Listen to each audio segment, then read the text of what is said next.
you can like kind of do it Okay. right here. Oh, that's fine. Yeah. That's me right there.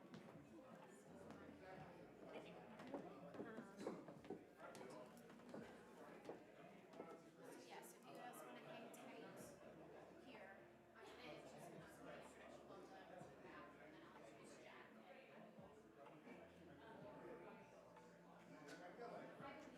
So I now see you all sitting up here.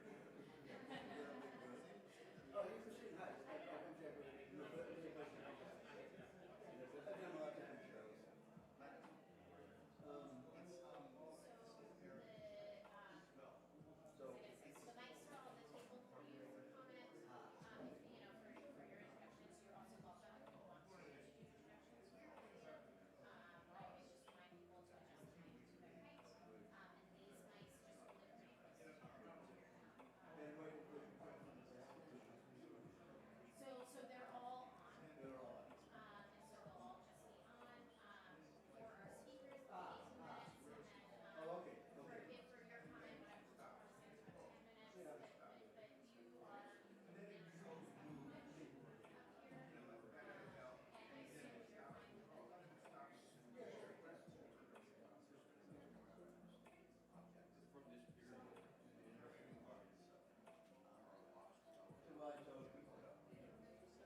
Good morning. Good morning, everyone. Welcome back to day 2 of America's 1776. I'm so pleased to have you all back here to continue our conversations about the Declaration of Independence and its legacy. A few points of introduction to get us started. We have an amazing set of panels throughout the day today, but several breaks, including a break at lunch, where I really strongly encourage you to visit our exhibition, which is at catty corner across the street, These Truths, the Declarations of Independence. And if you want to learn more either before or after visiting, we have in the back at the press table the exhibition catalog, which features essays from 2 of our conference participants, one of them who will be speaking in this first panel, Emily Sneff, and a second from David Gary, and a third essay in that catalog by APS member and artist Joanna Drucker, who we commissioned to do a re-declaration, which is also on display in the back, and she's done a limited set of prints that are available for purchase. So both the catalog and those Drucker prints are available at the press table in the back.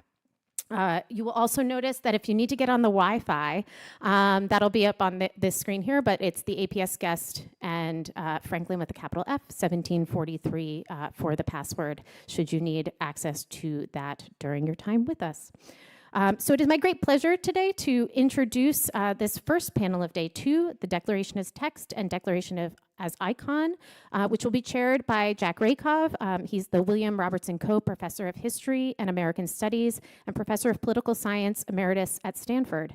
His principal areas of research include the origins of the American Revolution and Constitution, the political practice and theory of James Madison, and the role of historical knowledge in constitutional litigation. He's the author of 6 books, and many of which have won prizes, including was a finalist for the George Washington Prize. He's also the editor of many others. He's a member of the American Academy of Arts and Sciences, the American Philosophical Society, and a past president of the Society for Historians of the Early American Republic. So with that, I will welcome our first panel of today up to the stage and hand it off to Dr. Rakov for introductions.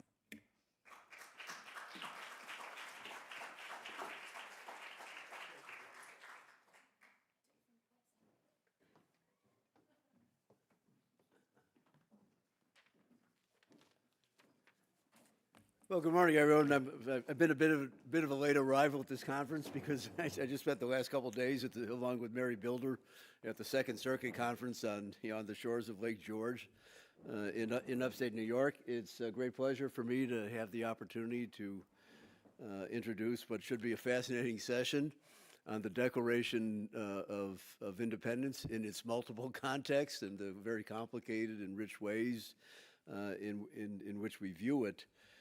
So we have 4 panels up here this morning, and I think for simplicity's sake, I think I'll introduce them all now in the order of speaking, so make life easier. So our first speaker is Dr. Emily Sneff, who's an early American historian and is truly already a leading expert on the Declaration of Independence, especially in its physical manifestations. She earned her PhD in history from William and Mary, and she's the author of When the Declaration of Independence Was News, which Oxford University Press published.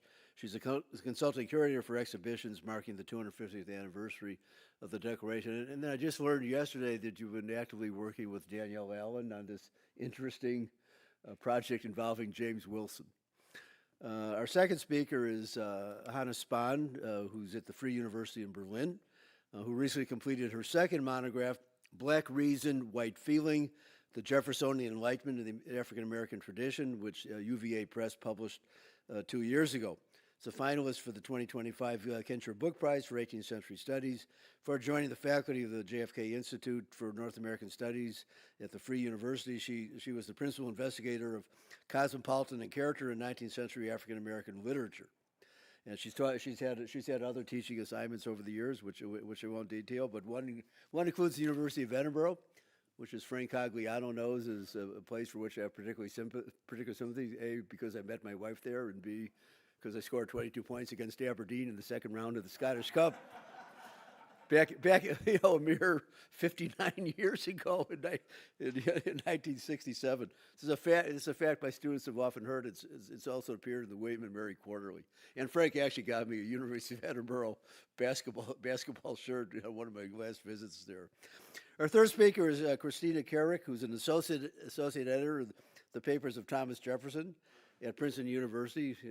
Many of us remember I was only 3 years old at the time when the first volume appeared in 1950, but it's still going strong and hopefully may reach its conclusion before I do.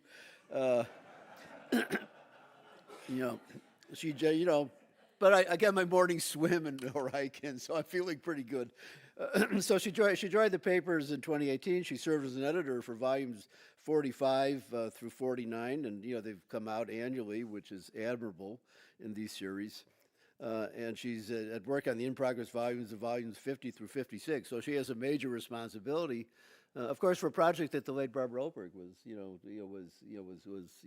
was a cherished member of this organization, was deeply involved with. And she's written, I'll just say in advance, this fascinating paper about the digital presentation of, or the digital presentation, but of multiple forms of presentation, about which I have a couple special thoughts of my own when we get to it. And then our final speaker this morning is Nicholas Maurer, who serves as a law clerk on the United States District Courts for the Eastern and Western Districts of Missouri. In his spare time, he researches and writes about several areas of law, including administrative law, statutory interpretation, and constitutional law. I may have to pull him aside at some point and ask him what he thinks about the unitary executive theory.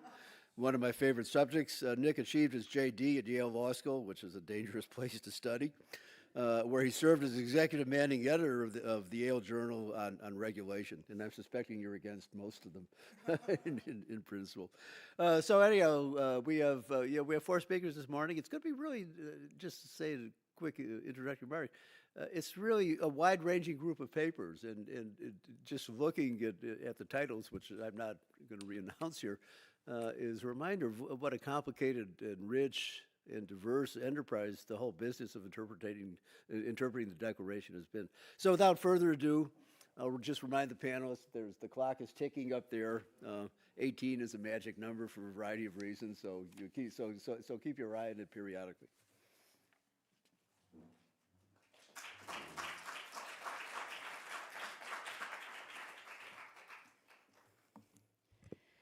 Thank you, Jack, and thank you, Brenna, for bringing us all together this morning. A caveat to begin, I have been on the road for 6 weeks talking about my book, and my voice has finally given out. So I will do my best to get through my remarks today. The benefit is they will be on the shorter side, so I'm not even going to look at that clock up there. My talk this morning is titled Time, Truth, and the African Trade, the Hidden History of Thomas Jefferson's Fair Copies of the Declaration of Independence.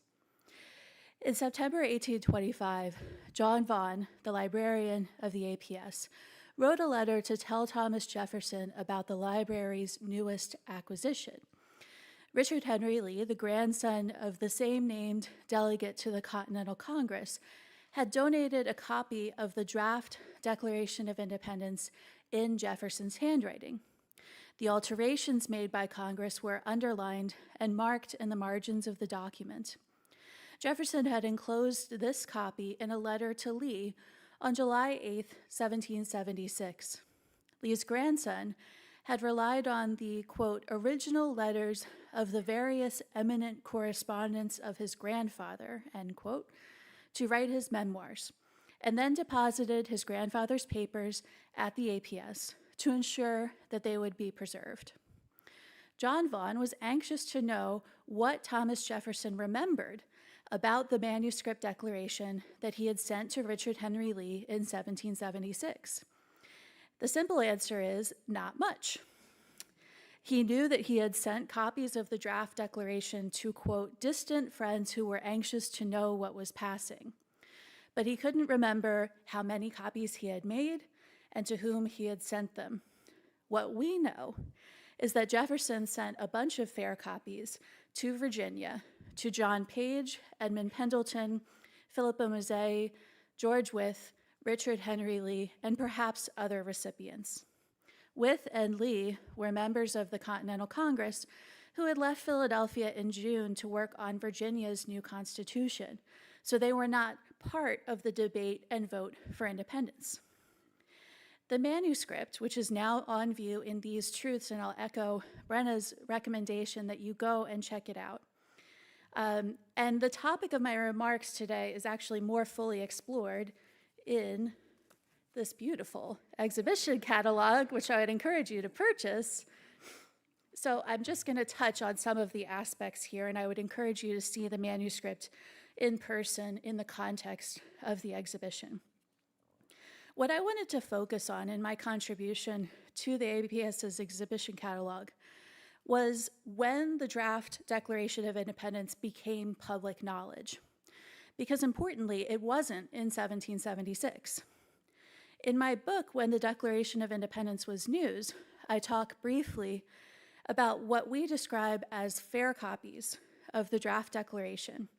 But my real focus in the book is on the printings of the Declaration. That said, in my book talks, I often mention Richard Henry Lee's reaction to receiving the fair copy, which now lives in the APS collections. Jefferson sent Lee the fair copy of the draft, as well as one of the first printings of the final approved version of the Declaration. And he told Lee to judge whether the Declaration was, quote, better or worse for the critics. He's essentially fishing for compliments. Lee agreed with Jefferson that the Congress had, quote, mangled the Declaration. Nevertheless, he assured Jefferson that, quote, the thing is in its nature so good that no cookery can spoil the dish for the palates of freemen. In 1776, what mattered most was the thing, the fact that the Continental Congress declared independence, almost regardless of what words they used to do so. No one outside of the delegates' personal networks knew what the draft declaration had looked like, how much editing had been done, or who had written it in the first place. But as time passed and the influence of the declaration expanded, questions of whether Congress had improved or ruined the declaration moved from private correspondence to the public sphere.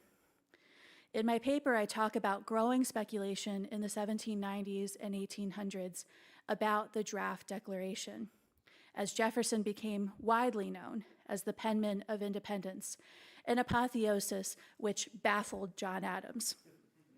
Democratic Republican publishers continually sought out evidence to redeem Jefferson as the author of the Declaration, while Federalist printers either discredited Jefferson's role or claimed that the Congress had saved the Declaration from being a terrible mess of Jeffersonisms. In 1805, for example, there was a fierce back and forth between Richmond newspaper printer Thomas Ritchie and Boston printer John Parke. Up until June 1806, none of these printers were able to back up their partisan assertions by printing the draft declaration itself. That changed with the murder of George Wythe. If you're unfamiliar with the details of Wythe's death, they are gruesome. He was poisoned by arsenic, and he was not the only victim. 2 free Black members of Wythe's household in Richmond, Virginia, also were affected.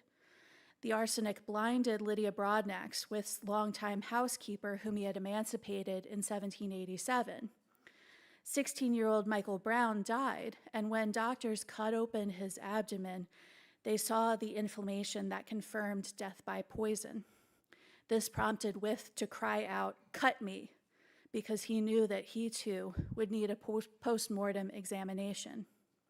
That same day, Wythe amended his will, revoking every bequest and provision for his grandnephew and heir, George Wythe Swinney, who was in jail for forgery and seemingly guilty of much more than that. In part because of these circumstances, Wythe did not leave clear instructions about what to do with his personal papers. His executor, William Duval, gave the Jeffersonian printer Thomas Ritchie, quote, permission to peruse and publish. Perhaps Duvall needed help sifting through the records of Wyth's career and high-profile friendships, and Ritchie obliged him. Perhaps Ritchie asked Duvall to help him publish memorials of Wyth's public service. Or perhaps Ritchie knew that Wyth had something important in his papers, something he had been hoping to publish for a long time. Whatever the circumstances, Ritchie found a boon for Democratic Republicans among the, quote, literary relics that the venerable George Wyth had left behind: the fair copy of the draft declaration that Jefferson had sent to Wyth in July 1776, which does not look too different from the fair copy he had sent to Lee on view in the APS's exhibition. On June 20th, 1806, less than 2 weeks after Wyth's death, Thomas Ritchie printed the draft declaration in his newspaper, The Inquirer, using italics to indicate the passages that the Congress had edited. He drew readers' attention to the fact that the Congress had struck out one of the, quote, most forcible and striking passages in the whole composition. That was the grievance about the transatlantic slave trade. As July 4th, 1806 approached, printers across the country copied the committee draft of the Declaration from Ritchie's newspaper. John Park, the Boston printer who had scuffled with Ritchie earlier, responded with an article entitled "Time, the Friend of Truth." He had evidently seen, but not published, another of the fair copies, and so he explained that, quote, among the papers of Judge Wyth, lately deceased, the Democrats have found the identical draught in Mr. Jefferson's writing, and though we cannot conceive for what purpose, have given it publicity. Park couldn't understand why Ritchie and other Democratic Republican printers thought that Wyth's fair copy proved the draft declaration to be better than the final version. Ultimately, Ritchie's publication only confirmed existing partisan biases about the declaration. Everyone doubled down on their opinions despite the new published evidence. 6 months later, in December 1806, Jefferson submitted his 6th annual message or State of the Union to the U.S. Congress. Jefferson took the opportunity to congratulate Congress, quote, on the approach of the period at which you may interpose your authority constitutionally to withdraw the citizens of the United States from all further participation in the transatlantic slave trade, and the, quote, violations of human rights which have been so long continued on the unoffending inhabitants of Africa. Article 1, Section 9 of the 1787 Constitution had put off the prohibition of free and forced migration into the United States for 20 years. It's cruel irony that the importation of enslaved laborers hit its peak during Jefferson's presidency because of the expansion of the United States, as well as the knowledge that the trade could soon end.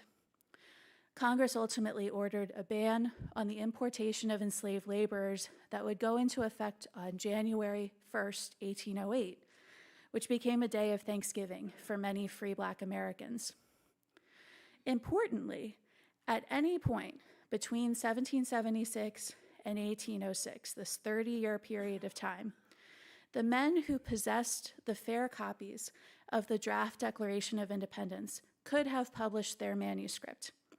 Lee died in 1794 and Edmund Pendleton in 1803, but the other recipients of Jefferson's fair copies all outlived Wyth, as did Jefferson himself. Jefferson knew about the Federalist claims against him as the author of the Declaration, and yet he declined to make the evidence of his authorship public. It was only when one of these drafts left the control of Jefferson's inner circle that it became public. My purpose in sharing this delay between the publication of the final declaration and the publication of the committee draft is to offer a reminder that we have the benefit of hindsight. In 1776, the Declaration was not widely known as Jefferson's work. The final product was taken as the work of the Continental Congress, Its authorship was not widely speculated about in the press, and there was no commentary about what might have been in the draft versus the final version. The publication of the draft 30 years later, during Jefferson's presidency, at a time just before the expected end of the transatlantic slave trade, was a completely different context from 1776. So as we put the draft and the final version in conversation through exhibits and written works and curricular tools, we have to reckon with this delay, as well as the draft's role in the intensely partisan prejudices about the Declaration which emerged in the 30-year interim. Thank you.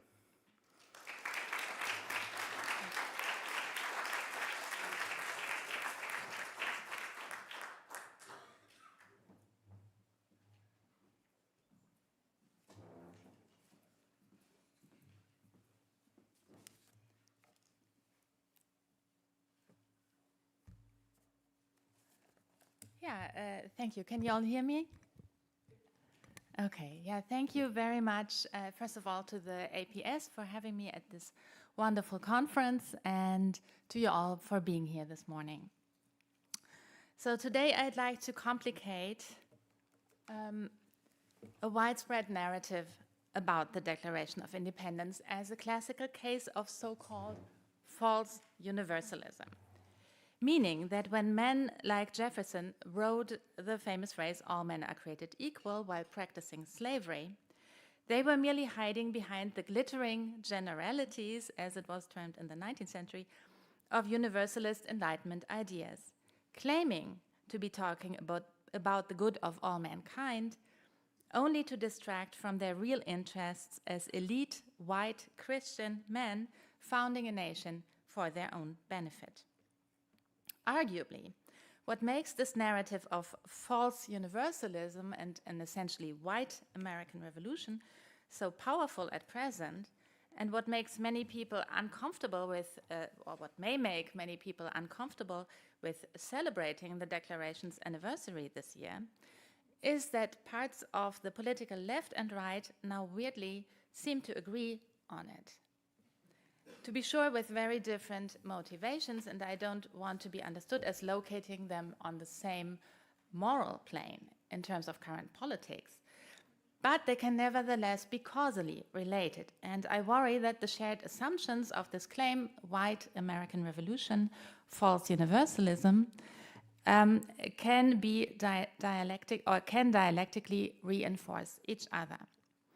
And this would be a problem since, as I want to show today, they are simply not historically accurate.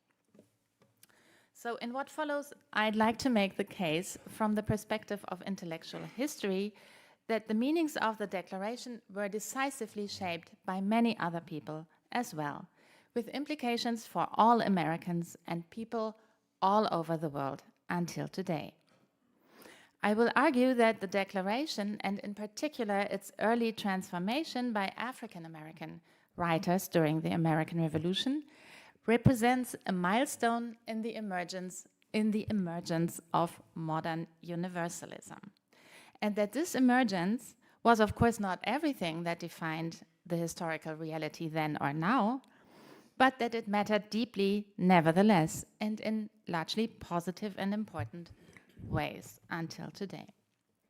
So first of all, what do I mean by modern universalism? I mean a key goal of the Enlightenment, namely the translation of what used to be religious definitions of universal humanity into secular terms.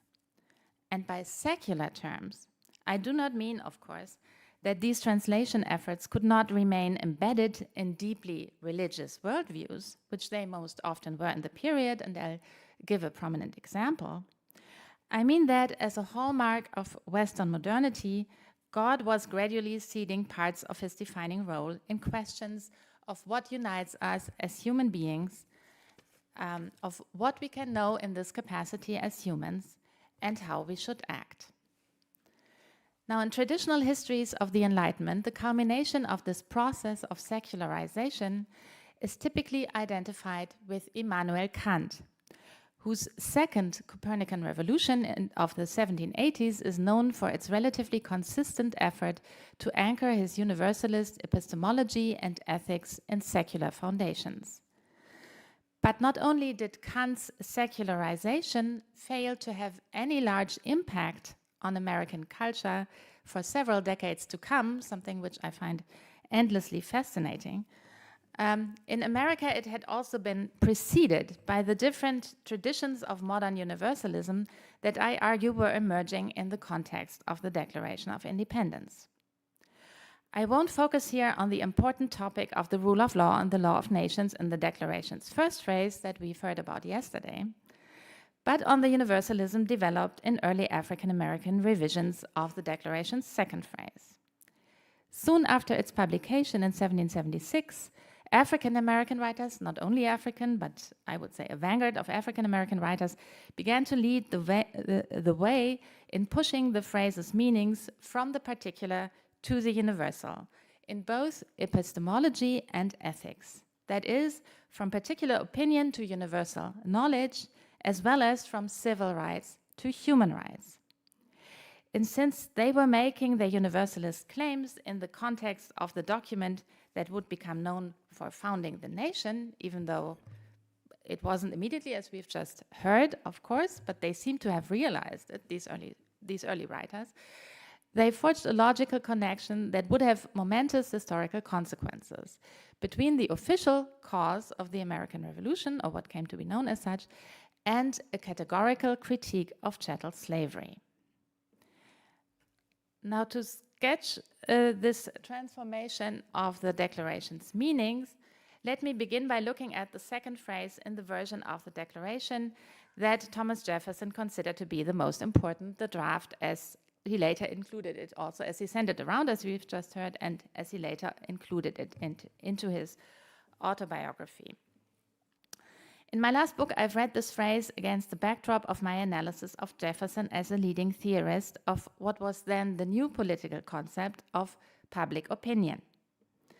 And I've highlighted here in red the terms when opinion becomes relative here. The first sentence claims that the entire declaration is not only motivated, but even necessitated by an open-ended respect for the opinions of a global public. Whether these opinions be true or false, they have to be respected as beliefs, as opinions. The second sentence mirrors the first on this point, claiming the same decent respect for the opinion of its own speaker, who famously does not declare truths that are self-evident, but that are merely held to be self-evident, signaling that what unites the we of the sentence is a shared opinion, belief, or creed. And this is, of course, now known as the creedal part of the Declaration, but Jefferson actually loved to employ the term creed in various contexts. So creed, not necessarily knowledge. And this is something that is borne out by the reception history also in part. For instance, Jeremy Bentham talked about opinions. Lincoln later talked about a proposition.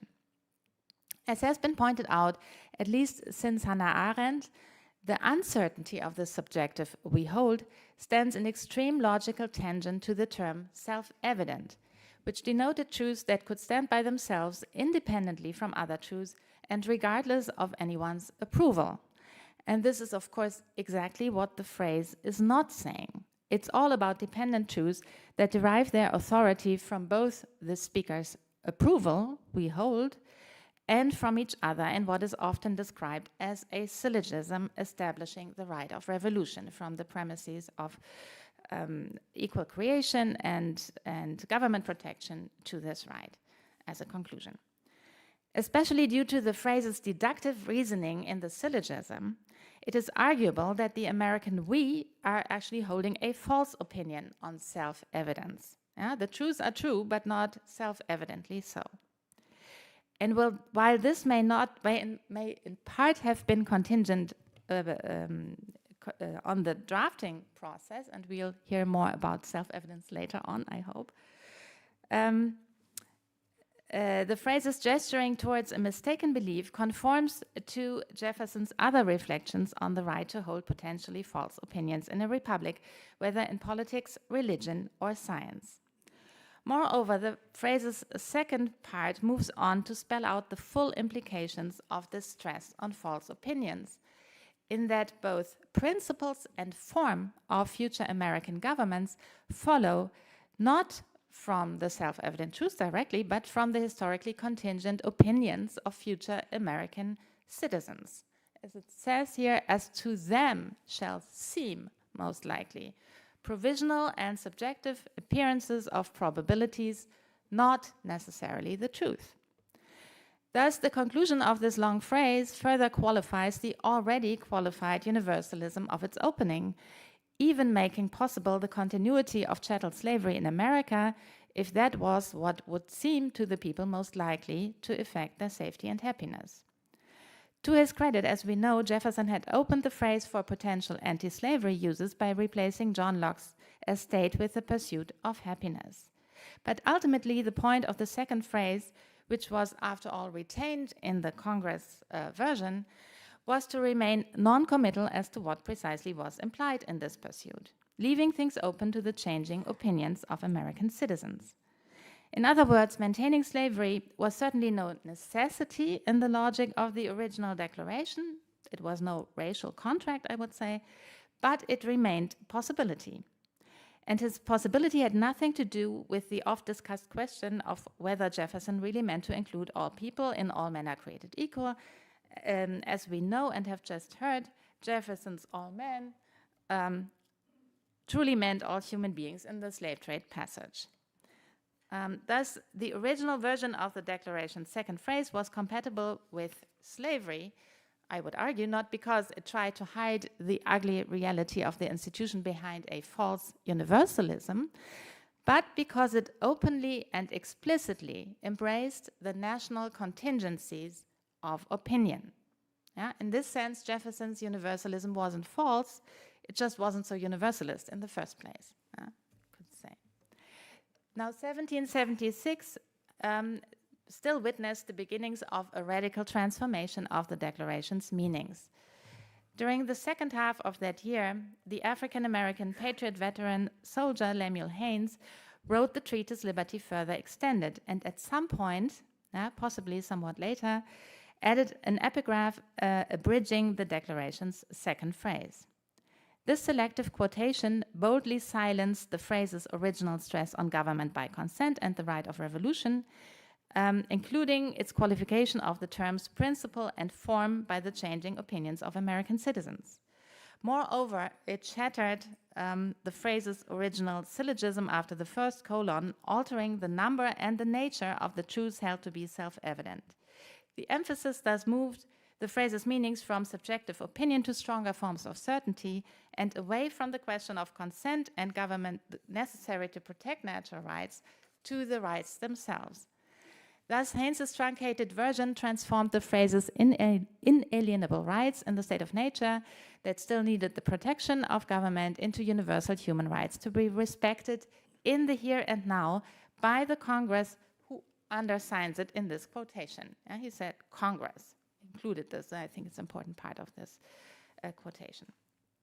Now, as was frequently the case with the secularization processes of the Enlightenment, as I've said earlier, Haynes's modern universalism could remain embedded in a deeply religious worldview, in his case that of a future new divinity minister. But his universalist critique of slavery was no longer directed primarily at the relationship with God. He was now holding human beings accountable to universal standards emerging within their own secular institutions and deriving their authority not from the words of God, but from their own words in the Declaration of Independence.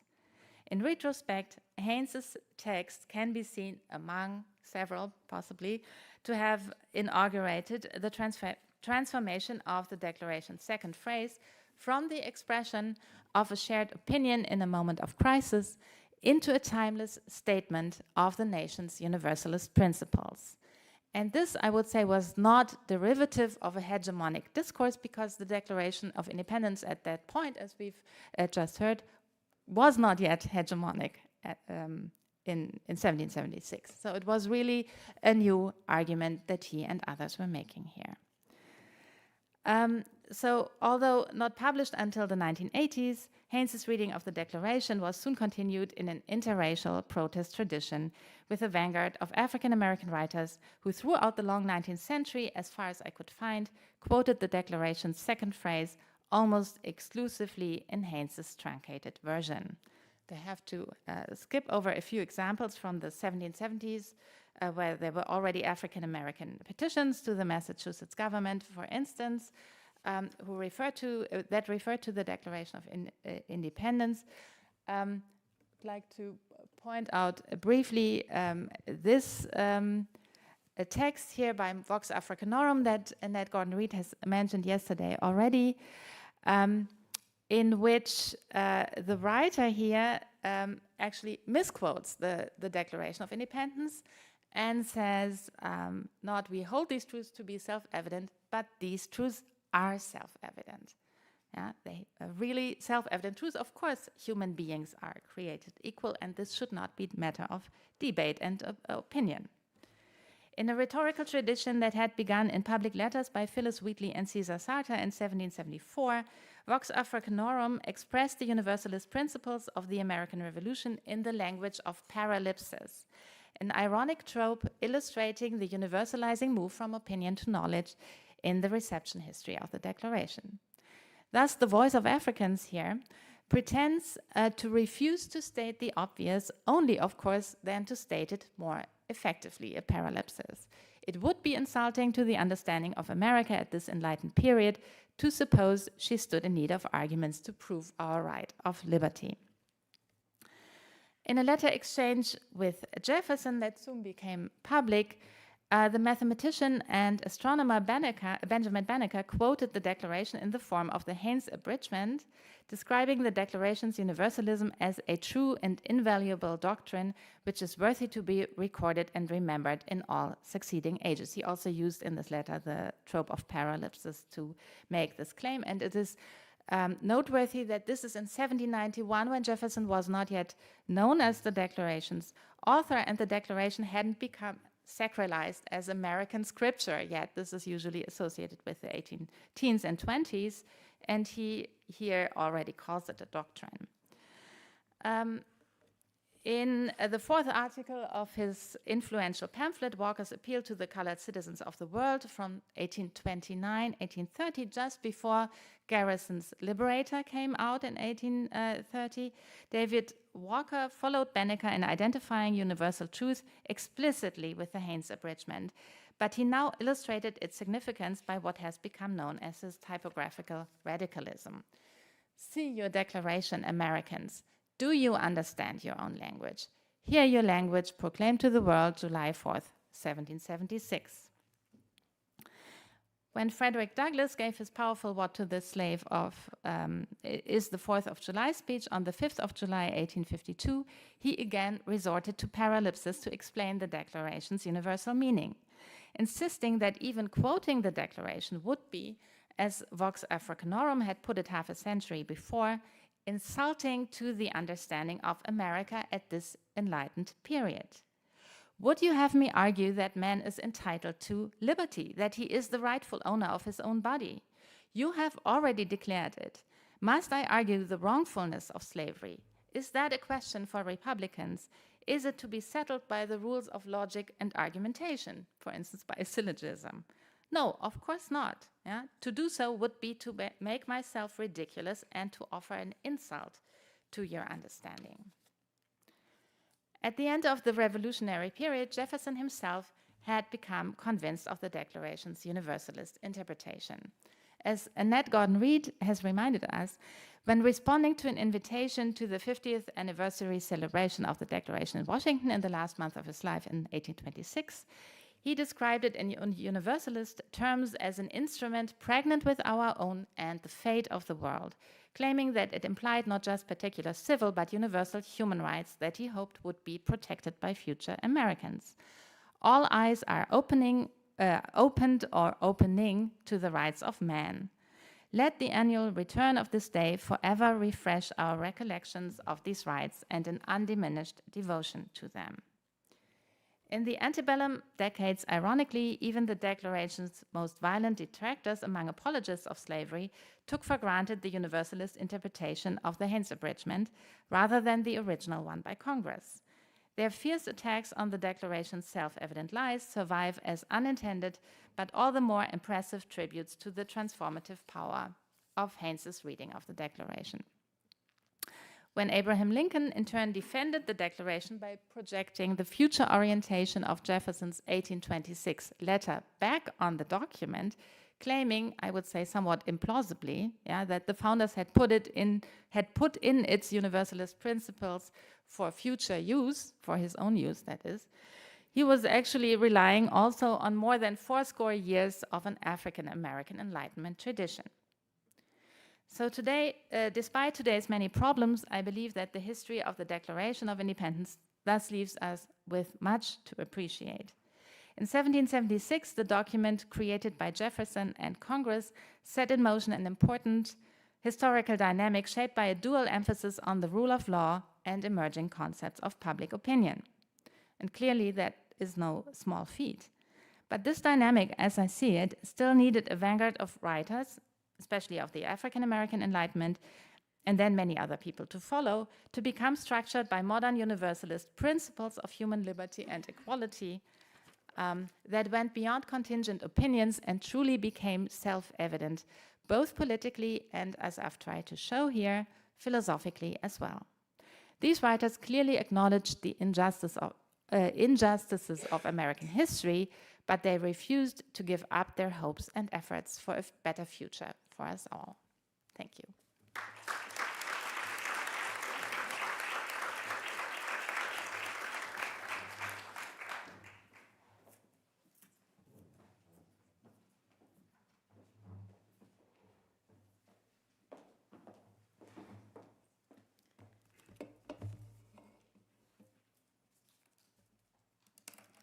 All right. In July 1776, representatives from the 13 North American colonies voted to dissolve their ties to Great Britain.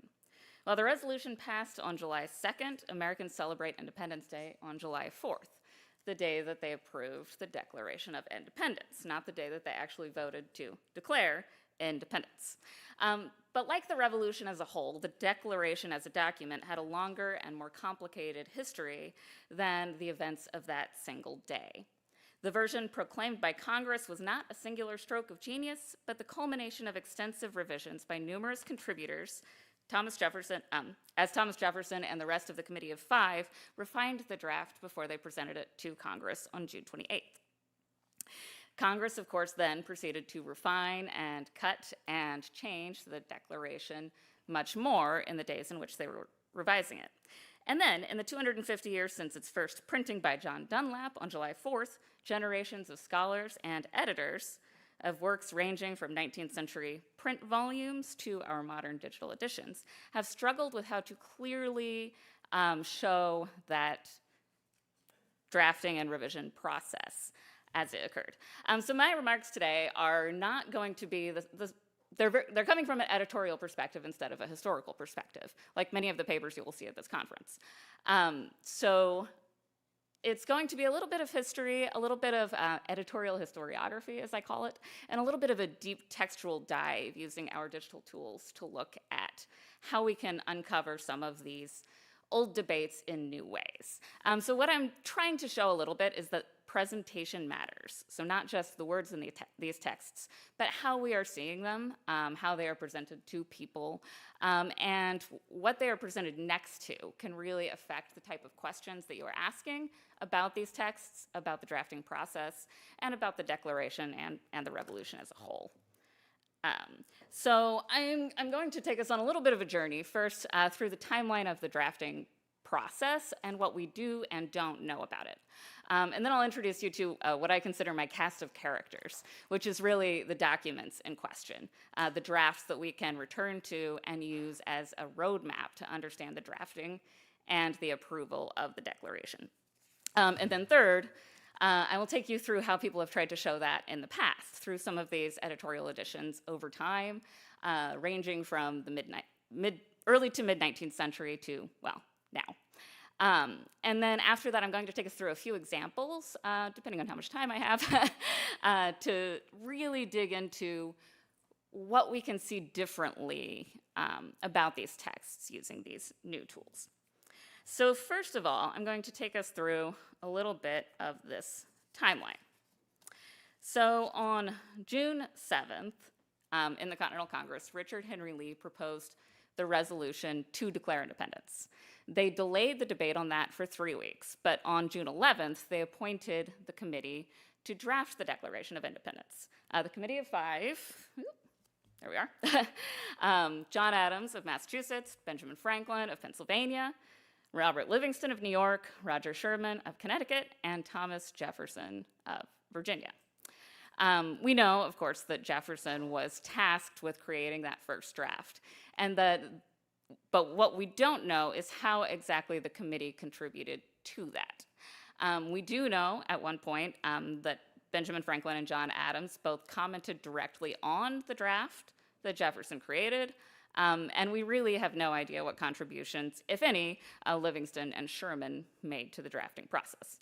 And while we can see places on the draft, which I'll show you as we go, where Adams and Franklin commented directly in their own hand, we also don't know what kind of discussions they might have had in person and what things that now are in Jefferson's hand might have been suggested or contributed by one of the other committee members. We also don't really know if they, sat around a table and talked about it, if they danced up and down the stairs and debated things, or if it was more a document that was passed back and forth between the committee people. And we don't know if they were commenting on it, sitting together, or if they were taking it home and commenting on it later. So what do we know, and how do we know it?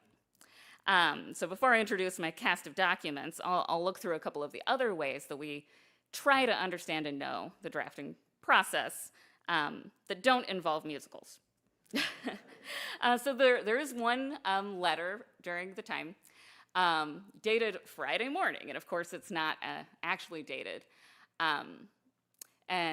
So through a process of analyzing where Franklin was on what days and what days would have been a Friday, this has been decided to have been written on June 21st, so 10 days into the drafting process. And there is not much indication that Franklin saw or contributed to the drafting process prior to the date when this letter presenting something, a draft of something, we're presuming it was a draft of the Declaration, to Franklin. The other things that we have that can kind of contribute to understanding the story are retrospective accounts, mainly from Jefferson and Adams, and accounts that differ in a lot of ways and disagree in a lot of ways. Sometimes Jefferson trying to take a little bit more credit, Adams describing their meetings in a very different way, and so on. And so it's hard to take those retrospective accounts without a very large grain of salt. So what do we have? We have the documents. We have the drafting documents, the most important of which is Jefferson's original, quote-unquote, original rough draft. That is what he labeled it. And you can see it up on the screen, and you can see that it is a chaotic document, but it is what we can use as a complex map of the drafting process. So I actually was looking at Emily's paper, and she describes it as a mess of crossouts, carets, brackets, boxes, and interlined additions. So it's rather hard to just follow as a piece in itself. And I'll talk a little bit later about how at the Jefferson papers we've tried to reverse engineer it a little bit to strip out the changes and see what came first, what came second, what came third, and what came fourth in the process. So this is going to be our main document, our main guideline and roadmap through the process, and the main document that I will talk about ways it's been presented in past editions too. What else do we have? We have some notes that you can see on the left that are a little bit jumbled, but they are fragments of what would become part of the Declaration. And it should be before 29 June, not 29 July. That's a typo on my part. And then the other one we have is Jefferson's composition draft of a preamble for the Virginia Constitution, which he reworked quite a bit and renumbered and rephrased quite a few things to turn it into a composition draft for the Declaration, before the original rough draft that I showed you a moment ago. We also have this big, what I see as a guide to part of the process, which is a copy of the draft made by John Adams. So when we're looking at the original rough draft, there are some base words on the text, the very first words there. And then a number of changes were made to that text, marked on it, not dated, but those changes were marked on there prior to John Adams making this copy. Most of the edits made by the committee, especially most of those that are labeled as being in a committee person's hand, were made after John Adams made his copy. So this kind of proves as like a part of the map for us to understand what is happening in time.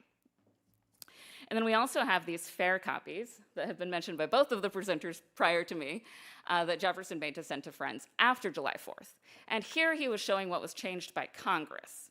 And so we can compare this to the original rough draft and see what was changed by the committee versus what was changed by Congress, and break down those different levels of changes.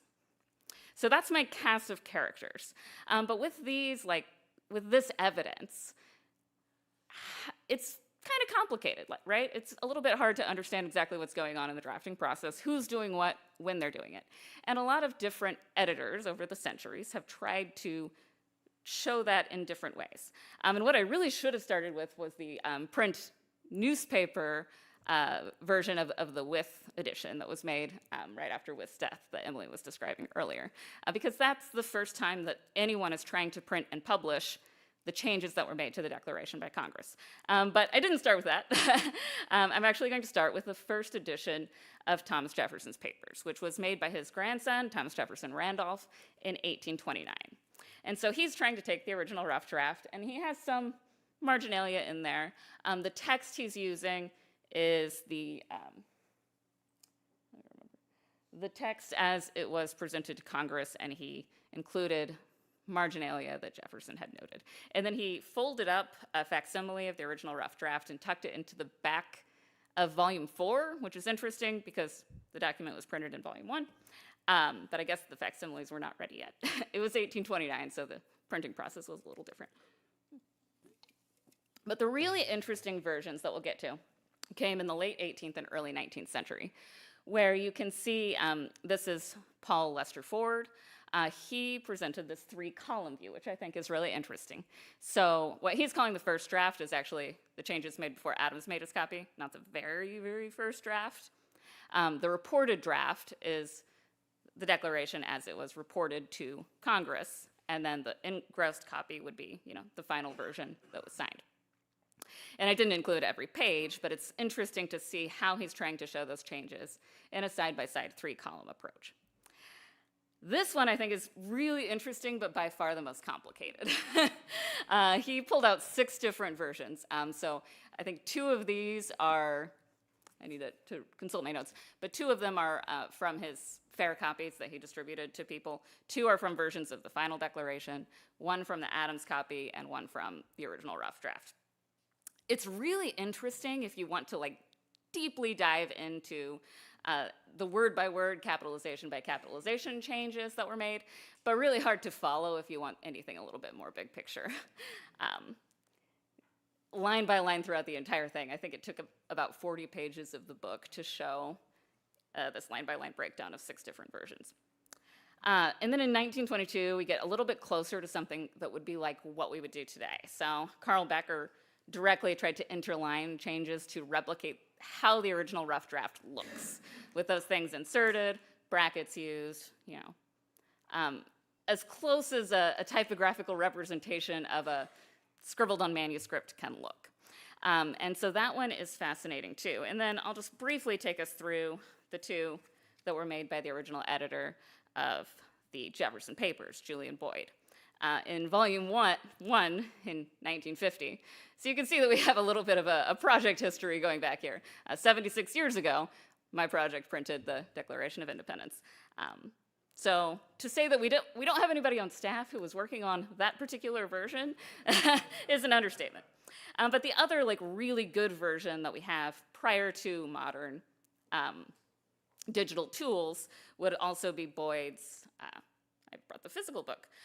He printed an edition in the 40s with like complete images of all of the different manuscripts and new transcriptions of them, which is another way to try to get at that complexity and show it to people, even if you can't actually replicate every change in type.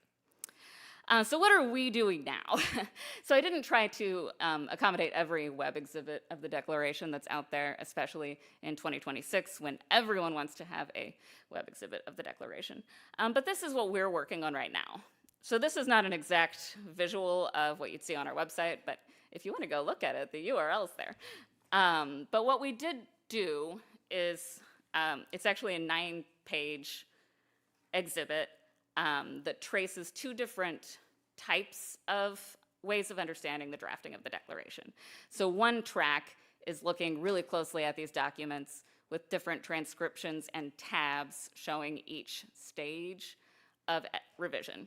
The other is tracing the connections between earlier drafts and earlier Jefferson-related documents to follow, especially the charges against the Crown, through where they're changing over time and being added and subtracted from the draft.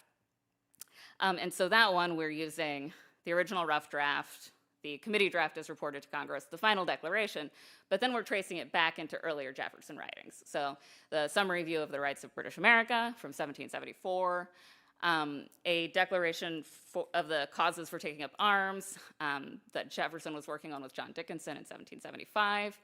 Jefferson's draft was not used ultimately, but we can see how he's developing these charges against the Crown through that document. And then the third is Jefferson's draft of the preamble to the Virginia Constitution, which I showed you earlier. So we're tracing the development of the charges against the Crown through 1774 to 1776, specifically through Jefferson's writings. In a perfect world, we would include other writings from around the colonies. But due to limitations in times and resources, we chose to include documents from our own edition in that.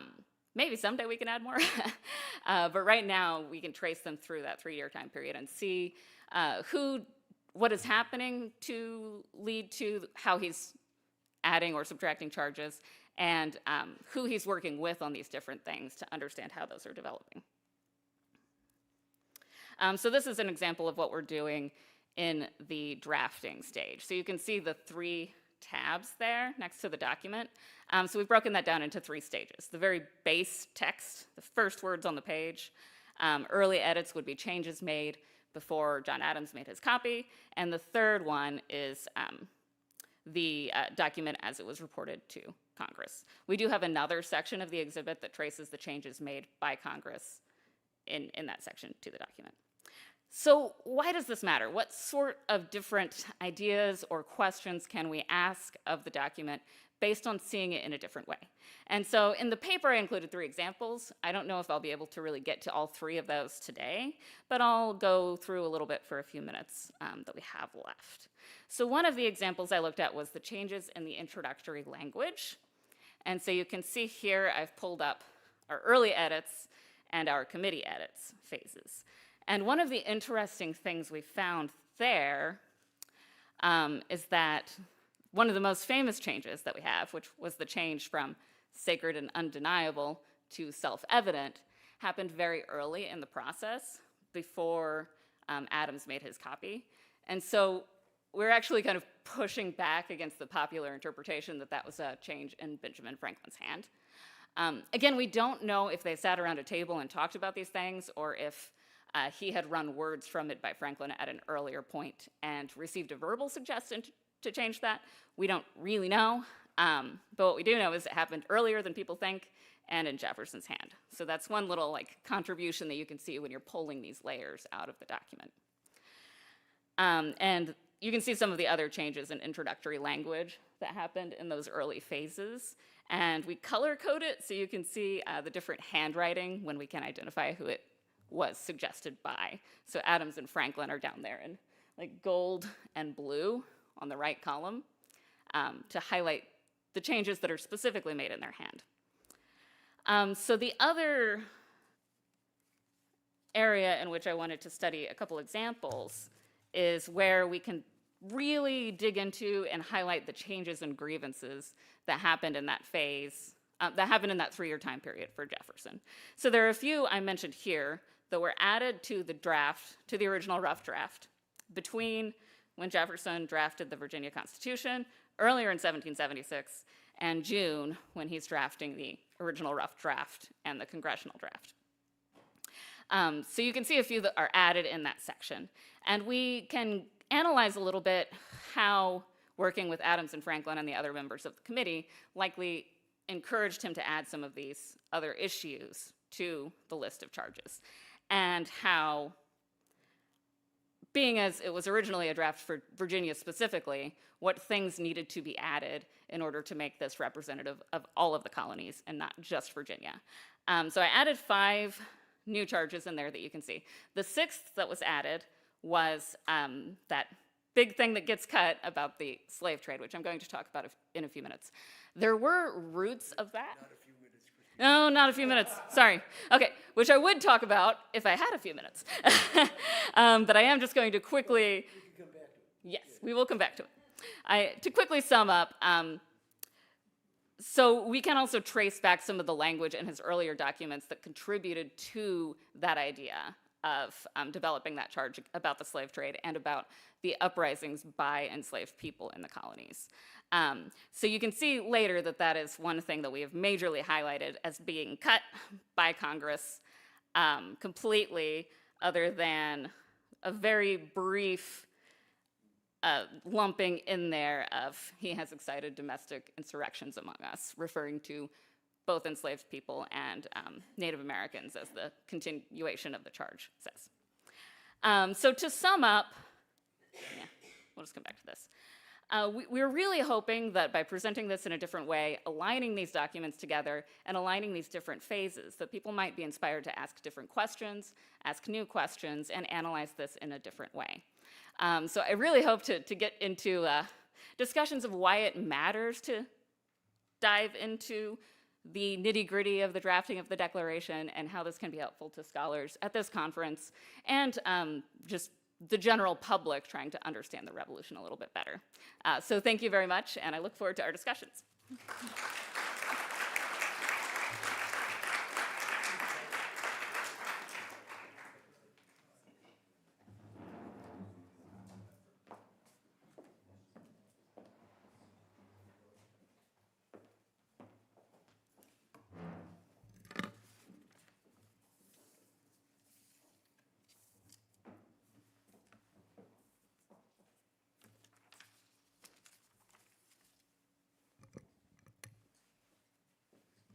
Good morning.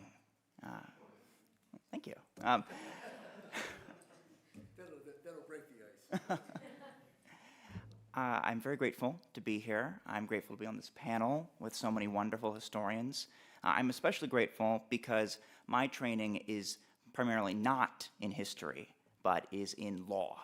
So while my remarks will make references to the past, they should be primarily viewed as a work of legal theory, not of history.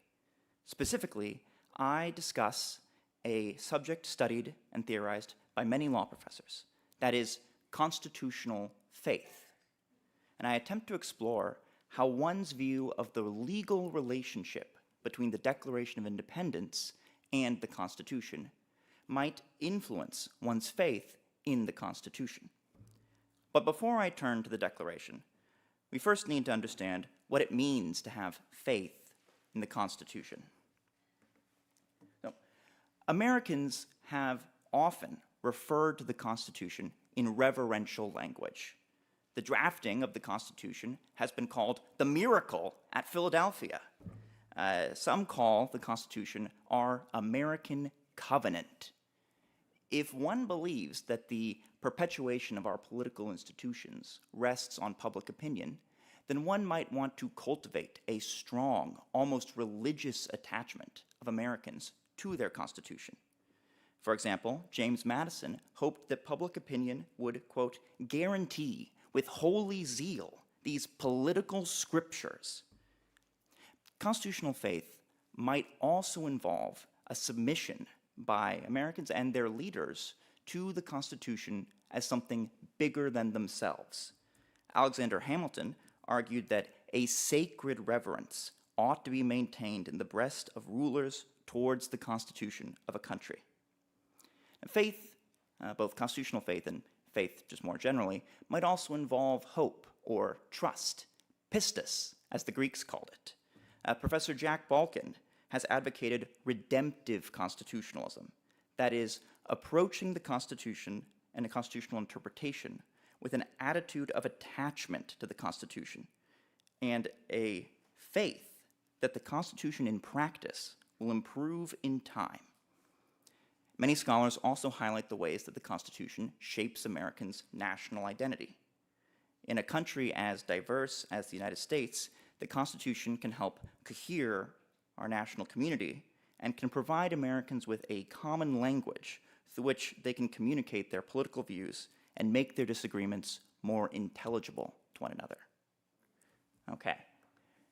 But constitutional faith has its critics. Thomas Jefferson, the first drafter of the Declaration of Independence, warned against sanctimonious reverence for constitutions and the belief that they were too good to be amended. More recently, Professor Aziz Rana, in his book, The Constitutional Bind, How Americans Came to Idolize a Document That Fails Them, he argues against creedal constitutionalism, that is, the linking of the text of the Constitution with the values of the American creed, several values that are often associated with the Declaration and the American Revolution. Rana argues that creedal constitutionalism has three significant drawbacks. First, it reifies and entrenches an undemocratic document and its political institutions. Second, it sets rhetorical limits on certain proposals and alternative modes of government. And third, it papers over America's colonialist past and helps to justify imperialism. In short, constitutional faith might over-prioritize stability and serve the status quo. If constitutional faith has some problems, what about belief in the values of the Declaration? The Declaration, too, shapes Americans' sense of their national identity. Historian Pauline Maier calls the Declaration American scripture, and in her book, she highlights how Thomas Jefferson, critic of constitutional faith that he was, nevertheless promoted reverential attitudes towards the Declaration. For example, certain places and items, like the house Jefferson lived in when he drafted the Declaration, or the travel desk that he wrote the document on, Jefferson analogized these to relics of saints, which might help nourish our devotion to this holy bond of our union and keep it longer alive and warm in our affections. Perhaps then, I hypothesize, faith in the Declaration can capture some of the benefits of constitutional faith while avoiding some of the problems of too much faith in the Constitution. And I propose it might do this in three ways. First, unlike the Constitution, the Declaration explicitly references higher authority, which it asserts as timeless and universal. These is found in quotes like, "the laws of nature and nature's God," or that men are created equal and endowed by their Creator with certain unalienable rights. The Constitution, by contrast, rests on the worldly authority of we the people, and its many compromises and specific clauses more easily identify it as the work of specific men at a specific time and place. The Declaration, with its soaring language, more easily elicits feelings of transcendence and reverence than does the Constitution. Second, many methodologies of legal interpretation posit that there is one right answer to legal questions. Thus, people with different competing theories of legal interpretation might be unable to accept that different understandings of the Constitution are legitimate. By contrast, if the Declaration is not a legal document, then it might be open to more than one legitimate interpretation. Indeed, scholars read the Declaration to stand for many different values: liberty, equality, good government. These different understandings may be able to exist as equally legitimate, and Americans who invoke the Declaration may be able to recognize other Americans who do so for other purposes as nevertheless equally dedicated to the values of the American creed and equally operating in good faith. Finally, reverence towards the values that one identifies in the Declaration can facilitate critique of the Constitution and the status quo. Professor Samuel Huntington identifies the Declaration as one source of the values of the American creed, and he chronicles how Americans' commitment to these values facilitates passionate critiques of their political institutions when those institutions fall short of those values. This passion can fuel reform movements to bring the status quo more into alignment with these higher values. Importantly, the Declaration need not displace the Constitution. Many people intuitively sense a connection between the documents. The documents are often printed together. But if the Declaration and the Constitution are linked, then one's view of the legal relationship between the Declaration and the Constitution might implicate one's constitutional faith. The remainder of my remarks briefly discuss three categories of views about the relationship between the documents. The boundaries between these categories are fuzzy, and many of the scholars I'm going to cite could easily be described as in more than one camp. First, some describe the Declaration as constitutional law, full stop. Abolitionist Lysander Spooner, in his 1845 book, The Unconstitutionality of Slavery, offers the following syllogism. If the Declaration of Independence was the constitutional law of the country for the purpose of dissolving Americans' allegiance to Great Britain, then it was also the constitutional law of the country in its other provisions, namely its declaration that all men are created equal, endowed with certain inalienable rights. To Spooner, then, the Declaration thus had the legal effect of freeing every enslaved person in the country. And Spooner argues that a judge could cite the Declaration directly as law. On the other hand, Professor Alexander Tessius offers a different explanation for how the Declaration might be law. He argues that certain provisions of the Constitution, such as the 14th Amendment, have incorporated certain provisions of the Declaration, such as the all men are created equal clause. Thus, according to Tessius, the text of the Declaration can be cited as the textual anchor for certain legal decisions that involve the principle of human dignity, even though the Constitution does not possess such a clear statement in support of the principle of human dignity as appears in the Declaration. Thus, both Tessius and Spooner believe that judges can use the Declaration directly in legal decisions as law. Second, many scholars who subscribe to many different methodologies of constitutional interpretation view the Declaration not as law directly, but as a tool used in constitutional interpretation or construction. Now, some view the Declaration as a very important, even the most important tool in constitutional interpretation, but others just treat it as one source among many. For example, Professor Lee Strang argues that the Declaration is just one source of evidence of the original public meaning of the Constitution, alongside the Federalist Papers, ratification debates, and other founding-era sources. Other originalists, however, like Professor Scott Gerber or Professor Randy Barnett, view the Declaration as much more important. By contrast, Professor Jack Balkin, whose theory of constitutional interpretation is a fusion of living constitutionalism and originalism, highlights how different social movements have invoked the Declaration to advance their constitutional interpretations. What matters to Balkin, though, is not what the Declaration ever actually meant in 1776 or 1789.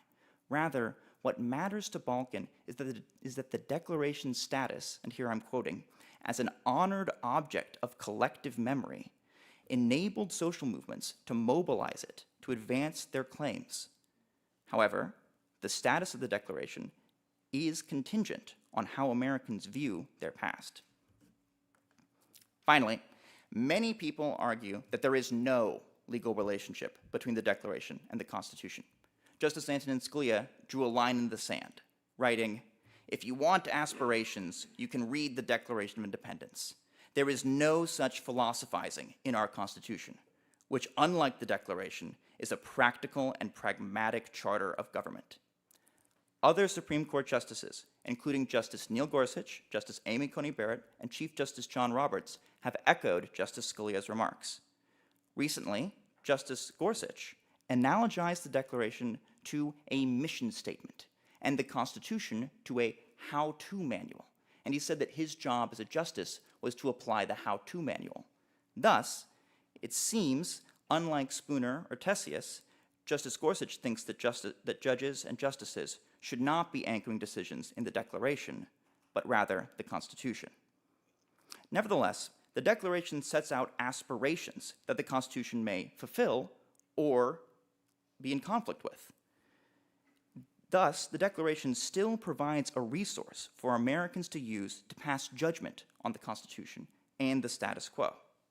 Reformers throughout American history who have cited the Declaration to call for constitutional amendments or other changes to our law have attempted to bring the status quo closer into alignment with the values of the Declaration and the American Creed. Professor Rana, in his book, describes many of these reform movements.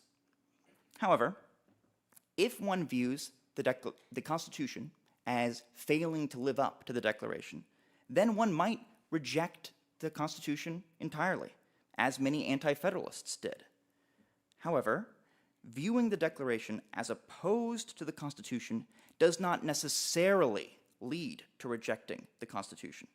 Professor Anthony Kronman describes the Declaration as radical, appealing to eternal standards outside of time and place. But he describes the Constitution as conservative, marshaling time and structuring delay in lawmaking in order to build authority for laws. Nevertheless, Kronman finds value in both documents, even though he thinks they are fundamentally different. And this brings me to the first of my three tentative conclusions. One's view of the legal relationship between the Declaration and the Constitution does not necessarily determine one's view of the Constitution. Viewing the Declaration and the Constitution as opposed to one another might, like for the Anti-Federalists, lead one to reject the Constitution. But, as demonstrated by Professor Kronman, it need not. And indeed, many of the scholars who I've described, their view of the Declaration flows from their view of the Constitution, not the other way around. Those hoping for clear causations that flow from the view of the Declaration to one's view of the Constitution will be disappointed. Second, each understanding of the relationship between the Declaration and the Constitution has its own values, it has its own virtues and vices. For example, the belief that the Declaration is constitutional law, or that it sets out aspirational values by which the Constitution can be assessed, may provide a basis for passionate critiques of the status quo, a la Lysander Spooner's condemning of the institution of slavery. Professor Huntington does worry about the dangers of creedal passion. However, he also thinks that expressions of creedal passion are important so that Americans do not lose their belief in their values and cynically embrace political institutions that fail to live up to their ideals.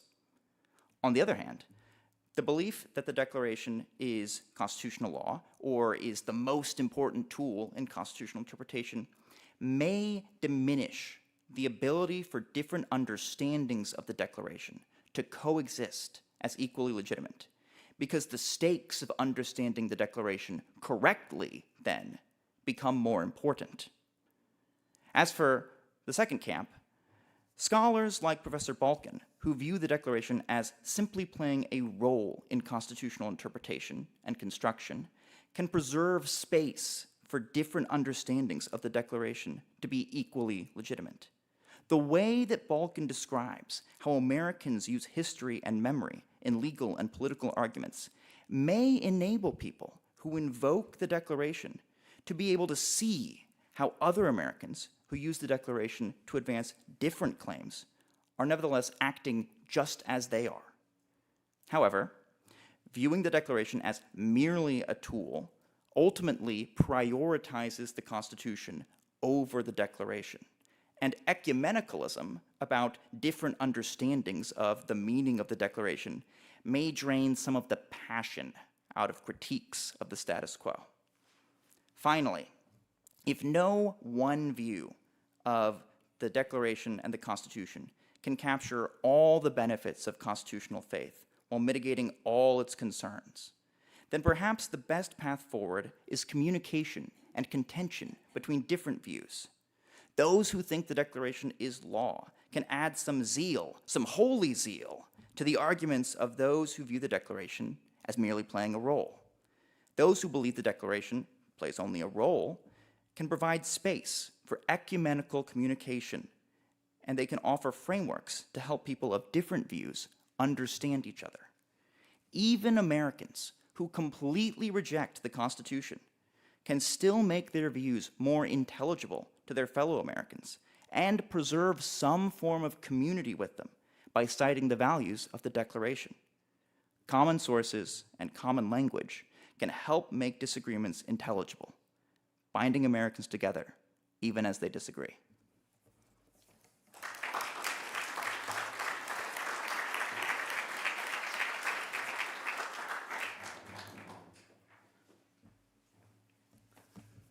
Well, first off, I want to say it's been a real pleasure to have been asked to be the commentator on what I think was a truly excellent, wide-ranging, provocative, thoughtful, deeply researched set of papers. It's just a real honor to be up here, to be able to have been asked to be up here to try to say a few intelligent things about what really was, a terrific session. And I hope the rest of the conference, I'm sorry I missed yesterday because, facts intervened. But I hope the rest of the conference performs at just as high a level. So I have a variety of reflections to make here. I think the starting point will reflect my own work, and I think in a certain sense it will tie in a general way to a remark Emily made in her first paper. So I've given now 4 or 5 versions of a talk I call American Independence, Decision and Declaration. I did it at ASU, I did it at MIT, I did it in a thin form at the Third Judicial Circuit, and a couple of days ago as the keynote talk at the Second Judicial Circuit up on Lake George. And the argument I make there is focused, to borrow Emily's phrase, and I think I'm applying it correctly, the thing itself, meaning the decision, what actually happened, and to distinguish that from the Declaration. And I don't have that much to say about, and I never have had that much to say about the Declaration in my own work, but with a couple, although I have been preoccupied with the decision and have had to characterize myself, it took me a while to realize this, and I think my younger colleague Jonathan Knapp really made me see this. I'm basically a historian of decisions. If I had to characterize myself in one way, that would probably be the first variable, or the independent variable that would characterize my work. But I have thought a lot about the Declaration, and the 2 points I've made in my own talks on this subject were really to say 2 things. First is, I think the form of equality that the Declaration was meant to defend and support was not to make a broad gauge, provocative statement about the nature of equality within American society or the American polity for years and generations to come.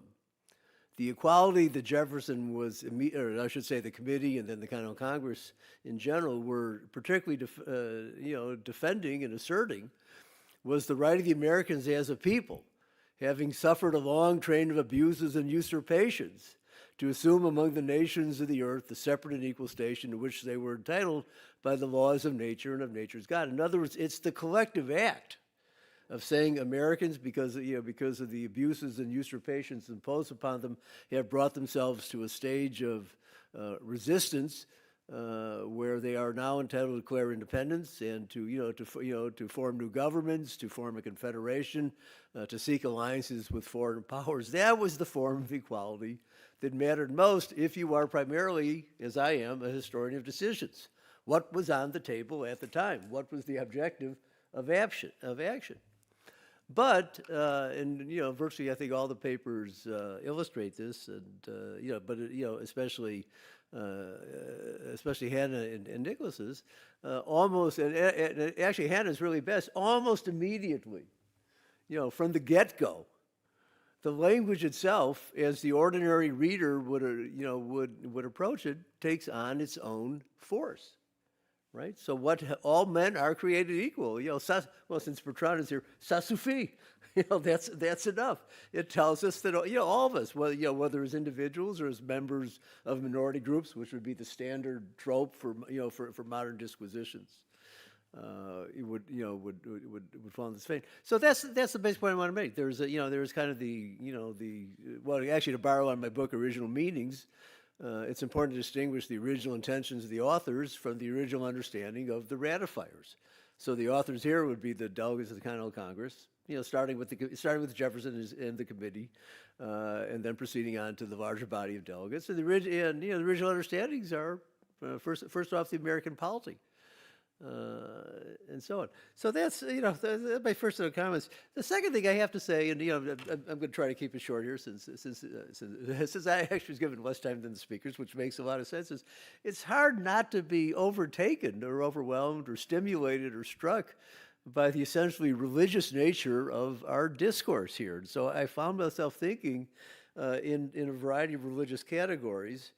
About how to do this, and since I come at these things, unlike the majority of the Supreme Court, who essentially grew up in the Church of Rome, I'm just your basic conservative Jew with a fairly modest practice, and I have to go to temple in a couple of weeks because it's my mom's yard site, so we always go when it's time to say Kaddish. So I'm not religiously all that zealous a person, but on the other hand, I do often reason within, think about and think actively about religious categories, and I have published a book on free exercise of religion that I'm actually quite proud of as my own interpretive work on, on how to think about the free exercise of religion. So I just had a variety of reflections that came to me. First off, let's start with my late friend Pauline Mayer's,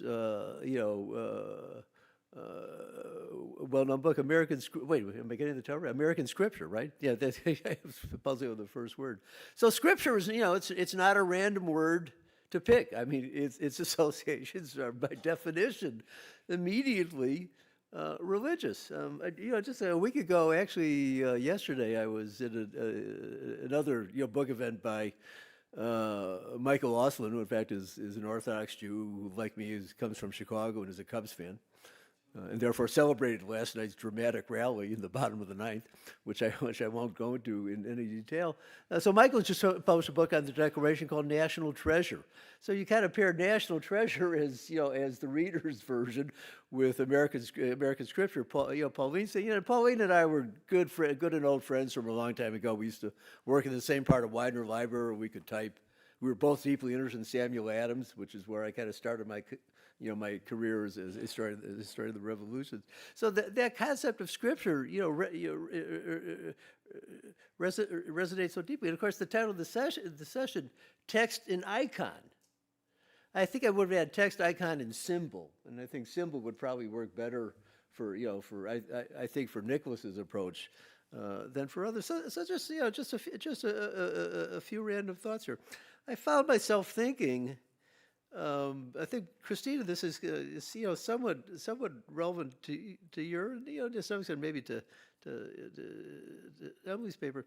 I found myself thinking, again, using Jewish categories. Some of you may know the book, James Kugel's book, The Bible as It Was, which was a text. It's a really interesting text about. At some point, the Tanakh, Torah, Nevi'im, Ketuvim, Torah, prophets, and writings, is effectively codified as a text, but there are alternative versions of a variety of the incidents and aspects of those writings that appear in other writings, including, of course, in the Dead Sea Scrolls. So at some point, we have a lot of documentary fragments out there of the kind that I think Christina's thing is brilliant, is going to brilliantly illustrate that. At some point, they have to take a definite form. But then, how to describe or literally portray the relationship among these different? And I think actually using fragments, as in the sense of the Dead Sea Scrolls, is not a bad image to invoke here. Becomes an interesting question. And I also thought, and this, again, directed I think mostly to Christina's stuff, that if you, and I've never studied Talmud, which I've had other priorities in my training, but it's often portrayed when you get to the Gemara, which means when the whole thing is finished. The basic thing is you take the text of the Mishnah, which is the oral Torah, which is rabbinic law as it develops after the destruction of the temple, primarily, in the early centuries of the so-called Common Era, and then you put the commentary around it. Of Rashi and other sources, and so you can, and that's the whole basis of Talmudic argumentation as it's taught, to the, to strictly Orthodox Jews, who grew up in that. So you have all the sources there as a way, or all the contending arguments. What did Hillel say? What did Shammai say? And so on and so on. And so the argument is embedded in the visual portrayal of the text. Now, we're not talking here so much about the argument, but the imagery, I think still works. In terms of Hannah's thing, I just want to say it is, of course, important to know that, and I wrote about this a bit, actually, in an essay I wrote called Our Jefferson, and actually in that book, it's so much is based on Annette's work. Peter, you were and Jan, you and Jan were the editors, right? For the Sally Hemings and Thomas Jefferson volume that came out of that 2001 conference, 2002. Whenever it took place, the religious dimensions of the reading of how I read Jefferson in a somewhat ironic sense. I mean, Jefferson, as Gordon Wood always I like to say, was in a sense bitterly disillusioned by the outcome of the free exercise of religion. The great project that he and Madison did so much to advance had led to this proliferation in Nathan Hatch's democratization of American Christianity model of all these zealous sects. And so we weren't all going to be Unitarians.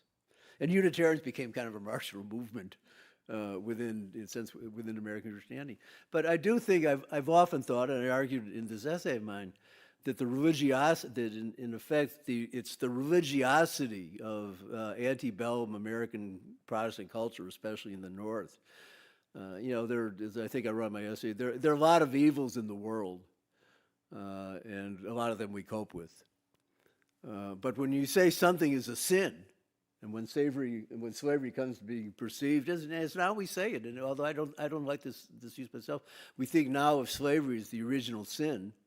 I mean, I don't like to reason in Calvinist categories myself personally, but if in fact you want to believe in original sin, well, yes, slavery is often described as the original sin of the American polity. So instead, I think it's the pervasive conviction that slavery is not just a great harm and morally offensive; it is a sin itself. That I think, in a certain sense, is Jefferson's somewhat ironic contribution to the rise of anti-slavery. And then the last point I want to make, because I've exhausted my own time, is that I got a quick comment on Nicholas's papers, which I think represents so much legal theory. It's like Randy Barnett arguing against the Affordable Care Act because we might be compelled to eat broccoli. I mean, what kind of crazy reasoning is that? So, Nicholas talks a lot about constitutional faith. These guys are my buddies. I'm Sandy and Jack, and are friends of mine, and so on. And I know them pretty well. But I found myself wondering, instead of faith in the Constitution, which of course faith, as I've argued in my book, faith is an interior state of mind. It's just it's what you tell yourself. I would think more, these days I'm thinking more about, instead of constitutional faith, I'm thinking a lot about constitutional norms. Now, why do I say that? Because my main project on the side, and I was discussing this with Mary off and on, and Mary Builder in the last 2 days when we've been together. So I do have a project going on called A Theory of Constitutional Failure, the American case. I actually believe where we are now is in a state of, where the Constitution actually has failed. And I have multiple ways to explain and to argue that, but one dimension of this I mean, a lot of it is institutional. To say the system has failed means you have to be able to look at each institution and say it has ceased to do or fulfill its responsibilities. But the other part of it, and a lot of this I owe actually to a former student of mine who's actually at Yale Law School now running the Rule of Law Clinic there, Sonia Mittal, who's done her own academic work, also political scientist on the side. It's a collapse of norms. So if I were dealing in the religious syntax or whatever of the session this morning, the equivalent of, how would I define political norms? Well, political norms are rituals of behavior. When you live in a deliberate, all republics have to be deliberative. Their form of governance has to be deliberative in nature. Between the two houses of Congress, within the judiciary, but also within the executive branch. And I think the opinion writing clause in Article 2 is a good example of this. And I have a complicated argument about that. So what we've experienced in the American polity is the destruction of norms, the fundamental norms of governance. I think a lot of this is due. I mean, I can be open here in a way I couldn't be at the Second Circuit, where we did have certain norms of behavior imposed on us by Judge Radji. Is that Donald Trump has been so destructive because he's such a vile, morally corrupt person. Who must have had the worst upbringing of any president in American history.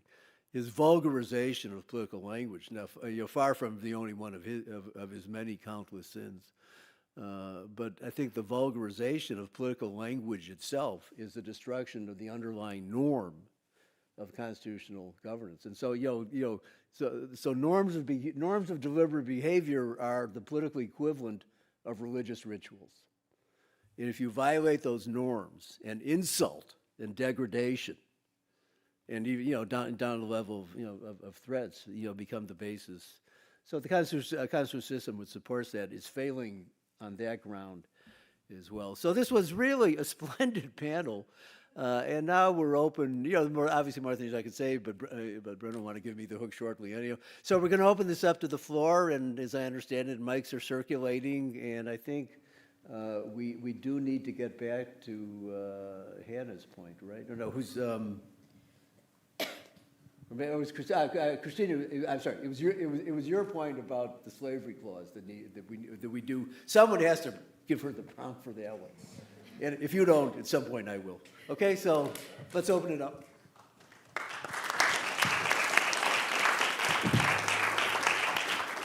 Okay, I want to defer that question for just a second. So thank you so much for what is a really wonderful set of papers.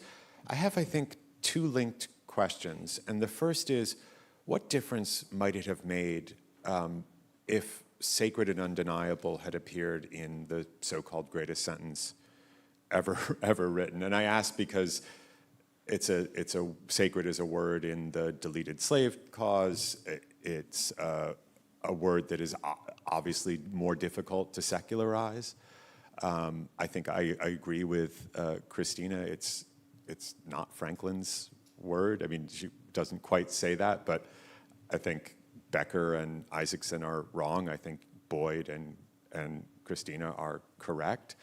But I mean, it's obviously a very religious way of thinking about rights. And so I guess I'm opening a question for the whole panel. But then, the other sentence that sort of falls out, and because we're on the eve of the anniversary of the Lee resolution, I think Lee could probably be thought of as the author of the Declaration of Independence, right? That he rewrites the May 15th Virginia resolution. He deletes Parliament. Jefferson tries to rewrite that passage, and all of the drafts show that, more or less Adams and Franklin are allowing, Parliament to be smuggled back into the Declaration. So I guess I just, insofar as there is a legal act in the Declaration, it is the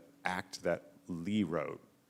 And so that in many ways, the most important part of the Declaration to most contemporaries was not written by Jefferson. I mean, I can start with the second part of your question, Eric.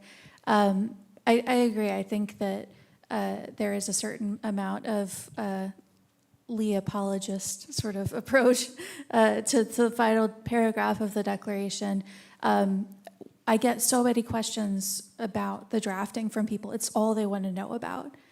And there's such a long history of talking about the drafting and the drafts, and I often now refer them to the wonderful Jefferson Papers digital exploration of the text so they can answer their specific questions.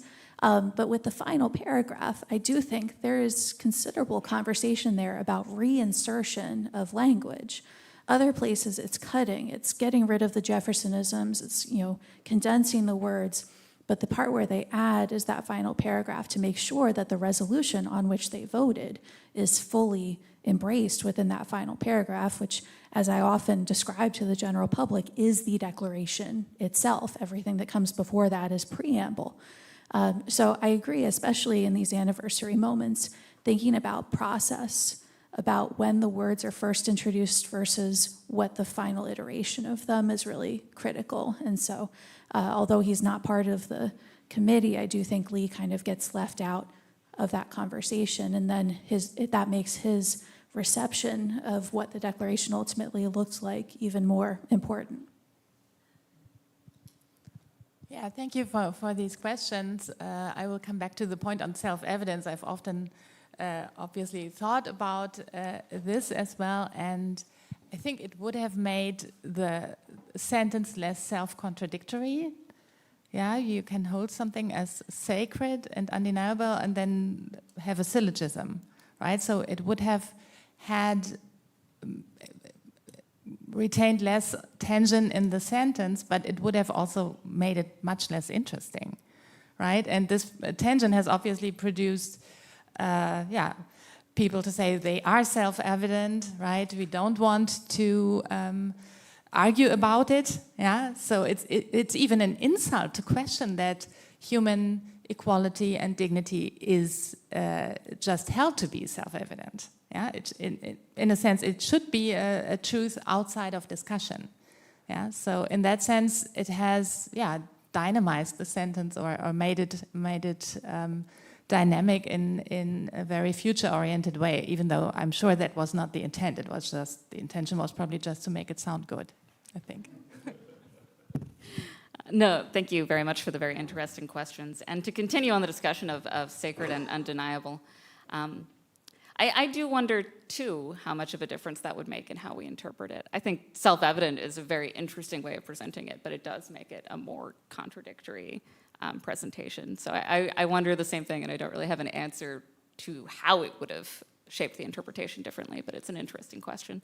And towards the Lee resolution, I think it's very interesting how many people in this country have never heard of the Lee resolution, and that's not a date we celebrate, and most people don't even know that independence was proposed in a resolution that far before the vote was taken on it. So I do find it very interesting how forgotten it is. And I think, I'm gonna have to check back into my notes, but that is one of very few insertions that the Continental Congress made. Like, that's almost the only thing they added into the Declaration versus cutting language in other places to kind of conclude it with that like legal argument of the resolution that they are declaring independence. So I do think it's very important that it is added back in. And I don't think that that's one of the revisions that Jefferson was mad about, whereas he was upset about a lot of the other revisions that the Congress inflicted upon his draft or improved upon his draft. But I think that one he was probably okay with. He doesn't mention it specifically. But yes, very interesting questions, and I'm not sure if that was an answer, but I think it's a way to continue the conversation about those issues. Certainly, the inclusion of the phrase sacred and inviolable would just be one more way that the Declaration might excite religious or religious-like feelings amongst readers. But I think the Declaration includes enough references to higher authority, the laws of nature and nature's God, that it wouldn't be that additive. And indeed, of course, the Declaration concludes by appealing to divine providence and pledging our lives, our fortunes, and our sacred honor. So the word sacred does appear at the end of the Declaration. The Declaration's appeals to higher authority were written at a high enough level of generality that people of various sects could nevertheless find agreement with it. So I do worry that including the word sacred as the source of authority for these truths, rather than them just being self-evident, might lead one to be like, oh, they're sacred, which sect says they're sacred, right? We might end up doing some more dividing and hunting between the doctrines of various sects. As for the Declaration's status as law, I do think the existence of the Lee Declaration and in terms of absolving our allegiance to Great Britain, and the existence of things like the Articles of Confederation that came afterwards for unifying the colonies together and the now independent states together into one body, means that the Declaration probably isn't law in and of itself for those purposes. Certainly, or at least it's a superfluous, an extra document that was added on top of what was already done and necessary to effect those changes, independence and confederation. And of course, many scholars debate and disagree about this. Professor Akhil Amar, Harry Jaffa. It's been a long-running debate. Actually, I have two quick things to add to this. My recollection is Morton White in the Philosophy of the American Revolution, when he deals with this issue, defines or equates self-evident with axiomatic. I don't know if that rings any bells in the audience here, but I'm pretty sure I'm right about this. Formal logic. Right, yeah. So I don't know how that shifts the equation. Then just think about the issue of declaration. You think about a declaration of war involves a statement of the policy intent of the nation doing it, but it also has lots of legal implications. When you go to war, different sets of rules, start, for a variety of reasons, start to apply. So the Declaration, has that implication as well. Next question.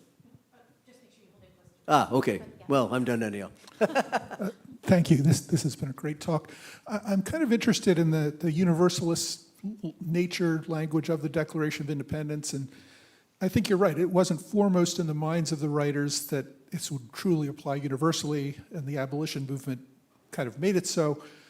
But I mean, we do see other universalist language, such as in the Massachusetts Constitution, immediately being applied to ending slavery, which is maybe one reason why we think of the Constitution more as a Constitution more as binding and a declaration not. But my question is really, before we got to this universalist language, if we look at the arguments protesting British policies in the 1760s and early 1770s, they're talking about the universal rights of Englishmen, their rights as Englishmen against what's being done to them. And at some point that changes to a more universal language, the rights of all men. And I'm wondering if you can point to something that caused that change. Was it common sense, or was there something else that really resulted in that shift from rights of Englishmen to all men are created equal and endowed with certain rights?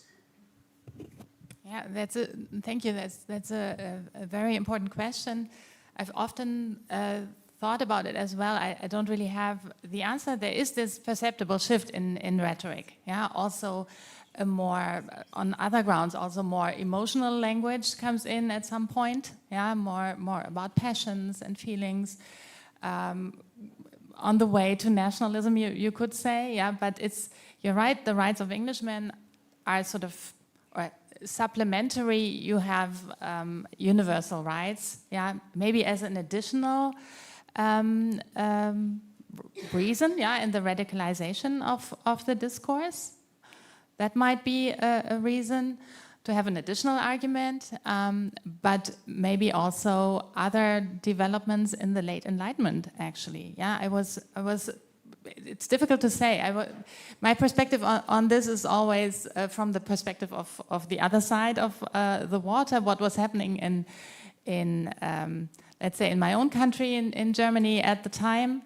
You have in 1776, you have a drama published called Storm and Stress, which gave the name to the period, which actually takes place in America, yeah, but at an American inn. But it's not about the Declaration of Independence at all. It's just about confusing love stories taking place at that inn.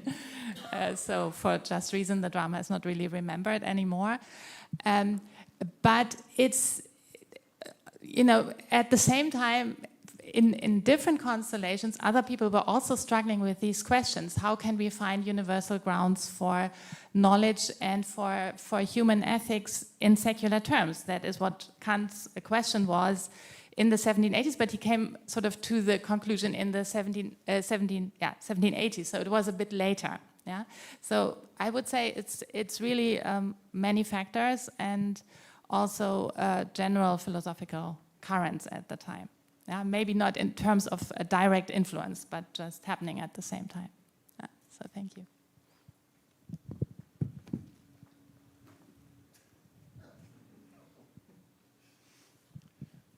Thank you. This has been a brilliant panel. I've always thought of the Declaration of Independence in its original meaning to be a Declaration of Independence. That was the purpose or reason of the original document, right? But for me, at least, the most important and significant language is the alter or abolish language, because alter or abolish is what the entire course of American government thereafter becomes. Because remember, we start governmentally with Articles of Confederation, and then we're transitioning into Constitution and altering and abolishing, right, in this process.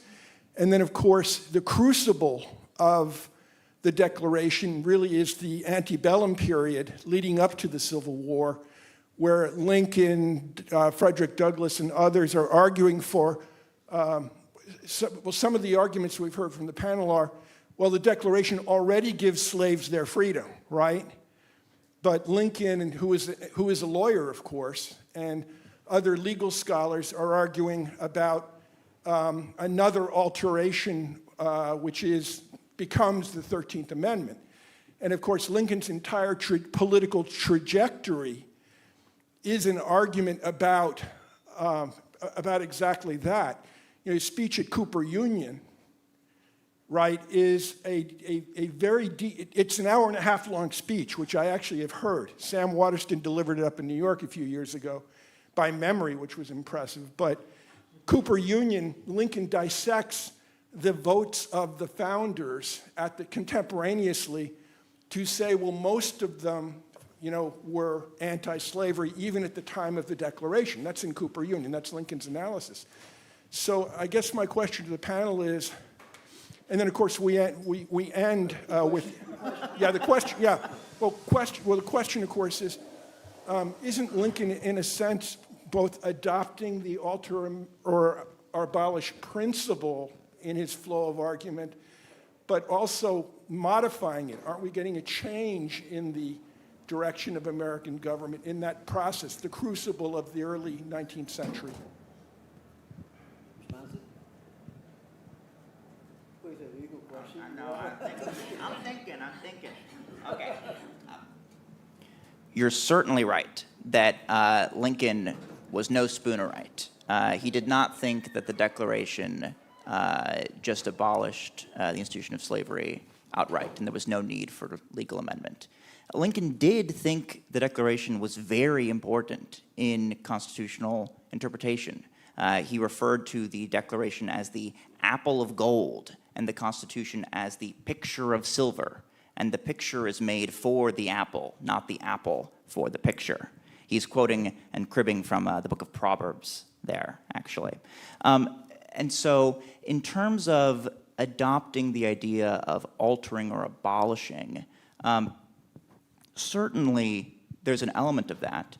And Lincoln, in other ways, invoked the need to save the Constitution as a justification to do things that might be seen to violate the Constitution, such as suspending habeas corpus without the approval of Congress. In his letter to Congress explaining why he did it, he lists various constitutional arguments for why he thinks he could have done it. But then at the end he says, but I also just think that if I have to jettison the part to save the whole, I can. And in doing that, he's sort of throwing himself at the mercy of Congress and saying, hey, if you don't like what I did, punish me. And that is, in a way, throwing himself on an appeal to popular sovereignty and the will of the people, which is consistent with the values of the Declaration. I might jump in here real quick. So I'm not going to go too far into the alter or abolish argument that you are making, but I do think that there is a very distinct reason why Congress cut that one grievance referencing the slave trade. There are no references to slavery in the Declaration of Independence at all. And I think cutting that was a way to preempt that even being part of the discussion of the Declaration, even though now, of course, we're using the introduction to the Declaration to return to that discussion about slavery and the ideals presented in the Declaration. But it's very clear that they wanted to not directly mention that because they didn't want to address that issue yet. And then the other thing I wanted to mention is, going back to altering and abolishing, I think that the more I've looked at it, the more I see the Declaration as a declaration of war. So I was actually talking to my supervisor at the Jefferson Papers about this recently, and he was kind of connecting the Declaration to these British declarations of rights, and there's definitely a connection there too. But I was looking at the declaration of war that King George was levying on France at the beginning of the 7 Years' War, and the structure is the same. It's like introduction, here are the reasons why you have broken whatever, declaring war. And so this is, introduction, reasons why you have broken the covenant with us, declaring independence, also declaring war. And so essentially abolishing British hold over America. So those are kind of two very unrelated answers, but to the question of altering and abolishing here in the Declaration. Fire away. So we hear, of course, many times when we talk the Constitution being a living document, effectively, to be more, I guess, engineered technology that allows for amending and changing and editing. What about the Declaration of Independence? I'd like to kind of hear your collective thoughts. Is that a technology, a document that allows for, at the present moment, for editing, changing of it, or not? I'll take this on for the sake of time if anyone wants to weigh in, but I think the Declaration is of a specific moment, and yet that has not stopped people from writing their own or editing it through time. And if I'm just going to keep the plugs for museum exhibitions going. If you want to head down to the Museum of the American Revolution's exhibit, The Declaration's Journey, you will see the material evidence of nations as well as individuals in the civil rights movements within the United States taking complete liberty to make changes to the Declaration, to bring it into alignment with whatever they're trying to put forward. I don't think that is something that was imagined in the summer of 1776. I think it was used by many more people than the signers of the Declaration could have predicted. But I think we have to treat the Declaration as both of its moment and for a particular political purpose, and then also as a document which has innumerable legacies and which so many people have seen as something to be edited.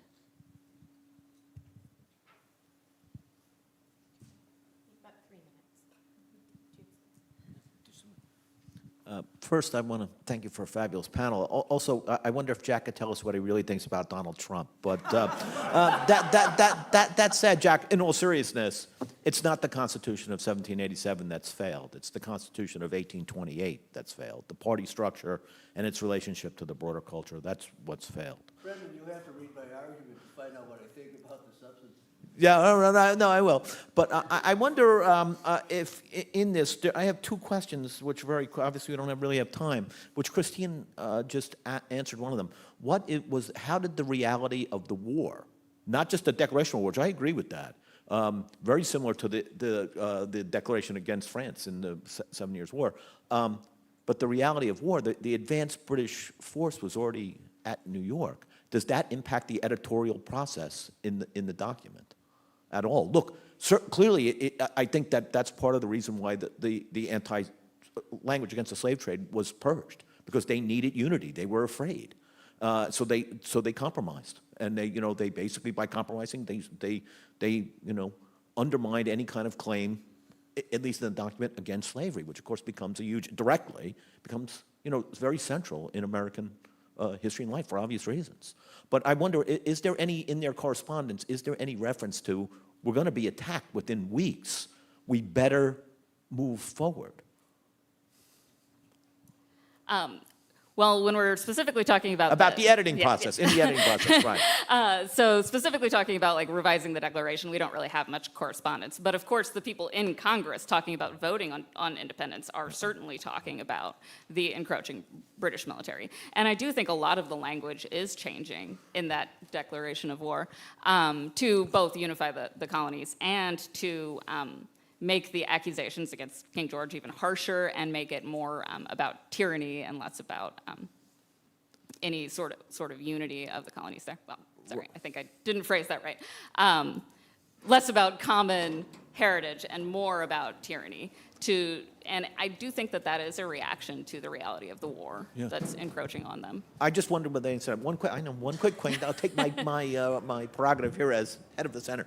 For Nicholas, look, one of the interesting things, I knew either you or someone would talk about the silver and gold thing and everything, but I wonder about this. In your talk, traditionally, the Constitution and the Declaration, critics of the Constitution or critics of the Declaration have placed them in opposition, as you know. But one thing that strikes me, I've spoken out at Notre Dame Law School a couple times and some other places, the current attacks on the Constitution ignore the Declaration and are coming from outside. They are not using the Declaration as a tool against the current Constitution. It is coming from different places, both from the left and the right, in the legal community and in the broader political culture. No one is invoking the Declaration against the Constitution. There are lots of people now attacking the Constitution in public life. And if you look at the people at Notre Dame Law School who are doing so, they're not invoking the Declaration of Independence to do that. Why has that happened? Well, in other words, what's the shift that particularly in the legal community, it's away from that issue in a certain respects, of that situation of the two documents in opposition. They're attacking the Constitution in a different way. If you look at them, it's pretty evident. Yeah.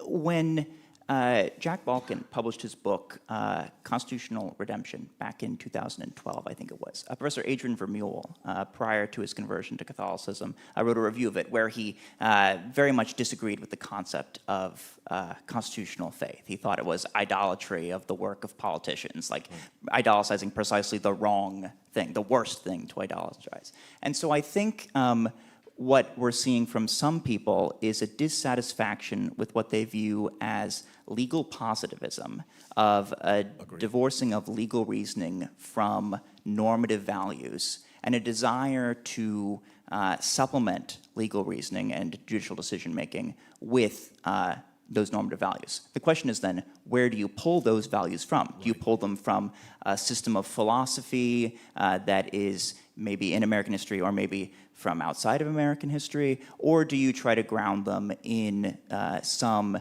expression of values that is within American history itself, like, say, the Declaration of Independence? Yeah. Thank you. Well, with that, I do hope you'll join me in thanking the panel for what I think is a fantastic talk.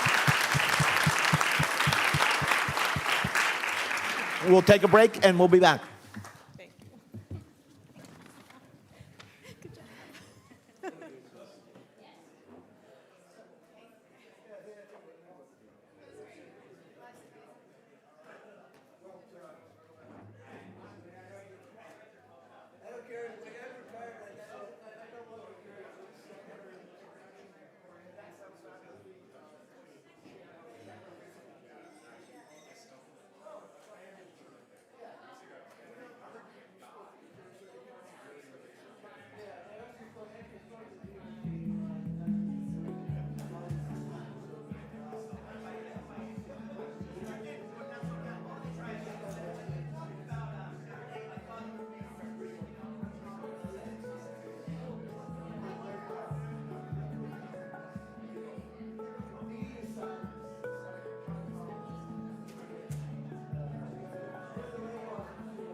lost my pen. Oh, there it is. Okay.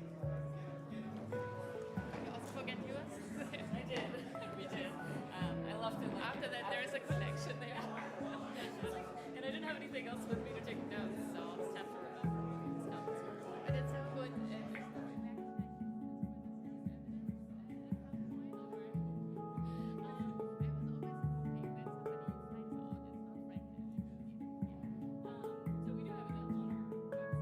page, but it is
All right, if everyone can begin to take their seats. We have so much content to explore today. I love hearing the lively conversation and don't love to shut it down, but we have a lot more to discuss.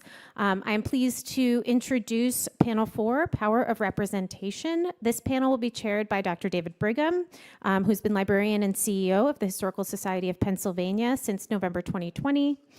Brigham previously served as a museum director and CEO of the Pennsylvania Academy of the Fine Arts and executive director of the Allentown Art Museum. And to commemorate the 250th anniversary of the Declaration of Independence, Dr. Brigham has been working very extensively with the HSP and others, including the APS. He's been curating the Paths to Independence exhibit on display at HSP from May 7th to September 18th, which traces the dramatic transformation of the American colonies from loyal subjects to revolutionaries. With that, welcome up our chair and panelists. Please join me in welcoming them.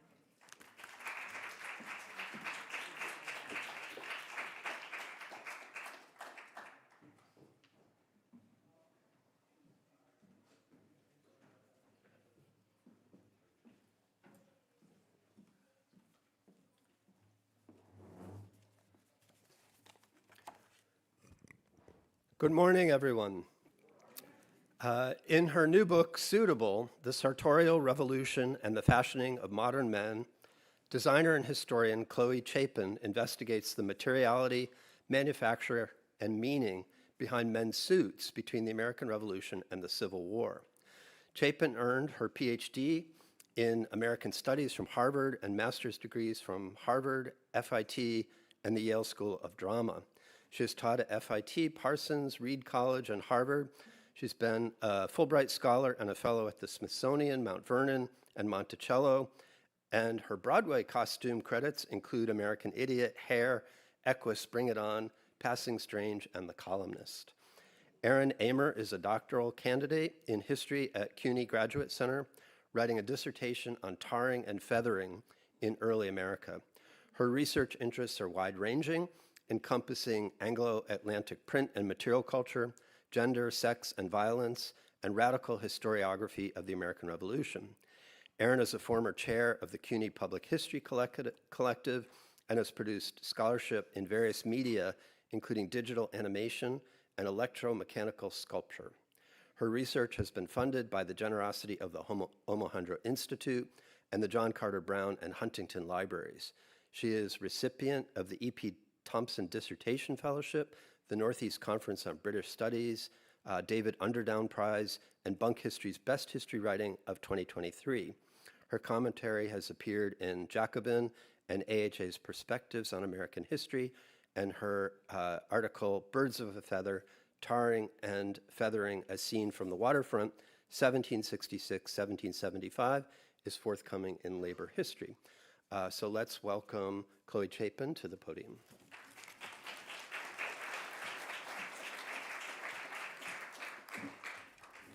Hi, everybody.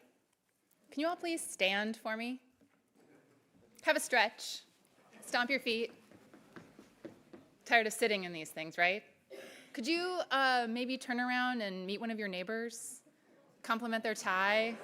Show off your fun socks?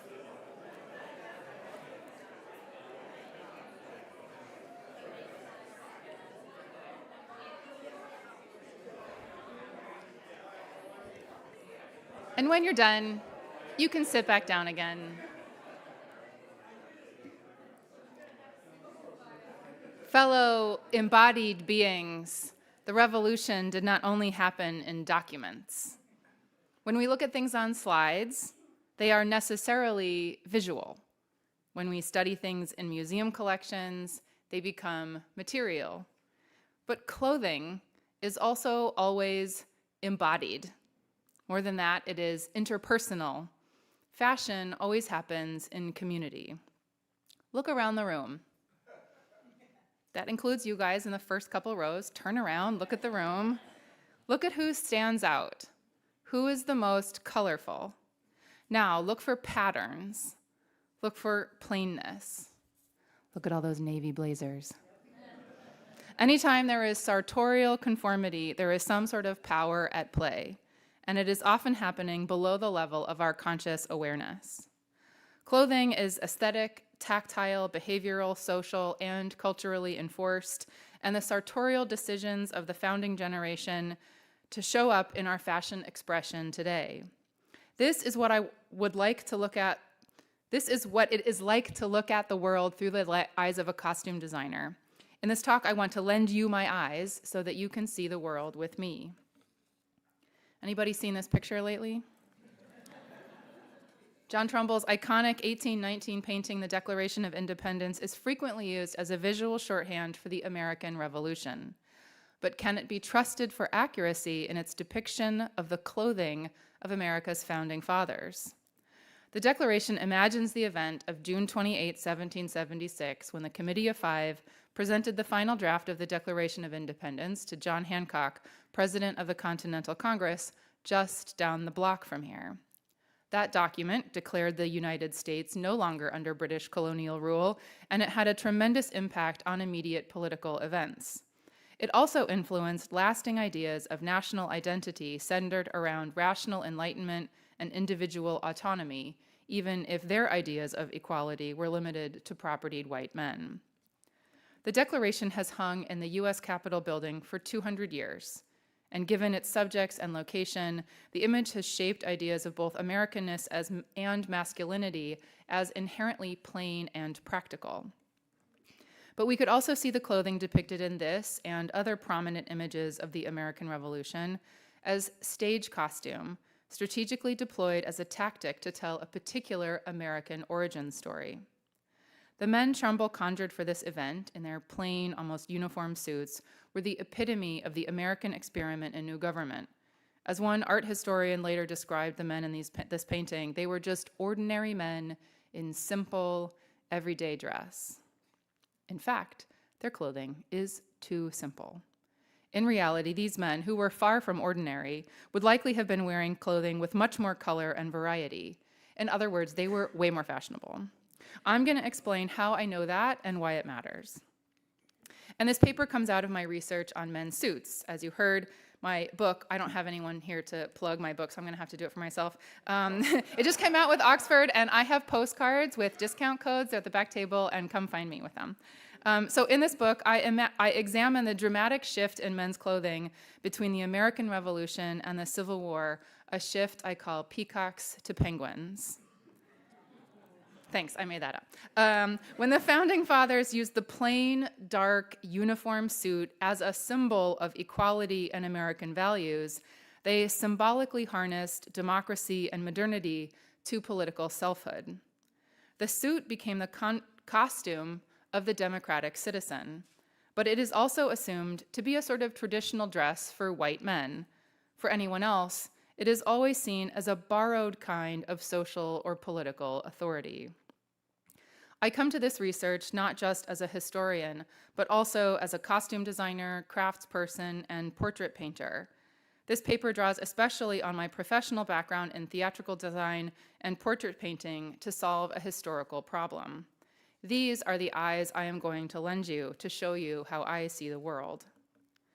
The most important story in the history of menswear is arguably the Great Masculine Renunciation, the process at the end of the 18th century in which men across the Western world went from wearing brighter, gayer, more elaborate, and more varied forms of ornamentation to a plain and uniform costume. In 1930, the British psychologist John Carl Flugel claimed that this reduction of male sartorial decorativeness was one of the most remarkable events in the whole history of dress, in which man abandoned his claim to be considered beautiful. He henceforth aimed at being only useful. Trumbull depicted his subjects as plain men in plain suits. But, according to Flugel, in 1776, men should not yet have transformed from peacocks into penguins. So, did American men not experience the Great Masculine Renunciation, the greatest shift in the history of dress, or were they somehow exempt from this masculine rite of passage because they had always been plain penguins? Or were the particular men who signed the Declaration of Independence not only so politically but so sartorially prescient that they already dressed in somber, uniform, undecorated suits for this momentous occasion in American history? They did, they didn't, they weren't, and here's why. Like all painters of historical events, Trumbull served as playwright, production designer, staging director, and costume designer in order to tell a story of American exceptionalism. In each of these roles, he made decisions about the setting, which he altered, actions, which never happened, characters who weren't there, and the clothing that he thought would best convey the story about the birth of a new nation. The heroic size and central placement of this painting in the rotunda of the US Capitol building give it an air of reverence, but it has also spent 200 years acting as nationalist propaganda. So, what should these men be wearing? Well, here they are, portraits of the men who signed the Declaration of Independence, up to about 15 years after that event. Notice the wide range of colors, patterns, and decoration. And these are just portraits of the signers. Other portraits of American men throughout the 18th century show an even wider variety. Observers commented on how fashionable Americans were. In 1771, British-born Maryland resident William Edis claimed that new fashions were adopted more rapidly by polished and affluent Americans than by many opulent persons in London. The overwhelming message in material is the wide variety. Look at the lush velvet, especially in the top row, the shiny silks, the very high quality woolens, the embellishment, look at the embroidery, the contrasting waistcoats, the decorative knee and shoe buckles, decorative buttons. In this period, buckles and buttons were more like jewelry than functional fasteners. And while we're here, note that very few of the coats have collars. Okay, so that's pre-revolution and up to about 10 to 15 years afterward. But after around 1790, a bunch of things happened simultaneously. The colors all became darker. You can see there's still a little bit of variety here, but they're quickly about to become more dark and more uniform. There's very little patterns or waistcoats in contrasting colors, no embellishment, no jewelry. The buckles and buttons have all become functional rather than decorative. The same men before and after 1790. Boston lawyer William Sullivan vividly remembered this change. Before the Revolution, he claimed, men wore coats of every color. By the end of the century, however, he explained how buckles on shoes and knee breeches had disappeared, and men substituted dark or black suits in place of brighter colors. Sounds like peacocks to penguins to me. In addition to the color, pattern, and decoration, the shape of garments were changing as well. So at the beginning, first coats and waistcoats have a gentle curve away from the center line, and then suddenly the waistcoats shrink and they're both cut across straight at the waist. The coats also grow collars. First in the 1780s, they start with low fold-down collars, and then around 1788, these dramatically high stand-up and fold-down collars. Keep your eyes on those collars. It's not just happening in French fashion plates. In Thomas Jefferson's Mather Brown portrait in 1786, he has a collar, but you can see it's very soft. And then in 1788, bam, giant collar. John Adams, 1783, John Singleton Copley's portrait, no collar whatsoever. 1788, 1793, bam, giant collar. Alexander Hamilton, 1780, twee little collar. 1792, giant collar. Okay, let's go back to Trumbull's declaration, and let's see what we notice. Let's start with what there isn't. There are no bright colors, except for possibly Jefferson's red waistcoat. There are no patterns, no embroidery, no decorative buttons. There's a couple of metal buttons, but they look much more functional rather than decorative. Same with buckles. What there is a muted color palette. It's not quite dark, but it's very muted. There's a uniformity to it. You can see that there's lots of guys wearing the same outfit in that painting. And there's a lot of black, which doesn't become fashionable until after around 1790. But the dead giveaway, look at all those high collars, which didn't exist until 1788. Collar shapes give us an especially clear diagnostic tool for historical anachronism around the American Revolution. All right, so have I convinced you that these suits are not quite historically accurate? All right, so the next question is why? Did Trumbull not know any better? Did he do it on purpose? What's Trumbull's story? Trumbull was born in Connecticut in 1756 to a wealthy and well-connected family. During the Revolutionary War, Trumbull served as a second aide-de-camp to Washington and as Deputy Adjutant General to General Horatio Gates. He didn't sign the Declaration of Independence, but he was pretty close to the rooms where it happened. After the war, Trumbull studied with the American-born society painter Benjamin West in London. In 1786, when Jefferson was serving as minister to France, Trumbull visited him in Paris when Jefferson suggested that he commemorate the historic event, sketching his memory of the room for Trumbull. Trumbull laid out his painting, and back in London the following summer, he painted John Adams and Benjamin Franklin directly onto the first version of the painting, which is now at the Yale University Art Gallery. And you can tell the difference because in the first version, Adams is wearing a powdered wig, and in the more recent version, he is wearing his natural hair. Over the next 5 years, from 1789 to 1793, Trumbull traveled all over the United States, faithfully tracking down as many of the signers as he could. This is always mentioned in the context of this painting, how authentic the figures are because Trumbull was so diligent in carefully capturing their likeness. So if it's so important that their faces are authentic, why aren't their clothes? Here's what a theater person would do. Imagine you're Trumbull. What's your motivation? Pretend you're Paul Tazewell, costume designer for Hamilton. I am sort of an outsider in this group, so I don't have the we knew each other in grad school, but my version of that is one of my first jobs out of college was assisting Paul Tazewell on a giant production of Midsummer Night's Dream.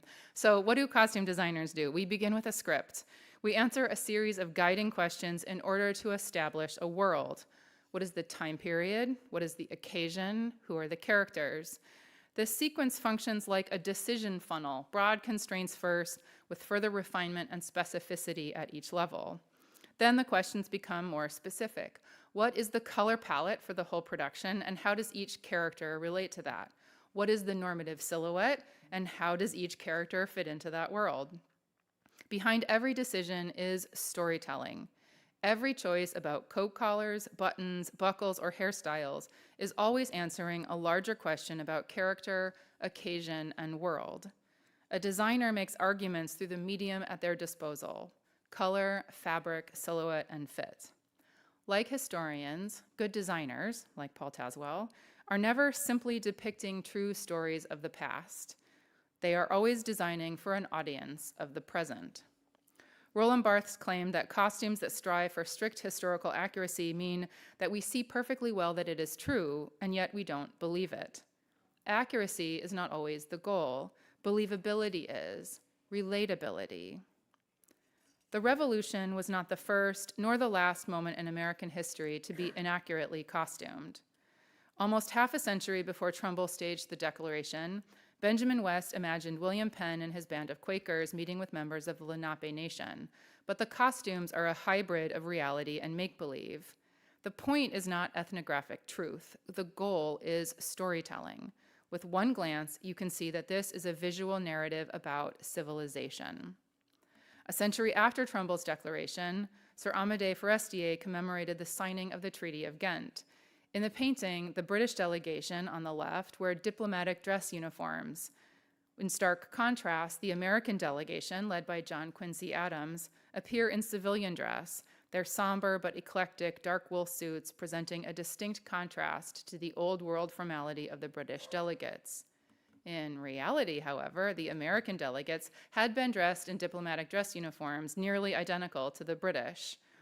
In both images that attempt to explain Americans in contrast to other cultures, they are cast as radically plain. Whether settlers or Republicans, American men were costumed as plain, respectable men, unlike and superior to the decorativeness or formality of other cultures. In these two cases, the artists were looking back to events a century earlier, which no one alive had a memory of. But not all recostuming took place on the same kind of grand scale as epic history paintings. How did painters like Trumbull reinterpret more recent events? Fashion historians can help explain. In 1937, fashion historian James Laver posited that the relationship between current fashion and matters of taste went through a predictable cycle. Recent fashions appeared to be hideous, but with time, those same fashions appeared first amusing and then charming and finally beautiful. What if we apply Laver's law to history paintings? For example, in 1772, when Martha Washington commissioned Charles Wilson Peale to paint a portrait of George Washington, he chose to be depicted in an officer's uniform, even though he was 40 years old at the time and hadn't served in the military since he was 26. The uniform, however, was not what Washington would have actually worn. That would have looked more like those seen in portraits of the time, deep scarlet cuffs that button up to the coat sleeve rather than a short cuffs that button around the wrist. The skirt of the coat in the earlier period is much fuller and has a gentle curve, while the later one cuts horizontally at the waist. The prominent metallic silver lace trimming have been reduced nearly by half. Altogether, Washington's appearance is much more fashionable for 1772 than 1759. According to Laver's law, styles from 14 years previously would be considered as somewhere between hideous and ridiculous. Surely, George Washington did not want to be seen as ridiculous. Peale was fulfilling his primary duty, not to historical accuracy, but to connect with a contemporary audience.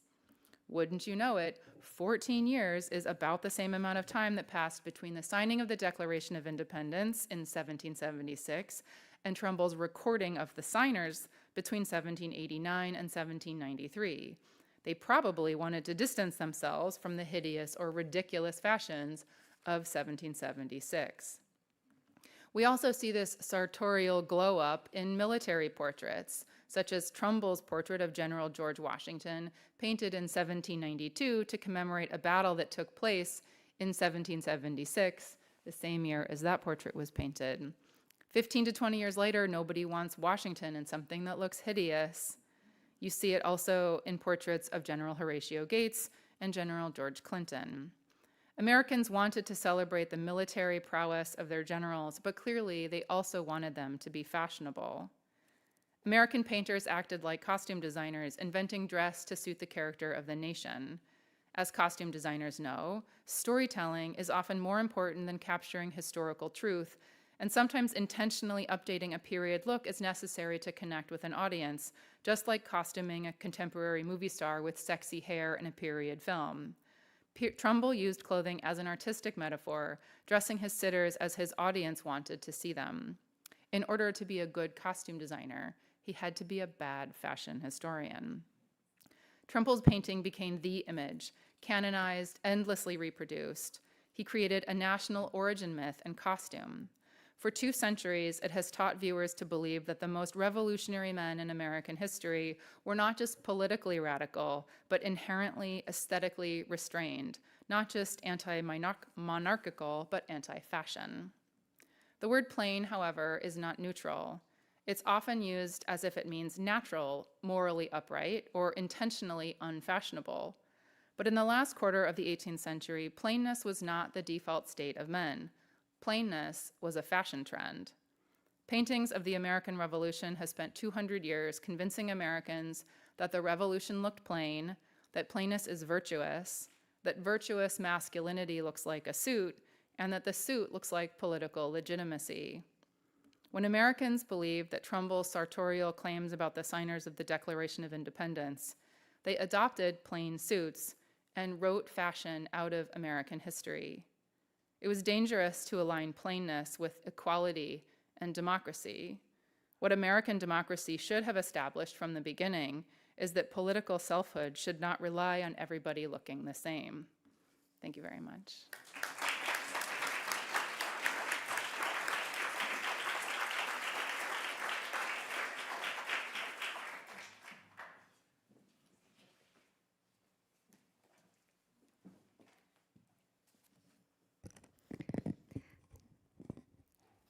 I'm a historian of tarring and feathering, and that subject matter that I happened upon as a culturalist looking for a very juicy and rich text. There's a lot going on in tarring and feathering, and in my work I try to cover all of it.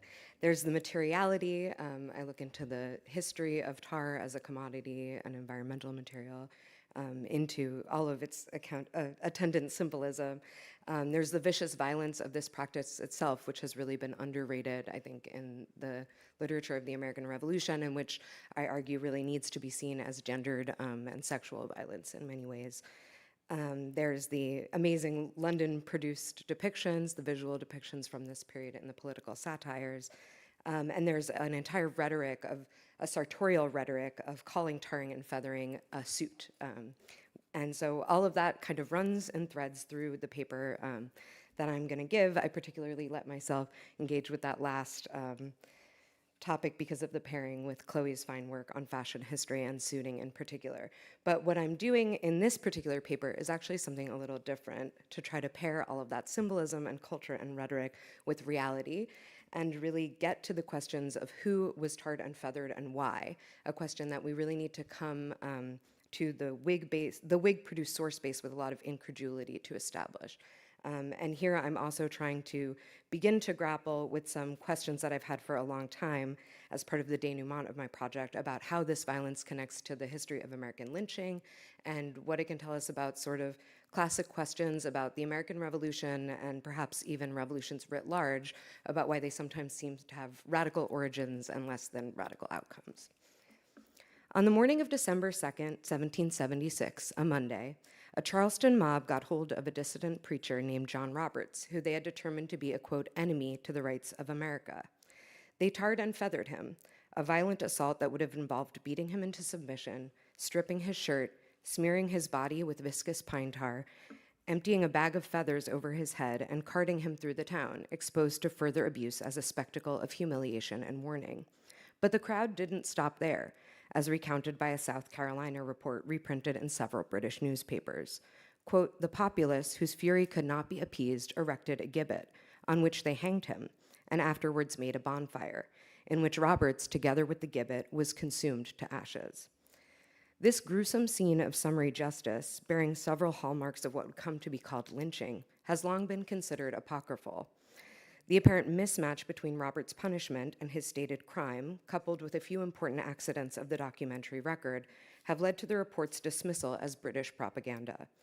For generations, historians barely cited it, and then only at arm's length. In old and new arguments recasting the Revolution as a civil war, the incident has appeared alongside a slew of unverifiable mutual allegations of wartime atrocity. Benjamin Irvin included the episode in his 2003 catalog of tar and feather attacks in the era of the American Revolution, seemingly unaware of its evidentiary baggage, and footnoted its resemblance to lynching. For Irvin, the attack on Roberts demonstrated how fervently ordinary people had been converted to the patriot cause by the end of 1776. But he took as a given what the constituent elements of that cause were, and what beliefs and behaviors had caused targets of tar and feather violence to be designated as, quote, enemies of American liberties. Today, I hope to elucidate John Roberts' little-known killing by tracing a dramatic shift in the function of tarring and feathering upon the outbreak of the Revolutionary War, a constellation of tar and feather attacks often mistaken for anti-loyalist violence, which in fact targeted white colonists not for their allegiance to the crown, but for their suspected conspiracy with natives and the enslaved. By the spring of 1775, tarring and feathering was the punishment of choice for whites who advocated arming non-whites to form a multiracial anti-patriot coalition. In a few key instances, this appears to have been the implicit meaning behind the label enemy of American liberties, used to euphemistically refer to the victim's betrayal without advertising the crime. I want to propose that when we reconstruct this emergent pattern in the use and meaning of tar and feather violence, the report of Roberts' execution seems entirely credible as the description of a punishment for an attempted slave insurrection.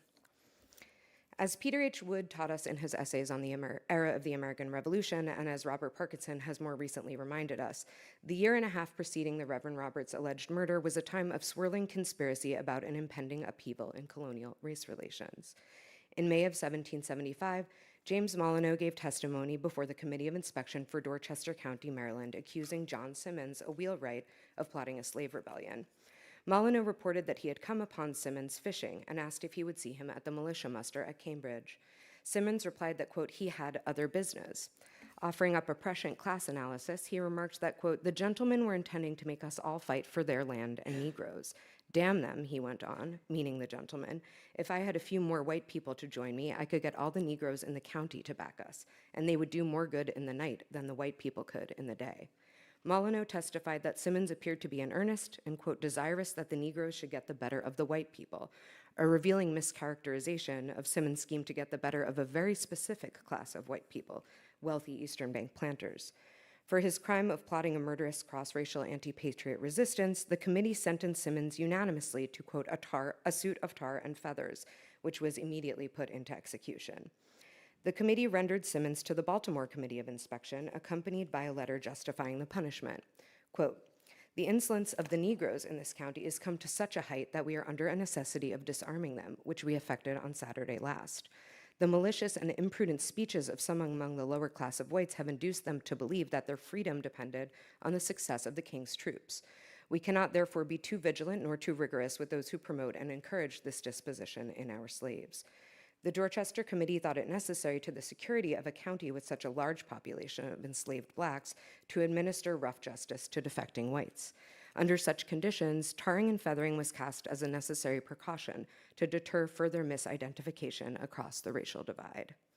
On May 23rd, the very day after John Simmons was sentenced to be tarred and feathered, the Provincial Congress of New Hampshire was investigating the Honorable John Fenton, Esquire, for suspected involvement in another domestic insurrection.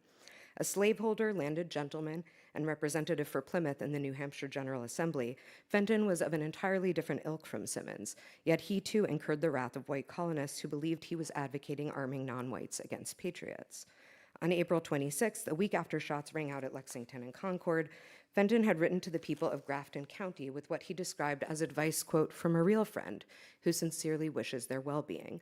I am informed that if the people of the back settlements take up arms, a number of Indians and Canadians will fall upon them, but that if they remain quiet, they will not." Fenton's warning was immediately interpreted as insider knowledge of a conspiracy to arm the Haudenosaunee at the province's northwest border against white colonists, a suspicion that seemed to be confirmed by the arrival of intelligence that the Superintendent of Indian Affairs had, quote, "sent belts to the northern tribes to engage them to take up arms against the New England colonies." The Provincial Congress wrote to Fenton, demanding that he account for his acquaintance with the plot.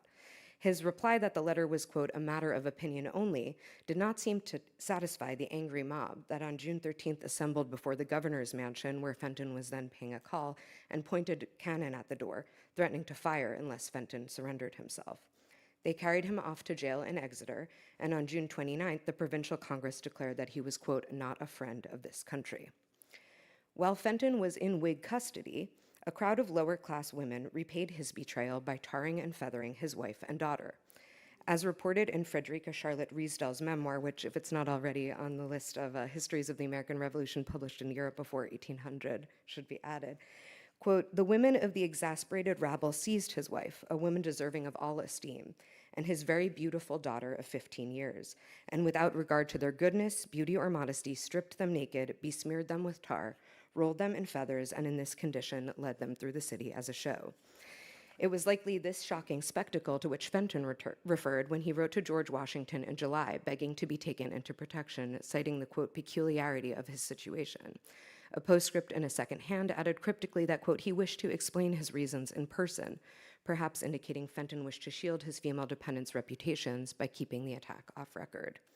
In September, he convinced several members of the Continental Congress to push a vote to parole him, a highly irregular outcome consistent with an unusually sympathetic tale of persecution, and one opposed in the private correspondence of the New Hampshire representatives, quote, "we who know the whole of that affair," who may have thought even the most extreme retaliation proportionate to Fenton's involvement in a plot to raise a multiracial coalition to slaughter the rebels.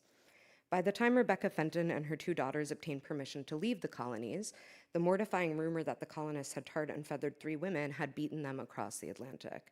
In December 1775, a London gentleman's magazine reported that, quote, "positive advice has been received that some families of uncommon beauty and delicacy have undergone the new invented species of torture denominated tarring and feathering." The specific mention of the victim's good breeding was a reference to Rebecca Fenton's aristocratic pedigree. She was a Temple. An accompanying etching offered up a titillating artist's rendering of these high-born women stripped naked to be tarred and feathered in the streets of Boston. A short notice published in British-occupied Philadelphia in 1777 reported that Rebecca Fenton was dead, quote, "after a lingering illness occasioned by cruel treatment she received in America." The impression that John Fenton was threatening white settlers with an Indian invasion in the spring of 1775 was a key proximate cause for the tar and feather assault that was her undoing. In Charleston that fateful spring, 2 more men were tarred and feathered after they expressed excitement about the excitation of a domestic insurrection. Michael Hubart testified that on June 2nd, James Dealey burst into Tom Nichols' house on King Street, asking if everyone had heard the, quote, good news come to town. Being asked what it was, he answered that a number of arms was sent over to be distributed amongst the Negroes, Roman Catholics, and Indians. Some of you may be familiar with this example. It's written about by Robert Perkinson. When Hubart replied that, quote, he thought it was very bad news that Roman Catholics and savages should be permitted to join and massacre Christians, an argument ensued, climaxing with Dealey paying an uninvited call to Hubart's house with some Irish Catholic associates later that night, and one of them, Lawlin Martin, drawing a knife on Hubart, threatening to kill him. When the case was passed on to William Henry Drayton's secret committee, he ordered Dealey and Martin tarred and feathered, and Dealey banished to Bristol. Dealey and Martin's sympathy with a purported British plan, perhaps we might call it a popish plot to bring in themes from yesterday, to arm natives, Catholics, and enslaved blacks against the rebels was conspicuously absent from published reports of their tarring and feathering. One Whig newspaper obfuscated, quote, the very indecent and daring behavior of the 2 culprits in several instances occasioned their being made public spectacles of. You can see how they're kind of tying themselves in knots, trying to not say what they did. A second report completely misrepresented the affair, stating that Martin and Dealey, quote, drew on themselves the resentment of the populace by treating the association with contempt, a shameless attempt to somehow claim the tarring and feathering as a measure of popular support for the Non-Importation Association recently signed by the Provincial Congress. This account made heavy use of the kind of menacing sartorial punnery that Whigs had innovated in the preceding years to threaten non-compliant merchants with tarring and feathering by referring to the punishment as, quote, the modern jacket or a suit agreeable to the modern mode, a grisly contrapasso for the alleged crime of debauching the populace with fashionable imported fabrics. The correspondent joked that Dealey and Martin had each been, quote, furnished with a suit of clothing of the true American manufacture, made of a thickset composed of tar and feathers, thickset being a technically complex weave imported for the construction of men's jackets, the opposite of homespun. Yet the manuscript records make clear that Dealey and Martin weren't targeted for outrages against the boycott, but because their response to the very bad news of a potential 5th column proved they too were, quote, enemies lurking among us. The specter of a cross-racial conspiracy against white patriots was also behind the tarring and feathering of Scottish merchant Anthony Warwick, who was tarred and feathered sometime in August 1775. This was far from Warwick's first brush with vigilante harassment. In 1771, his house was burned down, perhaps in retribution for supplying Tryon's troops during the campaign to put down the regulators. And in the fall of 1774, he had been detained by a group of merchants who forced him to sign onto a non-importation association, events dramatized in Philip Dawes' political satire, The Alternative of Williamsburg, and described by James Fitcher. Yet it was not until he was found guilty by the Safety Committee of Northampton County of, quote, conveying powder from Virginia to Hillsborough in a clandestine manner that Warwick was declared to have, quote, showed himself in the highest degree an enemy to the rights and liberties of America, and tarred and feathered the next time he showed his face in the vicinity. Histories that cover this attack have presumed that Warwick was targeted for continuing to import British goods, which he was very much doing. But a closer look at the evidence suggests this was not what provoked the attack. Despite Whigs' best efforts to gin up popular support, the association did not consistently animate the working-class toughs who had the wherewithal to actually tar and feather someone, in this case without any official committee sanction. Rather, by smuggling gunpowder out of Virginia, Warwick had activated the much more existential issue of who controlled supplies of powder and shot, a profoundly racialized question in Virginia in the summer of 1775, after Lord Dunmore had removed the gunpowder from the Williamsburg magazine under the threat of declaring the slaves free in April of that year. The published Whig account of the attack on Warwick played up these racial connotations, with wordplay that pivoted on the blackened appearance of tar and feather victims. The correspondent quipped that, quote, a fashionable suit of tar and feathers was the most proper badge of distinction for men of Warwick's complexion, an oblique reference to the confused racial allegiances of this, quote, motleyed gentleman. With these uses of tarring and feathering in mind, we may now return to John Roberts to consider what he did to so enrage the people of Charleston that they subjected him to a punishment then in use for white race traders and then executed him in a manner echoing the death of Thomas Jeremiah, the free black pilot who in August of 1775 was hanged and burned on the Charleston Workhouse Green after he was convicted of fomenting a slave rebellion. From the very brief description we have, we know that the Reverend Roberts was not some unrepentant Tory Anglican minister. So what kind of dissident was he? 18th century South Carolina had incubated a slight but significant strain of anti-slavery millenarianism. From the white evangelical Hugh Bryant, who took the Stoner Rebellion as a sign of God's wrath, to the Anglican rector of St. Philip's, Richard Clark, who the governor accused of exciting a slave insurrection with his proclamation of the end of days, to his student Philip, a free mulatto man who was arrested in 1759 for preaching that, quote, there should be no more whites, kings, governor, or great men, to Black David, who preached in May 1775, just days before news of Lexington and Concord reached the city, that, quote, God would send deliverance to the Negroes from the power of their masters, and who had to be conveyed to safety in England for fear of his life.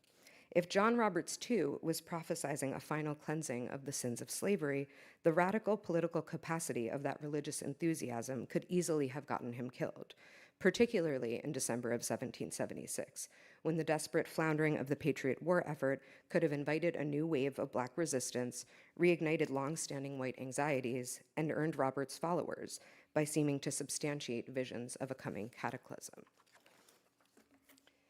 What does Roberts' tarring and feathering tell us about the meaning of American independence? The evidence points in a distinctly counter-revolutionary direction. In the late 1760s and early 1770s, mixed-race mobs of sailors and maritime workers had violently fought off imperial infractions against their liberty by tarring and feathering petty officers of the customs and anyone who collaborated with them. Vicious unrest that helped bring the imperial crisis to a head. Yet by 1776, the punishment was being used by white mobs to violently declare that colluding with natives and the enslaved was the true affront to American liberties. Tarring and feathering had been transformed by war, through white patriot fears of a cross-racial conspiracy between internal and external enemies, fears made credible by demography and mass waves of self-emancipation. It was these same fears that compelled Charles Lynch in 1780 to first enact what he called Lynch Law, harsh repressive tactics he ordered against Welshmen and backcountry Tories to prevent them from joining forces with the large concentration of so-called public Negroes who were forced into labor at Virginia's Chiswell mines after their plans to escape to enemy lines failed. Though scholars of lynching have often relegated the era of the American Revolution to prehistory, we thus might reconsider it as a birthplace. When antebellum mobs used tar and feathers to terrorize white abolitionists, or when the Ku Klux Klan tarred and feathered labor organizers, they were drawing on a specific connotation of disciplining race traitors that the punishment acquired at the dawn of American independence. At the same time, we should and must remember that the need for that discipline testifies to a genuinely revolutionary moment, one teeming with contingency and alternative visions, when a radically different world seemed possible to those who feared it and those who embraced it alike.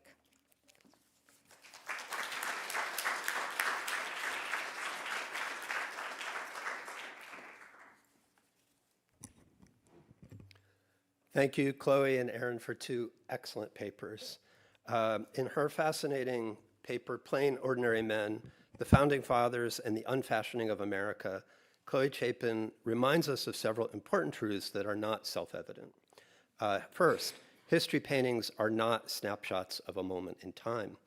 Rather, they are highly composed and constructed cultural statements that say as much or more about the cultural needs of the time at which they were created as they do about the moment that is represented.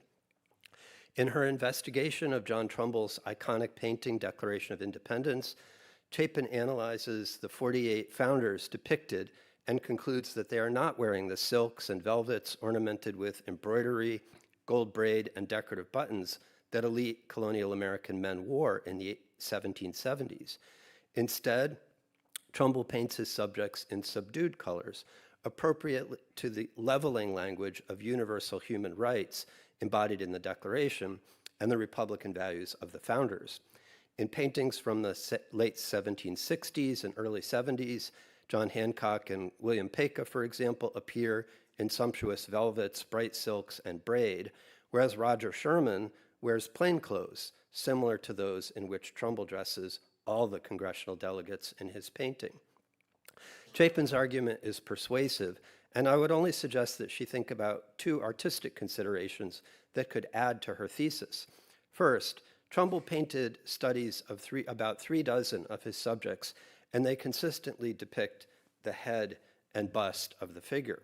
The compositional choice was both an expedient way of quickly capturing the features of his subjects and also suggests that he had already come to the conclusion that Chloe has reached, that he intended to paint them in a uniform, sartorial, subdued aesthetic of muted colors.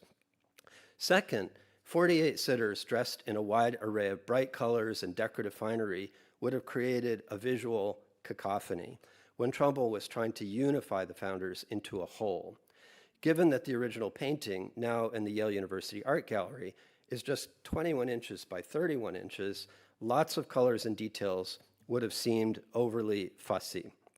Whether you think of an orchestra dressed in black or a class picture, as Yale curator Mark Mitchell describes the painting in an online video, Trumbull wanted to portray a united Congress at the founding of the nation. Thus, he brings together Thomas Jefferson and Sam Adams at the radical end of the spectrum, and John Dickinson, for example, who refused to sign the Declaration, but still played an important role in the Revolution, into a unified whole. The costumes add to the tone of silence and solemnity, words that Trumbull used later in describing what he was trying to achieve. According to his own description, the delegates were certainly not yet of, or perhaps ever, of one mind or one voice, but the painting suggests otherwise. So what I'm suggesting is that Chloe might expand her argument a little bit to argue not only that plainness equals virtuousness, but also that the uniform costume conveyed a level of political unity that didn't yet exist or perhaps ever exist. Aaron Amer's paper, Birth of a Nation, Tar and Feathers, 1775-76, is equally enlightening and interesting. Amer takes us beyond the usual narrative of tarring and feathering as a form of mob violence to an even more sinister story with racial undertones. In her essay, Tarring and Feathering was used to enforce not only non-importation agreements and breaches of radical American policy, but also racial order and the assertion of the right of white Americans to own slaves. Efforts to enlist and arm African Americans and Native Americans in exchange for freedom were defined as violations of the liberties of white people in incidents from New Hampshire to Maryland to South Carolina. Protection of the rights of slave owners justified the denial of liberty to people of color and Catholics, as well as the negation of their right to due process. This assertion of power in the interest of the slave-owning elite also demonstrates that racialized tarring and featherings were instigated by people of wealth and power, not spontaneous acts of lower-class mobs. Amer details incidents of tarring and feathering as early as 1759 and alludes to its earlier place in maritime history in Europe. She cites Benjamin Irvin's catalog of such incidents from 1766 to 1783. I look forward to her reading, her dissertation rather, in which she promises to connect these Revolutionary War episodes, particularly those to accusations of inciting slave uprisings, to lynching as violent enforcements of racial hierarchy by the Ku Klux Klan. In this context, the hanging and burning in effigy of tax collectors such as Andrew Oliver in Boston in August of 1765 seems relevant. I will be interested to see whether she examines similar symbolic acts of terroristic violence in her thesis, both in the Revolutionary era as well as in the Civil War and Reconstruction. In other words, not only tarring and feather. Did these incidents begin the same way, with the effort to recruit black soldiers with the promise of freedom in both wars? Were they similarly coordinated among white supremacist elites and lower classes? Since this is a panel on the power of representation, I'm also curious to know more about the visual culture of tarring and feathering and lynching. Amer includes one image in her written paper from 1775 and references to another by the British cartoonist Philip Dawes. But there's a much broader and richer image of punishment in the Revolution, including convicts in pillories, Major Andre hanging from a noose, and Benedict Arnold paraded in effigy and then burned in the streets of Philadelphia. Likewise, there is a horrific graphic body of lynching images from the 1920s and 1930s created in a public information campaign, propaganda campaign, we might say, by the NAACP, by the American Communist Party, and by left-leaning civil rights conscious artists and activists in an attempt to enact a national anti-lynching law. Are there common threads in the visual culture across the 150 years of the violent racialized practices in the Revolution and then in the Civil War and post-Civil War period? Again, thank you to both panelists, and we look forward to a few questions.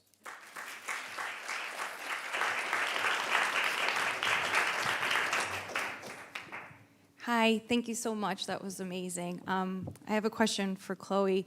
From Morvan Museum and Garden, where we're very lucky to have on view right now Robert Edge's Pines and finished by Edward Savage's Congress Voting Independence on loan from Drexel University. And I can't wait to run back to Princeton and look at those collars really closely. We actually have it on view across from a wallpaper-size blow-up of the Yale Trumbull. But because it's earlier than Trumbull, I'm wondering if you looked at that. My memory is that it's also pretty dark. I know we remark on the buckles. You see a lot of clear shoe buckles there. Oh, sorry. But I'm wondering if you looked at that painting as well, and do you see a difference since it's a couple? I think he does Hopkinson in the 1780s and goes to Mount Vernon in 1785 to do Washington. I have seen that painting, and I wish I could call it to mind right now carefully enough to answer your question. I would make a similar argument about it, but it's not as extreme as Trumbull's.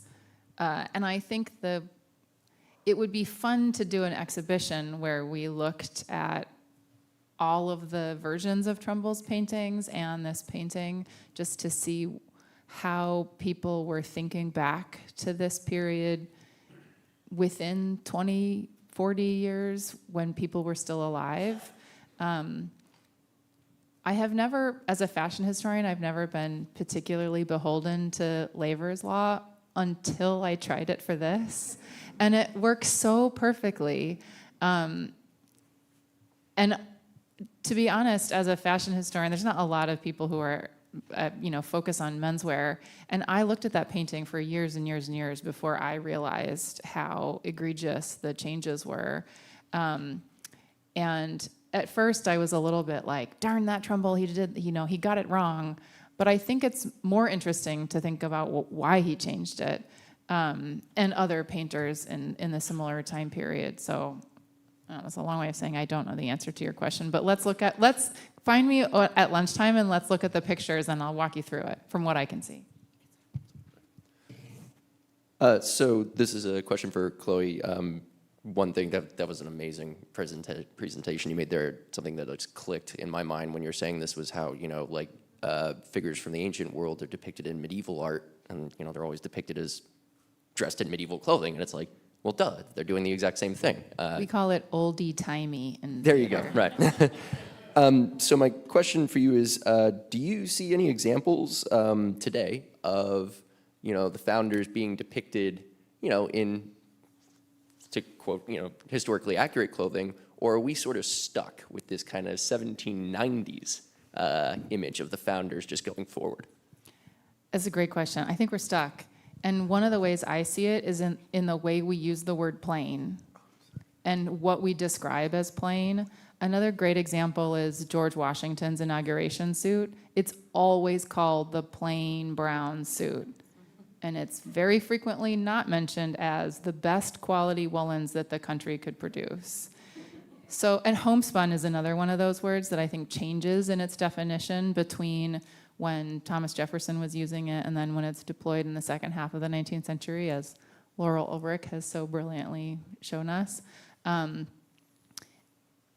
just the color brown, I think, also is often used as a way to describe plainness that I don't think is accurate in terms of, there's an interesting thing happening in materiality in this period where the plainness, I think, is a trend. One of the things I didn't show just because of time is patterns. So if For those of you who can remember the 1980s, the floral pattern, I promise this is relevant, the big like iris floral patterns, and then in the 1990s you had those tiny little scattered wildflowers. That's like more women's fashion. The same thing is happening here in the 18th century, where in the middle of the century you have those large scale floral patterns, and then here in the last quarter you have the tiny little patterns.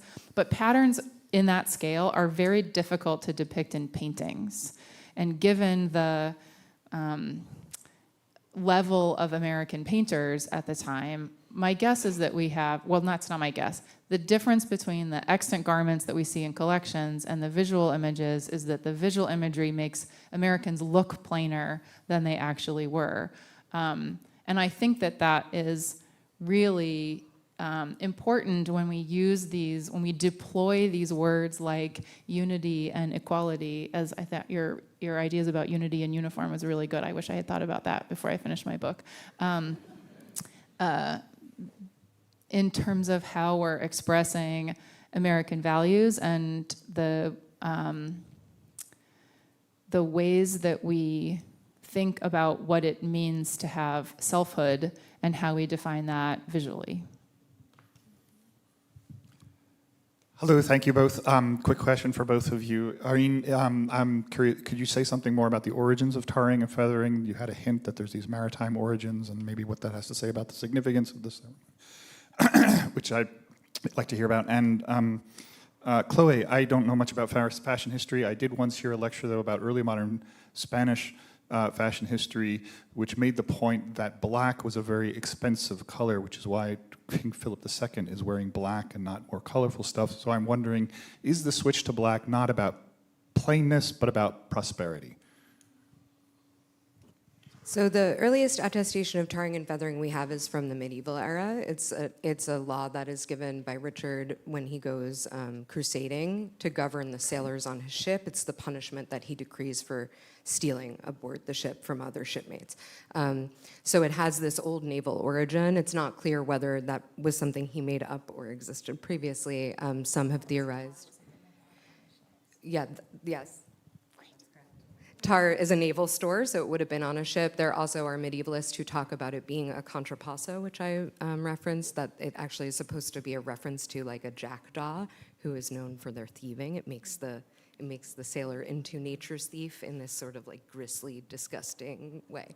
And that that type of bird known for its foraging is black and white also. So there's a lot of like the black and white imagery that carries through.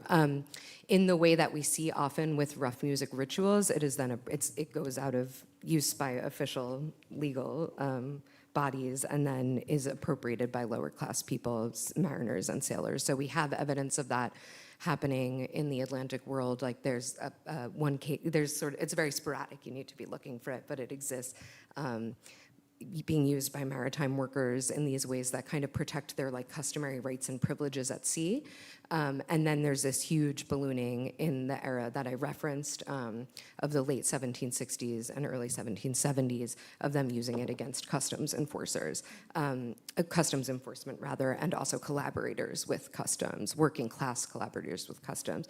That's one of the things actually that I'm glad to have an opportunity to say in response to David's comment, because I don't think it's right to say that that this violence appears to be instigated by the planter class because it is protecting plantation slavery. I think actually the associations of tarring and feathering with mariners and with like those working class toughs that I referenced actually give us kind of like a more difficult reality to parse through, which is that we have I think the Simmons example is perfect, right? He is seeing like a class consciousness that they share that is being stamped out by racism. It's a very American story of like why we can't have class consciousness in America is because of racism.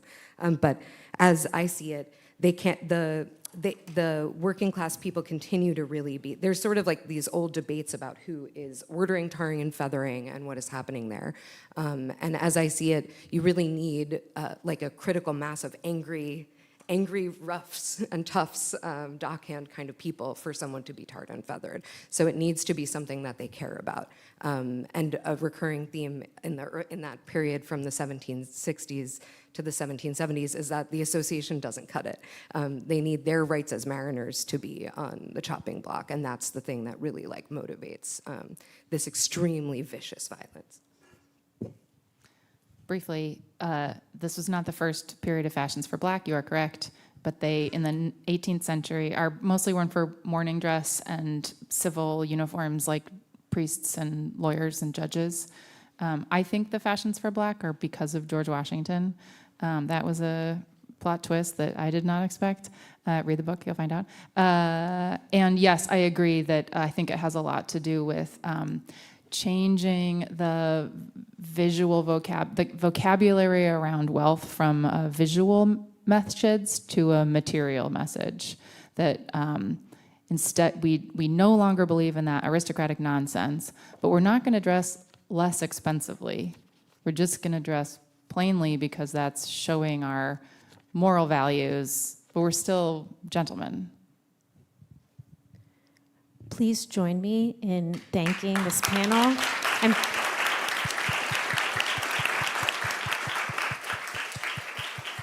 And I know there were many more questions, so please ask them over lunch. That is available now.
As everyone makes their way back in, I'll ask you to find your seats so that we can continue.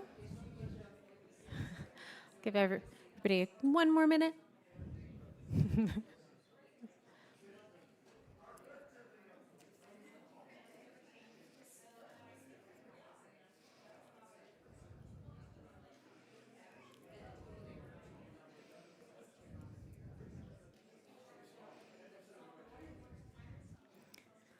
All right, so I'm going to begin to get us started. We have, as we move into the afternoon here, have a really wonderful and full afternoon. I'm here to kick off panel 5, War and Society, which will be chaired by John McCurdy, who's a professor of history at Eastern Michigan University. He's the author of Vicious and Immoral, Homosexuality in the American Revolution, and the Trials of Robert Newburgh, as well as Quarters, the Accommodation of the British Army and the Coming of the American Revolution, among other articles and other written works. So with that, I will invite our panel up to the stage and hand it over to Dr. McCurdy to introduce our panelists. Thank you.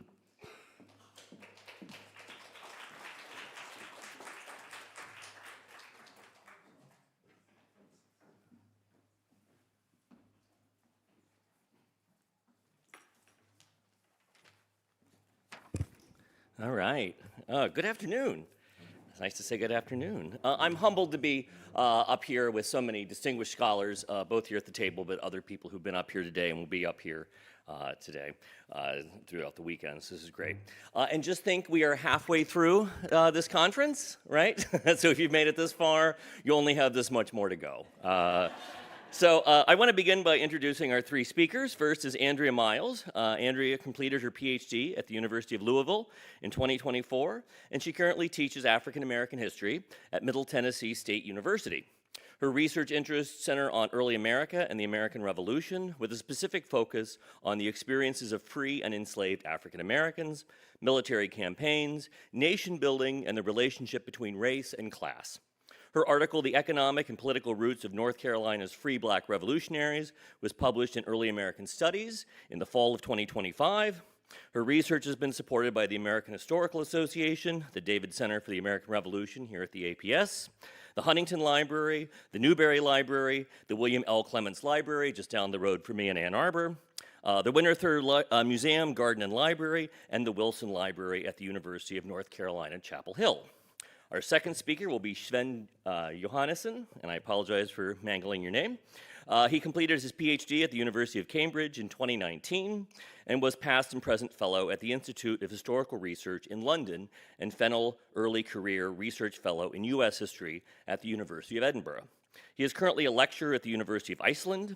His first book, The Scientific Military State, How Enlightened Engineers Reinvented Early American Government, appeared from the University of Chicago Press just last month. So congratulations, Sven. Yeah.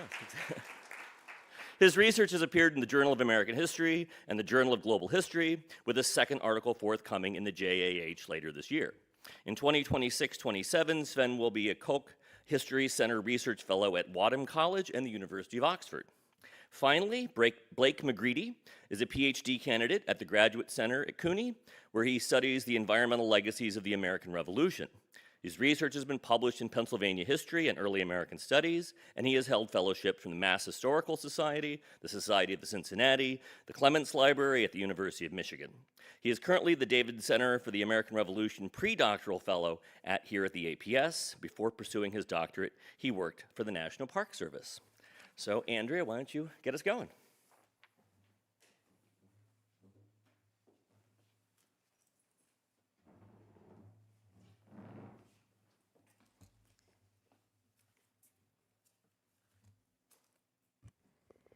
I would like to thank the APS for inviting me here, and thank you for showing up after lunch to listen to my presentation on the birth of North Carolina's Black citizen soldiers.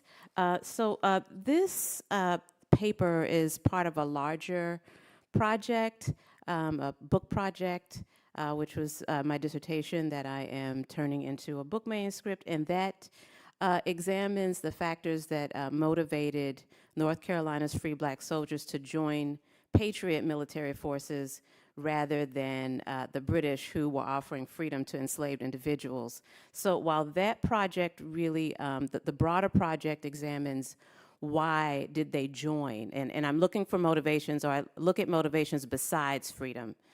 So that, again, goes, why did they join? But this portion is, why did they stay? Why did they stay loyal to Patriot forces? This project was actually born out of, it was actually a genealogy project. My mother was doing family history. We've had this Bible in our family for about 200 years that we never bothered to pay attention to or look the names up. There are names in Old English. We just assumed that they were the names of our slave owners, of our ancestors. And so when my mother finally looked them up, she found that they were free people of color. And it was one summer I came to help her do the research, and I was able to trace them back to North Carolina and found out that we had an ancestor who fought in the American Revolution for the Patriots and had signed his name to an oath of allegiance to Patriot forces. And so as soon as I found that, my question was just like, why would you sign your name to a treasonous document?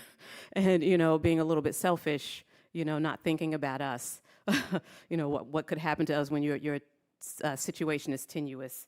I discovered there's approximately 500 free Black soldiers, and so this focuses on, again, those who were born free and born free in the colony. And most of them, by the Revolutionary era, were about 1 to 2 generations removed from slavery.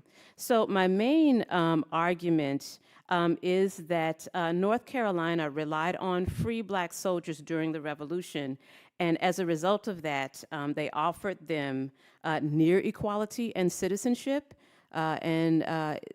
you see evidence of this even in their own words, that officials promised to treat them as citizens without distinction. And so they partly honored that promise, but then later withdrew that or reneged on that in the post-war years. So basically, you know, out of wartime necessity, North Carolina officials, you know, made a conscious effort to shape all of their soldiers into citizen soldiers.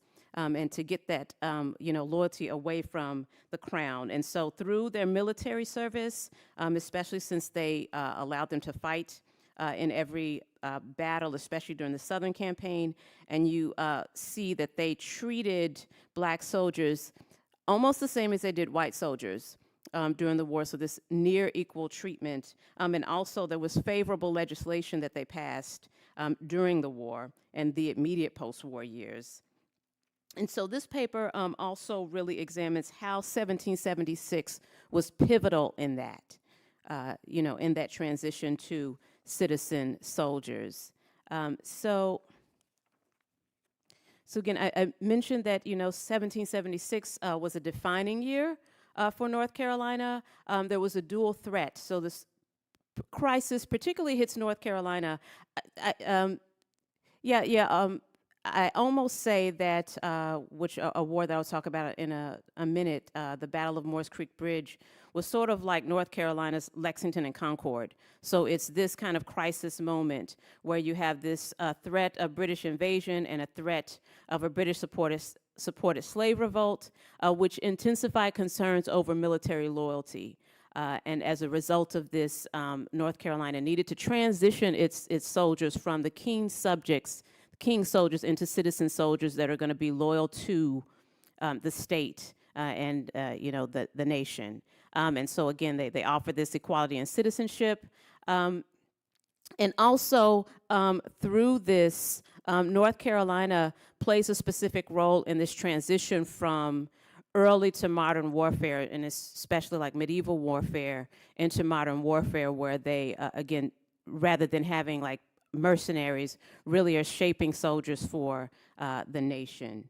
I want to go back to before the revolution. So you may say, well, you know, well, why would they still extend this to free men of color? Well, because before the war, free men of color in North Carolina already had a distinct status. Since 1715, free black men were required to serve in the militia. And not just serve, they fought alongside white soldiers. They were trained, armed, and engaged in military conflict throughout the colonial period. There was a low population, a low white population in the early colonial period, and also external threats from Native American tribes, specifically like the Tuscarora, pirates, and the Spanish colonies. And also, as we get later into the colonial period, North Carolina served as a recruiting ground for Georgia, South Carolina, and Virginia. So as a result of that, again, free men of color had the right to bear arms. They also could vote if they met a property requirement of 50 acres of land. However, they still faced discrimination. So, because of their race, they were susceptible to illegal enslavement, and they could not testify against whites in court. And then they also had to pay discriminatory tax. They had to pay an extra tax to deter people from interracial marriage. However, all men in the militia, well, it's relatively, all, most men in the militia knew that their military service was important. So it was not uncommon for them to leverage their military service for favorable legislation. And they did that, and they were able to get it. So military service gave free men of color a limited inclusion in North Carolina society. So we said, why would they recruit them during the American Revolution? Well, white enlistment lagged, and then you have a large population of people who were disaffected and loyal to the crown, and British pressure in the South. So if you see here where the Wilmington district is, it's really near South Carolina. So their British strategy was to get control over South Carolina and get access to it. So if they got control over North Carolina specifically, this Wilmington district, then they would be able to capture the South and control the southern region. And then there were also, forts and towns that were advantageous for them. So free men of color were already trained because they had that training during their service in the militia, and they were available. So it was a strategic response to ignore Washington's, or the Continental Congress's ban on African American enlistment. And so this, in 1776, you also have the Battle of Morris Creek Bridge, where the British invade North Carolina. So again, this is North Carolina's version of Lexington and Concord. And the Patriot Militia, they are victorious. They were victorious over the British. And so while they show Patriot strength, they also had intelligence that the British still had plans to capture North Carolina. So after that, they were anticipating more attacks. And also what this battle confirmed was that the British planned to free and arm slaves. And also you have a large number of enslaved individuals, or a significant number for them, that escaped to British lines. And this is Patriot and Loyalist slaves fled to British lines. That did complicate the status for free black men, because they did start cracking down on the slave population, specifically searching slave houses for guns, for people who were holding firearms, and just patrolling anyone who had firearms. If a person was a free black person, they could be mistaken for slaves, and they would have been ostracized, especially if they were carrying these firearms. However, that military necessity overrode their fear of any type of collaboration between free and enslaved blacks. So the Battle of Morris Creek Bridge catalyzed recruitment in the area. And so in 1776, when North Carolina established its state constitution, they made military service pretty much linked it to citizenship. So one thing they did not do was they did not exclude free men of color from the military. And then the standards that they set emphasized loyalty, property, ownership, and attachment to the country, things that free men of color already had. So they set these standards that free men of color met, especially because they were born free and they had to muster into the militia service 4 times a year.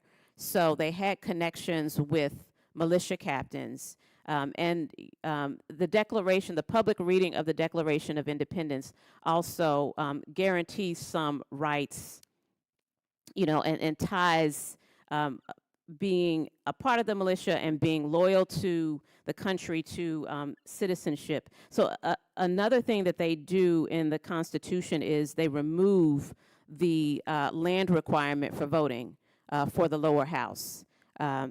So it guarantees them more political influence. And then the militia participated in military ceremonies all throughout the colonial period. So they usually were part of the band, the 21-gun salute for the king's birthday. So they did this pretty much the same thing for the public reading of the Declaration of Independence, which pretty much, kind of solidified their status as citizens. So again, military service becomes tied to citizenship.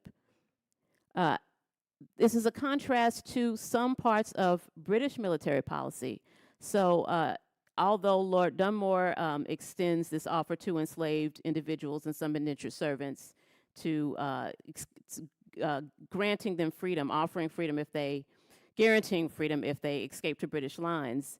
By 1777, a British inspector general bars people of color, especially people of African descent, from military service. So actually aligning with the British then lowered the status of free men of color, lowered their subject to it in a sense. Again, a stark contrast from North Carolina patriots. So in 1776, it was, even in 1776, free men of color participate, fight in important military engagements. So you see this in the siege of Charleston. They not only construct military fortifications, but they engage in combat. They were in the Philadelphia campaign, so several of them, witnessed Washington's second defeat. They camp at Valley Forge and suffer through the harsh winter, along with the rest of Washington's army during that 1777-1778 winter. And although you have several who fight in those campaigns, most free black soldiers fought in the Southern campaign. And so they fought in every major battle, especially based on their pension applications. They fought in every major battle and held roles that were central to the Patriot War effort. And then, they have this shared hardship, and which emphasizes loyalty. So black soldiers fought, suffered, and were POWs alongside white patriot soldiers and officers. And you see this in their testimony with pension applications, how these military officials treated them pretty much the same as they did white soldiers. So they don't suffer punishments that are harsher for committing certain crimes, like, being drunk and during the military service, or even cursing out their captains. They said they just let them go with a slap on that wrist like they do with white soldiers. And then you have some that escape when they're captured by the British. They don't defect. So I thought this was one of the most striking things. It's like this is their opportunity, where the British are here, and if you're really just being coerced into service, you can go. Well, they don't. And not only do they not defect, many of them escape captivity, help their fellow patriots escape, and then rejoin Patriot forces afterwards. So, and the British also punish or treat the POWs, black, white, and even officers, they treat them the same. So these shared hardships, especially based on a testimony, encourage white officers to give them near equal treatment and treat them as citizens without distinction.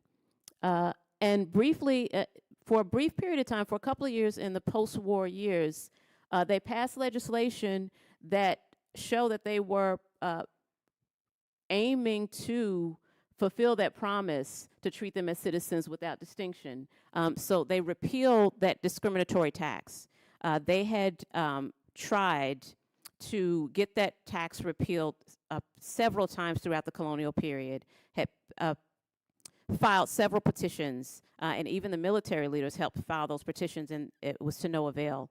But in the post-war years, they repealed that tax. Of course, all who serve get land grants, but those land grants also improved their political influence, because even though they removed the land requirement for the lower house, they didn't. They just lowered the land requirement for the Senate.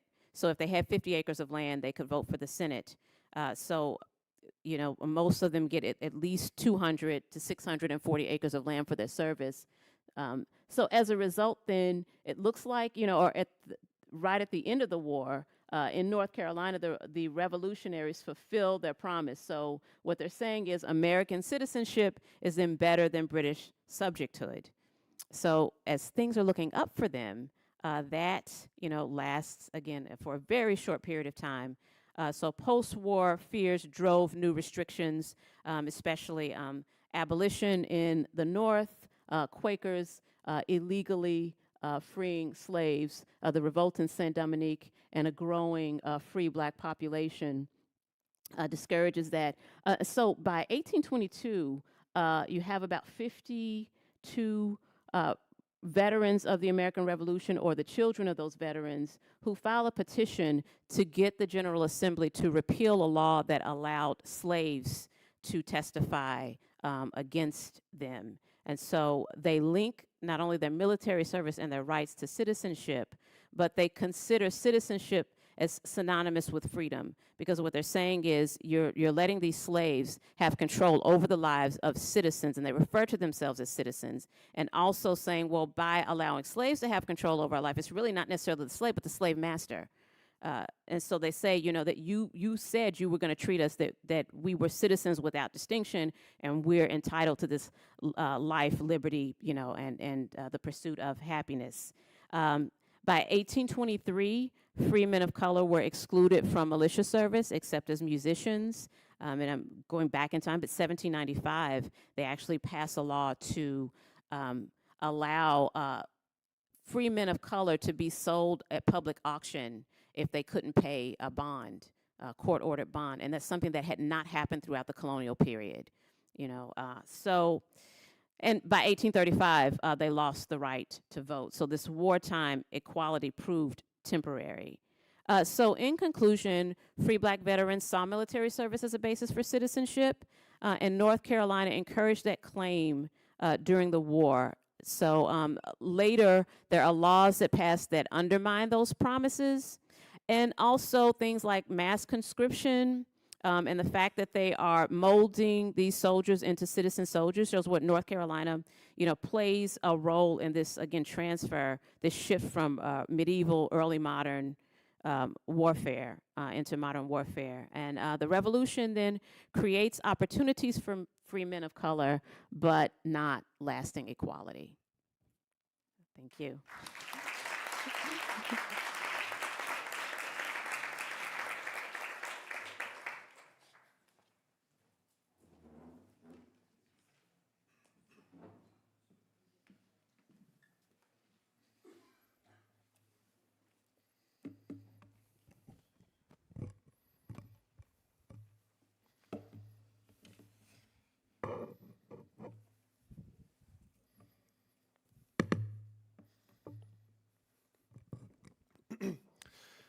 Thanks.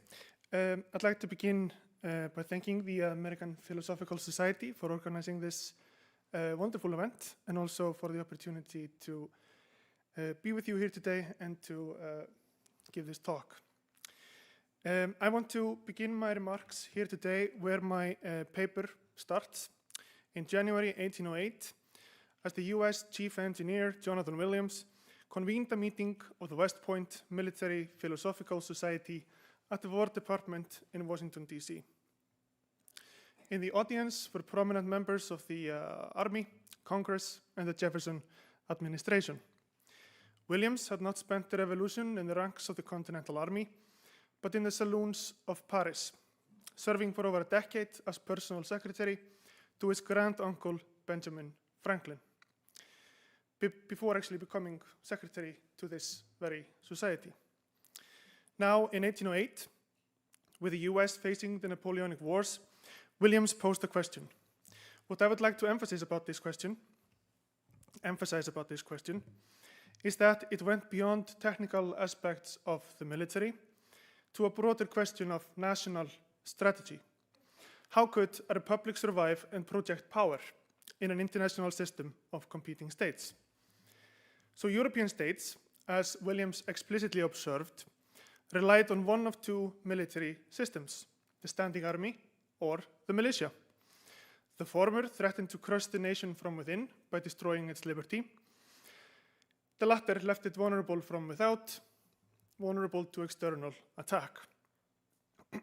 To drive the point home, Williams actually drew an extensive parallel with the Dutch Republic, once a mighty commercial state that funded standing armies through public debt, but whose love of wealth and calculation, as he put it, had reduced its citizens to the tame subjects of Bonaparte.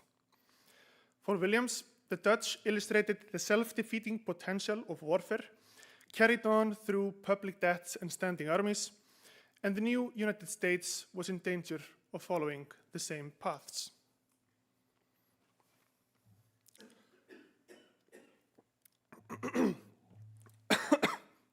Was there no alternative? Oh, sorry. Sorry.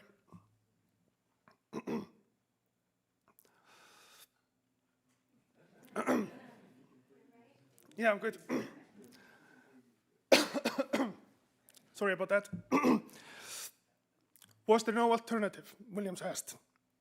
There was, he responded to his own question, and it lay in something he called science. Citing the French military theorist Jacques Guibert, he explained that, as, and I quote, "as war is less sanguinary in proportion as the means of prosecuting it are prompt and decisive, we may at length reach a point when the perfection of the art military will be the perpetual guarantee of peace." Scientia in bello pax was his answer, or as he translated it, through science in war, peace is produced. And to further illustrate this idea, Williams had this drawing made for the meeting. It depicts Archimedes at the Roman siege of Syracuse in 1213 BC. Archimedes being seen here at the top of the advanced tower, holding a mirror, collecting the rays of the sun, and redirecting them to incinerate the Roman fleet of Marcellus, obviously standing here for the British Empire, Archimedes being the West Point officers he wanted to train. So this story about Williams frames the argument I want to make in my paper. Few tropes are as ingrained in the historiography of the American Revolution as the binary division between the standing army and the militia. What could be more obvious than that the colonists who mustered at Lexington and Concord were imbued with an idealization of the citizen militia and the fear of standing armies? And that, when logistical failures and military defeats forced a reorganization of the Continental Army, the tension between a popular attachment to a citizen soldiery and an elite preference for a professional army became a defining feature of the period. This dichotomy runs through multiple generations of scholarship. It has been cast as the ultimate expression of the colonists' perception of power and liberty, embodying the existential tension between wealth and virtue. It structures account stressing Americans' alleged hostility to government, and equally those more recent accounts that see the early republic as a site of a robust fiscal military state. The terms of the debate have been vastly enriched, absolutely, but the underlying binary remains, seen also as primarily an extension of British debates. So my paper wants to ask, what if the military ideas and institutional models were not confined to this single dichotomy? I want to suggest that a considerably wider spectrum of ideas was circulating across the Atlantic world, and that the French military Enlightenment ideas, in particular, provided Americans with new ways of thinking about power and forms of military organization. My recently published book develops this argument for the early national and antebellum periods. Sorry about the plug. No, sorry, this is Lexington and Concord. Sorry about the plug. Yes, my recently published book develops this argument for the early national and antebellum periods, showing how federal officials created a third way that went beyond both militia and standing armies by building a new French-inspired military state. This paper pushes the story back to the Revolutionary War itself and makes two core claims. First, that the French military enlightenment, and specifically the French reformist state-building program that emerged in France after the defeats of the 7 Years' War, was a significant source of influence on American military thinking during and immediately after the revolution.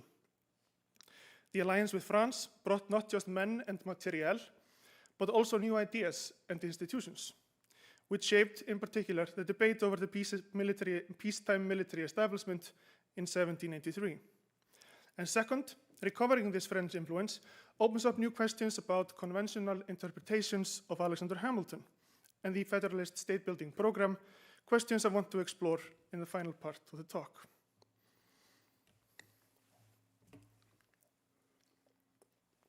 I risked it, it went okay. So the first section of the paper examines the French military reform effort after the 7 Years' War, focusing on one of its chief architects, the same Jacques Guibert that Williams cited in 1808. A key thing to flag here is that France emerged, of course, from the 7 Years' War in a state of combined fiscal and military crisis. Not only had it suffered defeats, but the war effort had been funded primarily through loan at very high interest rates, pushing the state to the brink of insolvency. This deep-seated crisis of the fiscal military system set the stage for a reform movement that raised military theorists and innovators to the highest councils of state. Guibert was the most influential of these reformers, and perhaps the figure who illustrates best how central the crisis of the fiscal military system was to the flowering of what scholars call the military enlightenment. In his 1772 general essay on tactics, which was perhaps the most widely read military treatise of the era, Guibert opened with a sweeping critique of what he saw as the corrupting nexus between money and war at the heart of the fiscal military system. So since the 17th century, early 18th century, commentators had celebrated wealth as the new arbiter of military power. People like Daniel Defoe and Charles Davenant, and even Jean-Baptiste Colbert, had declared that money could justly be called the sinews of war, and that the whole art of war could now be reduced to money, so money preempts war. Guibert devastated this line of thinking. The ballooning size of armies was not a sign of state strength, he argued, but a chronic symptom of weakness and decline. Wealth had corrupted both the art of war itself and also the officers who practiced it through ignorance and routine, reducing war to a slugfest, a contest of treasuries in an attritional accumulation of ever larger armies which were bankrupting the states. The fiscal military system was not simply a threat to liberty, as Republican critics of standing armies argued. For Guibert, it was destroying military efficacy and threatening the very survival of states. So instead, he proposed a different sort of national strategy, what we might call the Enlightenment solution. Basically, apply science to war as to any other art. In the 1770s, Guibert was appointed to a council of war charged with implementing comprehensive reforms across the French army. It's important to note that this reform program was not simply about rationalization in the quest for military efficacy, interchangeable arms, lighter and more precise artillery, and so on. Equally important, it was also about socio-political order, or about the structure of the state itself. At its core were new institutions, general staff systems, military academies, and so on, designed to produce a new social type, the scientific officer, with the aim to displace the alleged innate genius of individual commanders at the center of state power. And critically, some of these reforms helped make French aid to the American Revolution possible in the first place. The gunpowder, the artillery, the engineers, and so on. And at Congress's request, and through the mediation of Ben Franklin and his secretary, Jonathan Williams, a group of engineers from the Messier Military Academy were handpicked for Washington's army. They were led by Louis Duportet, who became Washington's chief of engineers, and directed the siege of Yorktown. Duportet will be familiar to many of you, but what matters for my argument here is that he was not merely a competent field engineer.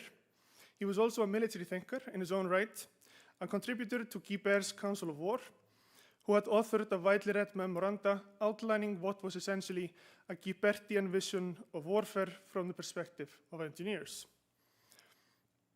And so, Duportet is important in the final section of the paper, which turns to the debate over the peacetime military establishment in 1783. So the war is over, the treaty is being negotiated, the Continental Congress starts to debate what will happen to the Continental Army. Well, we all know it's going to disappear. What will replace it, if anything? So this debate is usually framed as a conflict between the advocates of a standing army and the defenders of the militia.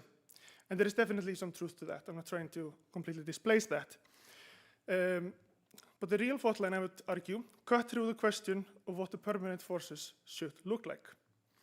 So on the one side, we had Duportet, his fellow engineers, such as Jean-Baptiste Gouvignon, and their American allies like William Heath, who was among the Americans who had actually read Guibert's treaty. And they argued for organizing the peacetime military establishment around the idea of science.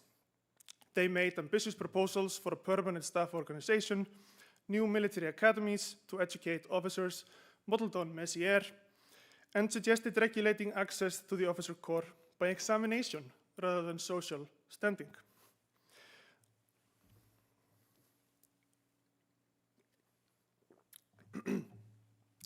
On the other side, however, stood Hamilton and Washington's leading generals, most of them, who looked back to more conventional forces. Washington believed that, quote, gentlemen of fortune and reputable families generally make the most useful officers, end quote. Hamilton went further. He was a lifelong believer, like Davenant, like Defoe, that money was the ultimate arbiter of military fortunes.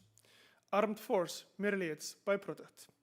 As he wrote in July 1781, so literally just before Yorktown, it was, quote, by introducing order into our finances, by restoring public credit, not by gaining battles, that independence will be won. So just before Yorktown, so not a great argument. Not the greatest prediction. So Hamilton sided with Defoe and Davenant against Guibert in this debate, believing that the whole art of war could be reduced to money. And as a result, when it came to organizing the peacetime force in the fall of 1783, and Hamilton was placed in charge of the committee, charged with proposing an organization, Hamilton wanted to increase the number of enlisted troops, since war was a trade like any other, that needed to be learned over a long period of time within a conventional standing force. But he explicitly rejected a Messier-style military academy because, quote, such establishments rarely compensate for the expense, end quote. The reason was that, quote, military knowledge is best acquired in service, end quote, on the job rather than in the classroom. Similarly, Hamilton came strongly down against Duportet's proposal for a planning staff, concluding that, quote, a general staff in time of peace ought to be dispensed with, end quote, and thus picking his side in a highly charged debate. So as I highlight in the paper, I'd like to suggest a reassessment in this case of Hamilton and perhaps of the era more broadly, since the Hamiltonian program is almost synonymous with the state-building narrative of the period.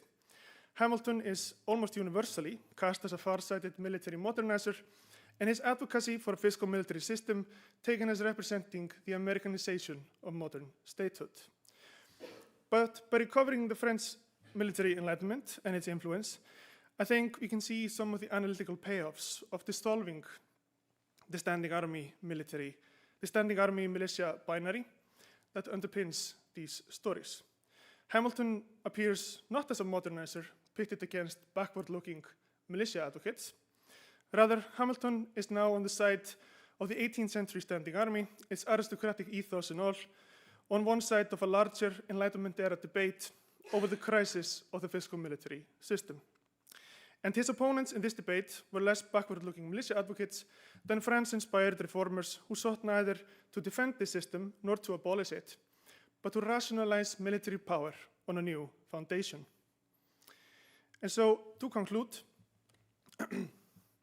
Hamilton in 1783 successfully shelved the French program, the French reform program, but only temporarily. With the progress of the French Revolutionary Wars, even the Adams administration, at the height of the Quasi-War, turned to France for assistance, or for guidance, and especially to an old friend who had implemented key parts of Guy Bert's agenda himself as the French Secretary of War during the early phases of the revolution, Louis Duportet. What followed was not merely the adoption of French-inspired institutions, but a fundamental shift, I would argue, in the debate over the foundations of military and state power. Thus, it was not excessive wealth or large numbers that ensured victory. American Secretary of War James McHenry conceded to Congress in 1800, but, and I quote, "science in war," end quote. Thank you.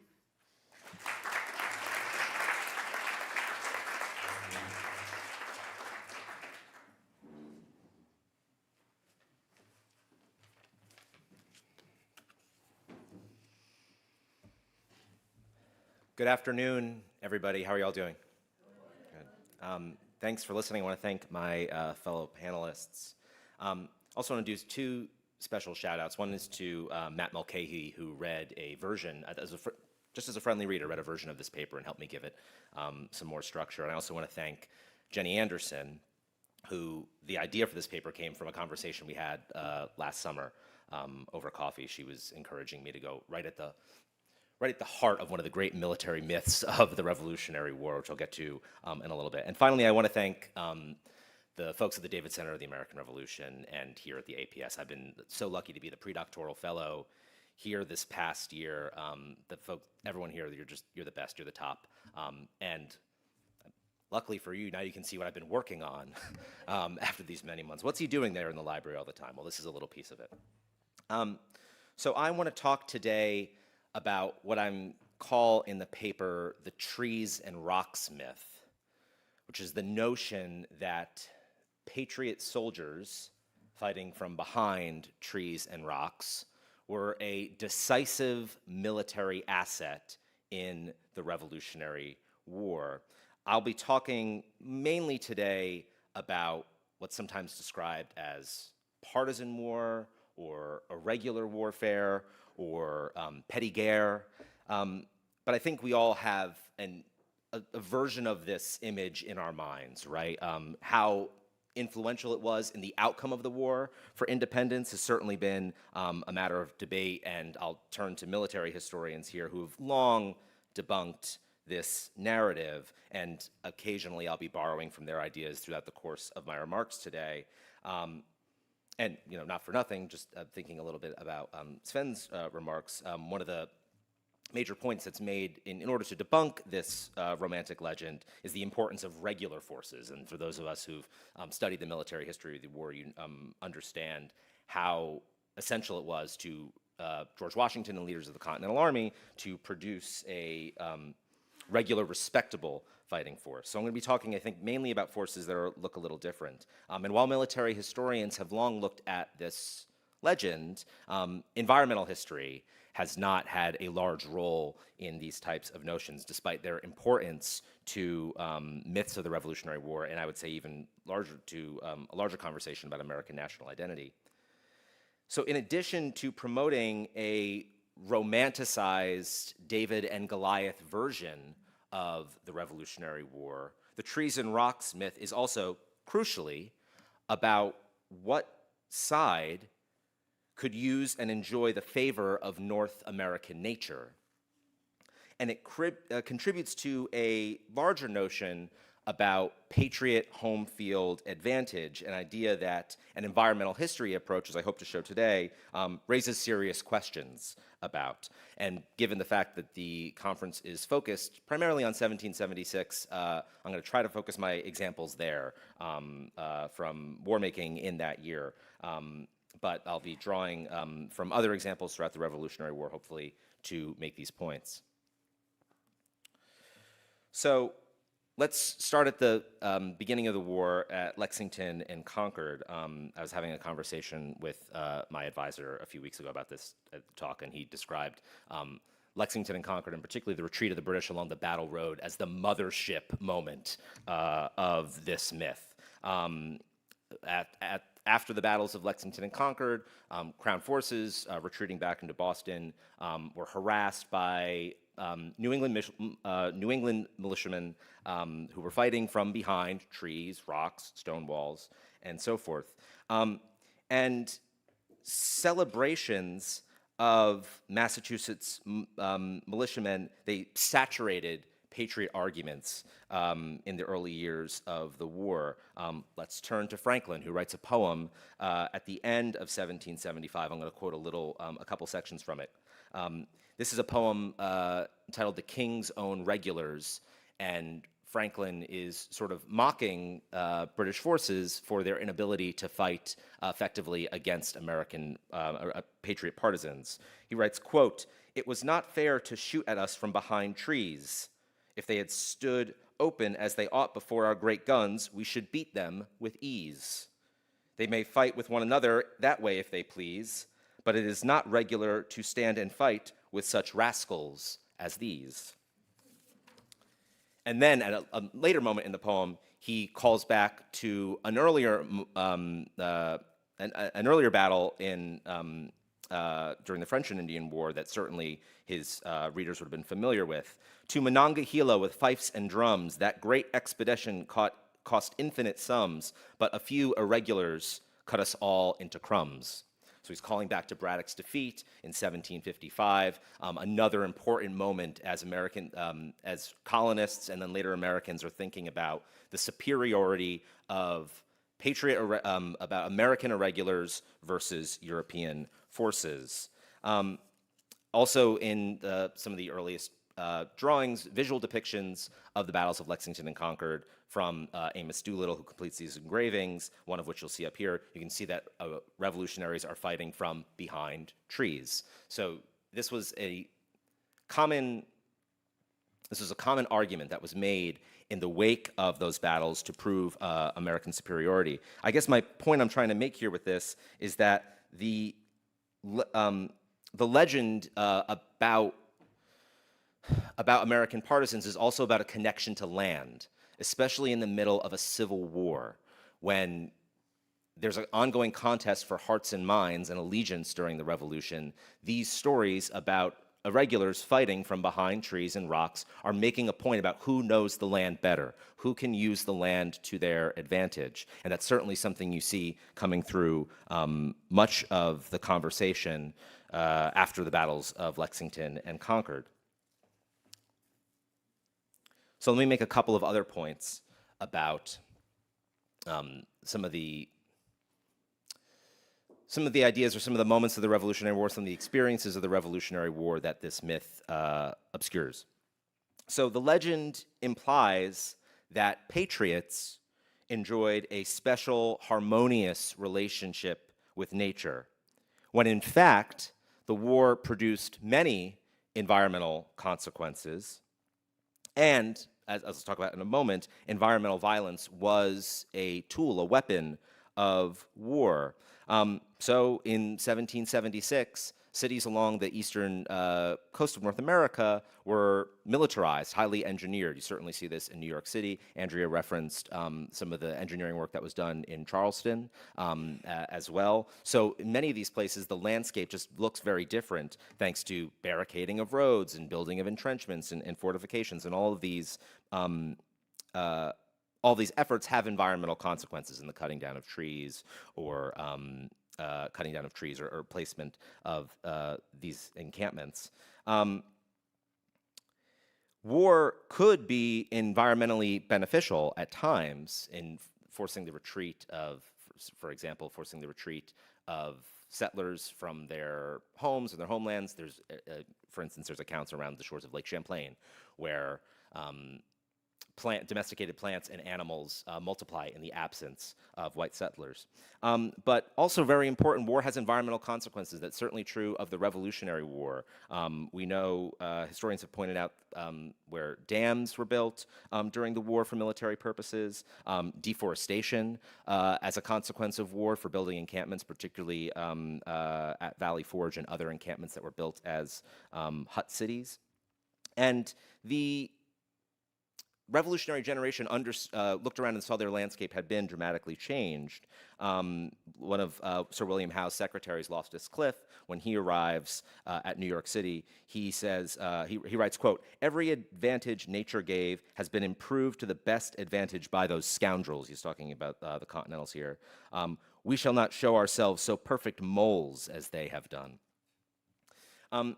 And this image you can see right here is on display. The original is on display at the New Windsor Cantonment State Historic Site, but it's a piece of folk art that was done by a 19-year-old private from New England at the New Windsor Cantonment, the last encampment of the Continental Army. See them there cutting down trees. That was a really important part of fatigue duty during the Revolutionary War. As I said, that the legend implies patriots had a special relationship, or they were better caretakers, perhaps, of nature.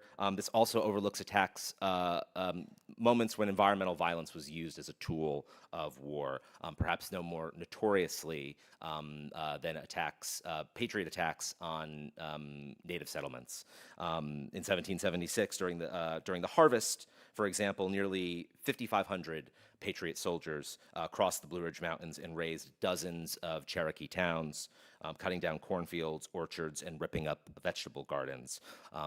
These search and destroy missions continue throughout the Revolutionary War to Cherokee homelands, and then, again, most notoriously in 1779, when the Continental Army invades Iroquois, commanded by Generals John Sullivan and James Clinton. I also think, I make this point briefly, that the partisans of legend, the Patriot irregulars, were also among the most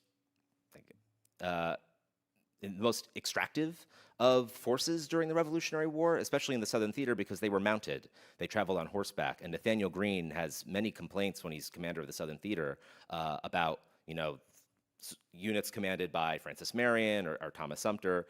They would come into camp, eat all their horses would eat all the forage, and they beat out, and then the army would have to retrieve more of that. So they're not an environmentally neutral force in that regard. And in fact, the image we often associate of Patriot irregulars scampering through the forest, I think, presents them as more better stewards of the land or less environmentally destructive than is usually given credit for.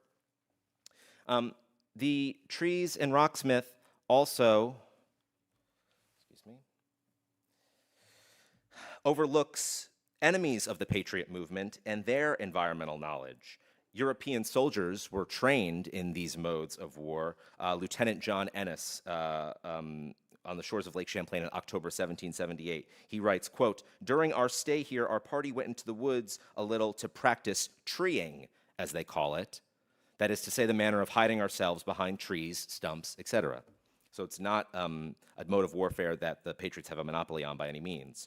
There are also loyalist allies of the British, of the Crown Forces, who know the land. They are Americans themselves. They also know the land and are able to provide important scouting and guide services to the British forces. In 1776, for instance, at the Battle of Brooklyn, when Sir Henry Clinton moves his flanking maneuver throughout the Jamaica Pass, he's done so with the help of loyalist guides. Just one of many examples of Crown Forces relying on their own American allies. There are also, of course, Native peoples, Native allies of the Crown. I want to provide here, though, a brief example of how Native contributions in the war might be erased or obscured by later depictions. So at the battle, during the Saratoga campaign, between the Battle of Freeman's Farm on September 19th and the Battle of Bemis Heights on October 7th, British soldiers are coming out of camp. They're looking for supplies. They're trying to get whatever, find whatever food they can. And this was a really important moment in the campaign, as Kevin Weddle argues in his book on Saratoga, that might have been decisive. And it's in between these intervening large battles that petty guerre and irregular operations take place. Oneida Scouts were, and Oneida and Stockbridge Scouts were incredibly important in those campaigns, in those skirmishes in between those two battles. And later, some Continentals would remember the important role that Native allies had played during this petty guerre.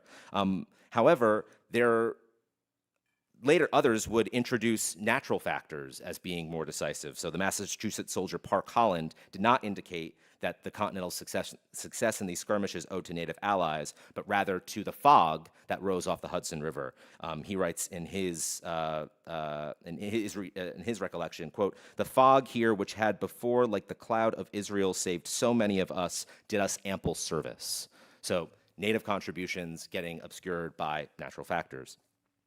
And then also black enemies of the Patriot movement, particularly Maroons. What I have up here is an image of river islands north of the city of Savannah, where upwards of 100 Maroons who had fled their enslavers during the war settled among the sprawling wetlands.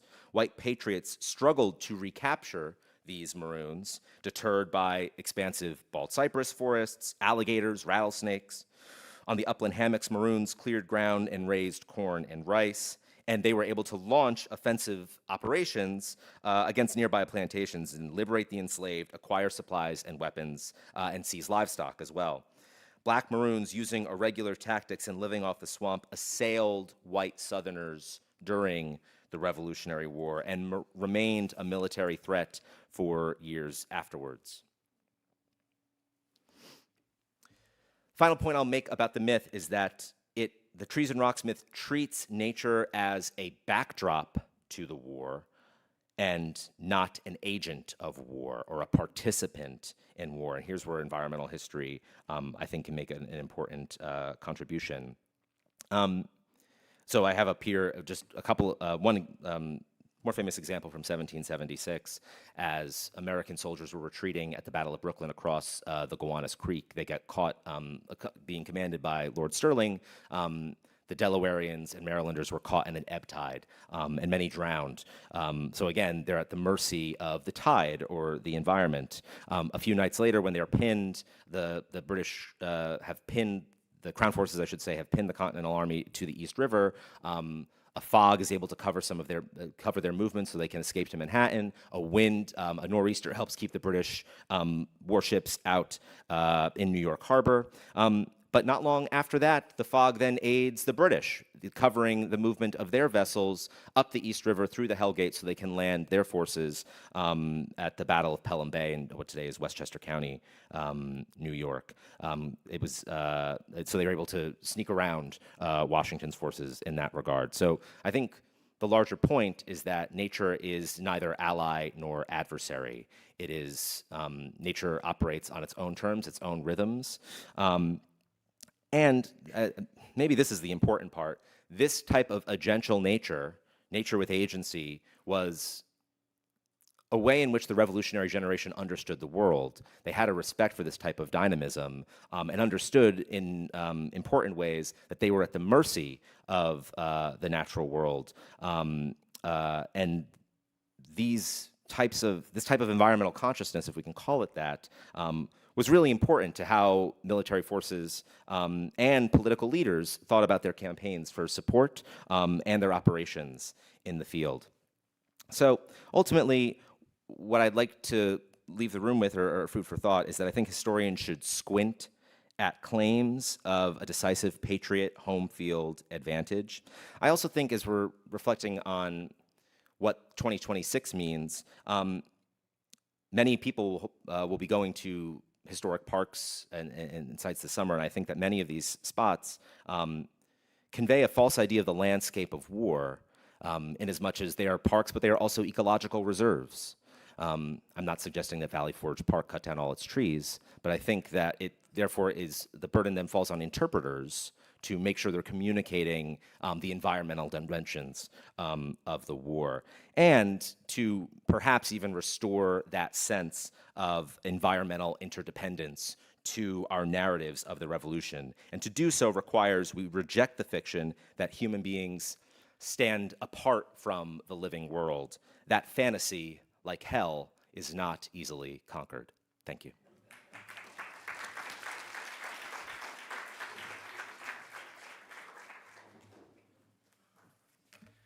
Well, thank you all for these great papers. And I think this is a great panel because we've previously been talking a lot about the Declaration of Independence. And of course, declaring independence is the easy part, right? It's actually achieving it that's the hard one, that requires this massive war that we know kills thousands of people and devastates the environment in the process. And of course, as we learned from an earlier panel, the Declaration of Independence in many ways should be seen as a declaration of war. And I think that's one way we want to frame this. So I have a couple of comments for each of the papers, then I have some larger thoughts on how maybe we can pull these together, and we'll see how that goes. In The Birth of North Carolina's Black Citizen Soldiers, Andrea N. Miles examines free African Americans who fought for the Continental Army in the American Revolution. So she talks about 500 people she looks at, soldiers she looks at, but really a lot of her focus comes from 116 pension applications, petitions, and other materials to understand the experiences of these troops in war and their lives afterward. I really like that Miles focuses on free black patriots, as so much of the Revolutionary War historiography of late has been on the enslaved and on black loyalists. So I think this is a nice rejoinder to some of that. I think she does a good job of showing that African Americans were part of the creation of the United States, and that like white Americans, they understood that their military service was rendering an obligation to the state for which they should receive rights. I also like that Miles centers her discussion on notions of citizenship. As scholars of race, gender, and even those few of us who've worked on marital status have shown, citizenship was deeply contested during the Revolutionary era. And although black North Carolinians would later lose most of their citizenship rights, this was not a foregone conclusion during the Revolution. Miles also, in her paper, she talks a lot about the camaraderie between black and white soldiers, which I find intriguing, but I'm not sure she's fully fleshed that out and really given us enough evidence for that to be, for me to be convinced of it. I think more work is needed on this notion of the relationship between the black and white soldiers in the North Carolina line. And in particular, I was sort of curious what white soldiers thought about their experiences with these black soldiers. We hear a lot of the opposite. The famous, and I'm thinking about the famous autobiography of revolutionary soldier Joseph Plum Martin, which contains some very negative views of African Americans, even soldiers, such that I would not presume Martin to be, who was a New Englander, of being particularly interested in camaraderie with blacks or racial equality. I would also encourage Miles to be more critical of her sources. Black petitioners were trying to gain money from the government, such that I wonder if their recollections were maybe a bit sepia-toned. Than is acknowledged here. And many of these petitioners, like Joseph Plum Martin, are writing many years after the fact. And so I'm wondering how much of this is about remembering ways and things as they had been as opposed to the experience of what it was. Sven Johnson's Scientia in Bello Pax, Rethinking Military Power in the American Revolution, draws on ideas from his forthcoming book to argue, or having just come out book, to argue that the historiographic debate about standing armies versus militias is actually quite misguided. Johannesson considers the influence of the French Enlightenment and the emergence of what would later be called military science to frame how American revolutionaries and founding fathers thought about martial and state power in the late 18th century. Johannesson's paper makes an important contribution to our understanding of military history. In addition to hopefully ending the pointless 2-century-long debate about standing armies versus militias, I think it helps us to better understand military thinking inside the new republic. The French scientific model was not just fashionable, but it worked really well for a young country without a lot of financial resources and without a professional military already to tap. I also like that while he dispenses with the historiographic binary, he demonstrates how thinking about military power mapped onto the political binary of the 1790s between the Federalists and the Democratic Republicans. Indeed, I now understand why, as president, Thomas Jefferson could both cut military spending while also oversee the creation of West Point, while his predecessors took the exact opposite approach. I would like Johannesson to put his ideas into a larger historical context, and perhaps he does this in his forthcoming book. A lot of what he describes as being specifically French innovation feels to me very similar to this military revolution, which historians talk about coming out of the Netherlands and the continent in the 17th century. And it included many of these same things: military education, the use of specialized weapons, and greater attention to planning, including cartography. So this makes me wonder how the ideas of Comte de Guibert and others are part of this larger history. Indeed, Great Britain was also heavily influenced by the military revolution, so I'm curious how the ideas that Johannesson labels French may have had a wider application. For example, how did the British military reconcile their attempt to get its specialized war knowledge and training while also maintaining this massive standing army? Blake McGreedy's Petit Guerre Upon the Land, a revolutionary myth from an environmental perspective, rejects the old chestnut that Americans won the revolution because of their superior knowledge of the environment. Drawing on contemporary accounts of the Revolutionary War, he explains that American knowledge of the woods and rivers, trees and rocks, as he says, was mostly a matter of public relations, and that the British Army was not actually that bad at figuring out how to use the environment to win battles, especially in the Southern theater. McGrady demonstrates one of the new and perhaps most fruitful directions for studying the American Revolution as a war, and that's the role the environment played, and really thinking of it as an actor. As Von Scribner's recent work indicates, this is one aspect of the war that historians have largely overlooked in the last 250 years, and I think that McGrady advances some of the findings of Scribner and other historians such that he has a rich cache of sources and ideas to draw from, which is really nice. I also like that McGrady is working hard to complicate our understanding of the role the environment played in the revolution by considering the experiences of different racial groups and looking not just at the Americans, but with how the British are operating in the environment. I would caution that at times I feel like McGrady is putting forward a straw man argument. I think that most historians of the revolutionaries' claim of environmental mastery take this claim with a grain of salt. It's well known that George Washington and other military leaders debated and ultimately rejected Petit Guerre as a winning tactic. In other words, I'm not really surprised that Ben Franklin was gilding the lily, as truth is often the first casualty in any war. I might also give the Americans a little more credit in their knowledge of the environment. Although it was nowhere as comprehensive as they claimed, they did apparently convince the British Army that they knew something about the environment, such that the British Army looked to also have a knowledge of the environment to counter what the Americans were claiming they had. I want to conclude by identifying some themes that I think connect these papers and will hopefully generate some discussion. First, I'm curious about the current state of the historiography of the American War for Independence. We are now more than 50 years into the new military history, which was pioneered by scholars such as John Shai and others. And this has drawn our attention to both beyond strategies and tactics to start thinking about how the war actually affected people. And these three scholars are all working very much in that vein. At the same time, I would observe that much of the recent work in the revolution has focused on the conflict as a civil war, the role that violence played, especially toward non-combatants, and seeing the American war as part of a larger global conflict. And I find it interesting that none of these scholars are engaging with those particular trends in historiography, which suggests this is a very rich field with a lot of new ideas that can come from it.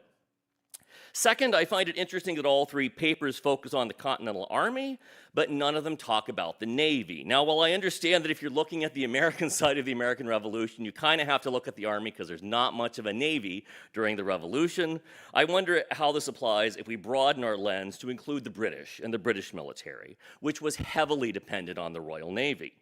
And while it might be hard to find black sailors, and so I will forgive Miles for that. Certainly, thinking about the Navy, I think, would be key to understanding the massive standing army the British had, because it was premised on having this massive Navy to be able to move these soldiers all over the place. Indeed, I wonder if the importance of the Royal Navy might have caused the British to be less enthralled by the French military science. Likewise, we know that Americans understood their environment enough to know that they couldn't defend coastal cities. They have no luck trying to defend Boston, New York, Charleston because of the Royal Navy. This is why they lose the cities, and this is also why George Washington decides to pull the troops away from the coast, knowing that they're going to face a better fight, a better chance in the wilderness. Third, and this is more personal, but I'm despondent that none of these papers considered manhood. And so I'm gonna talk about that just for a second. So, and it just really came up for me in looking at the black soldiers of North Carolina, who are they're seeking to achieve not just citizenship, but manhood, because certainly these two ideas are indelibly linked in the Revolutionary era. And in earlier work I looked at tax records, specifically of single men. And in going back through an old book of mine, I realized and discovered that North Carolina, when it approves its 1776 Constitution, a few years later also approves a bachelor tax. So what this meant is that before, in the colonial period, in order to vote in North Carolina, you had to own property, but after 1778, if you paid taxes in North Carolina, you gained the right to vote, which enfranchised a whole host of men who paid taxes but didn't own property. Now, in my work, I ignored most of the racial implications of this. I didn't look that closely at North Carolina, but I'm curious if these tax records might be opened up to think about marital status and how that might affect these things, how manhood works here. Likewise, I'm curious about the effect that scientific thinking had on notions of manhood. Historically, to be a man was to be a fighter, was to be a warrior, such that I wonder what downsizing the army and moving towards specialized knowledge meant for the men of the new republic, that they were essentially being dispensed with. This is no longer a masculine role we need you to perform. And then finally, this claim of having mastery over the environment is, of course, an inherently masculine idea. I'm not saying that women don't change their environment, but this idea of boasting that men know how to work and how to fight because they know the land, this feels like a very male claim. So I would encourage McGreedy to think about the role that gender plays in taking apart the myths that he's wanting to take down. Thank you, and let's open it up for questions.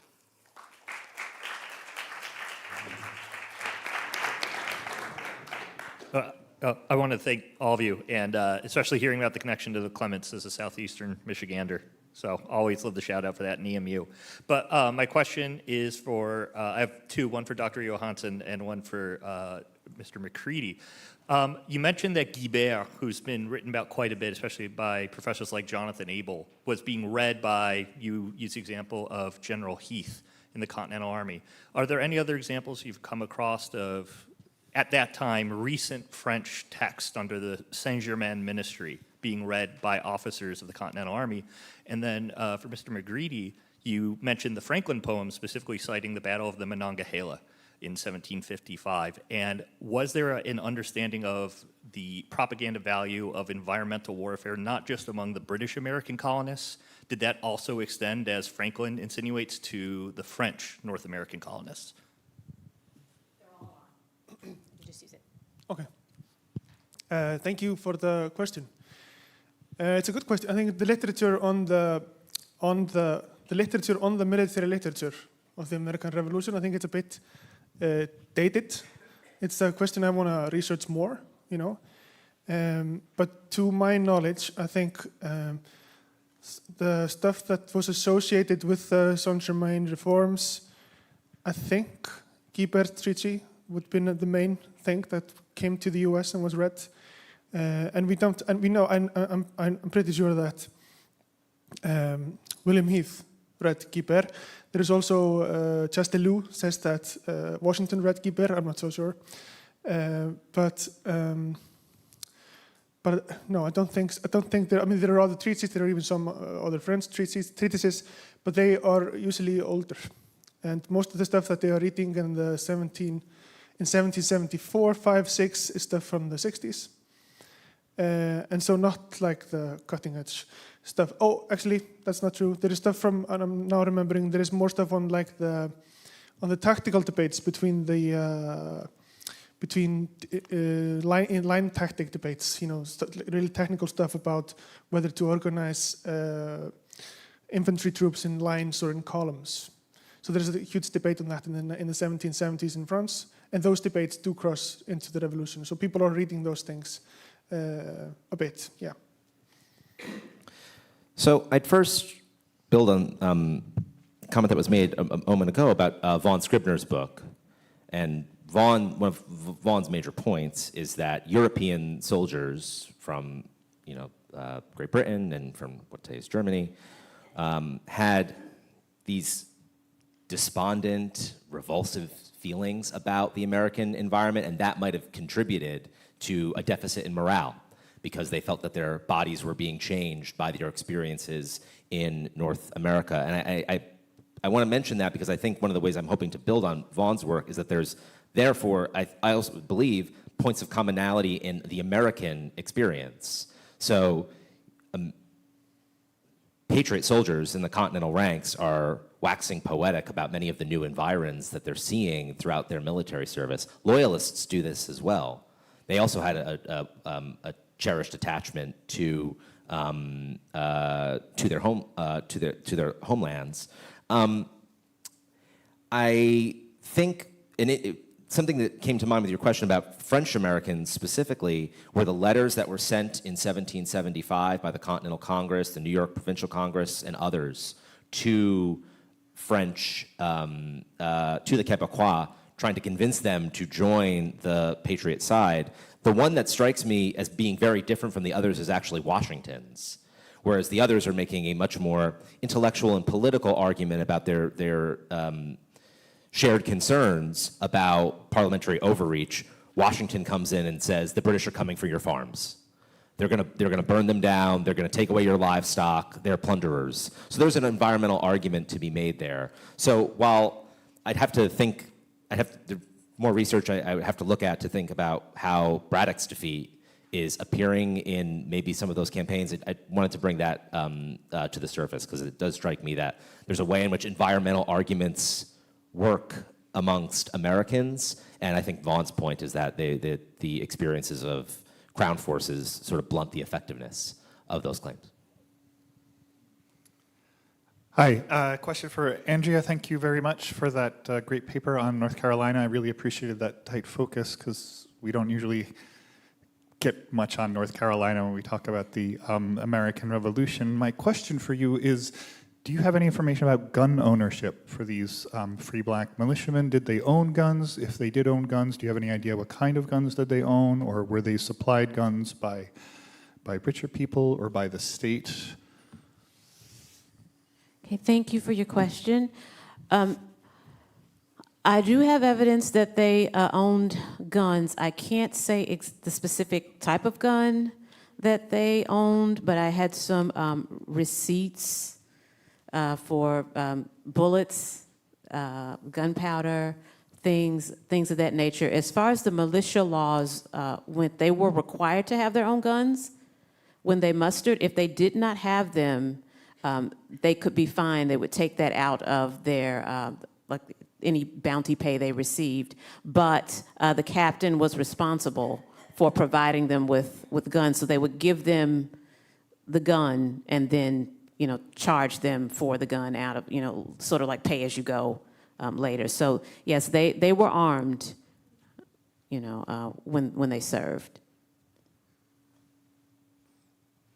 Hi, thank you all for a great panel. I appreciate the fact that you're all sort of cutting against some very well-worn grooves in the stories we tell about the revolution. I have a couple of questions. First for Blake. I wonder whether you think it would be fair to say that the Trees and Rocks myth was born of a specific environmental context or moment, if it is true that the retreat from Lexington and Concord is sort of the mothership, if that is kind of like patient zero in the story, which I think I would agree it probably is, that's a moment, Lexington and Concord happens when New England is pretty denuded, and not that Amos Doolittle is a faithful, perfect representation of the landscape, but it's one of the first things my students notice when I put that image up. There are no trees, and it's like you can sort of see vistas and the red coats against these kind of long horizons. And you don't build stone walls if you have tons of wood, right? So that's a really specific moment in environmental history. So I'm just kind of wondering what you think about that. And then for Andrea, it's really a fascinating story, and I would love to hear more about your methodology in terms of identifying these men and following them. And I'm specifically curious about how much you think you can know / we can know about these individuals in the years after the war and their service. I mean, I think you did a beautiful job of sort of telling us what the legislative trajectory is. But how did they fare as men? Thank you, Kate.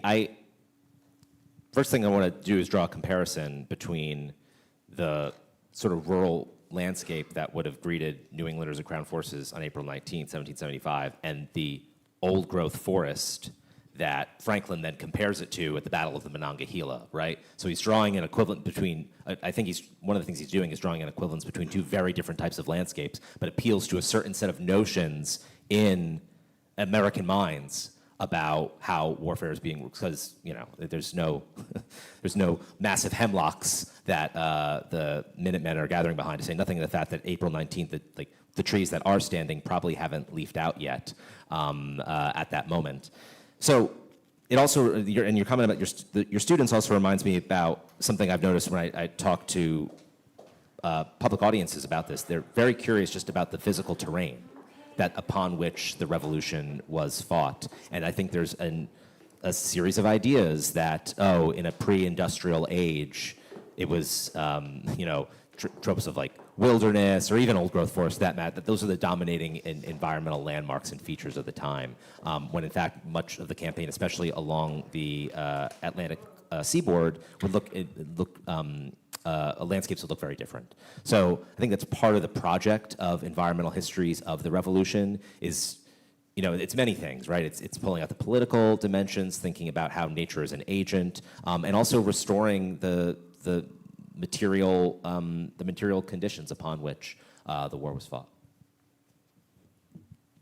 Okay, thank you for your question.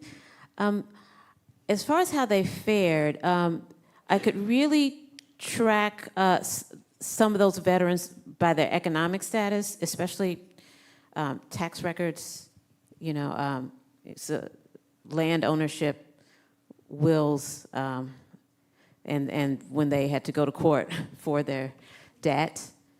So, they have this land, but 10, 20 years after the war, a lot of them didn't have it anymore. So a lot of them are destitute. And of course, the tricky thing with the pension applications is because they were poor, they had to be poor to, apply for that.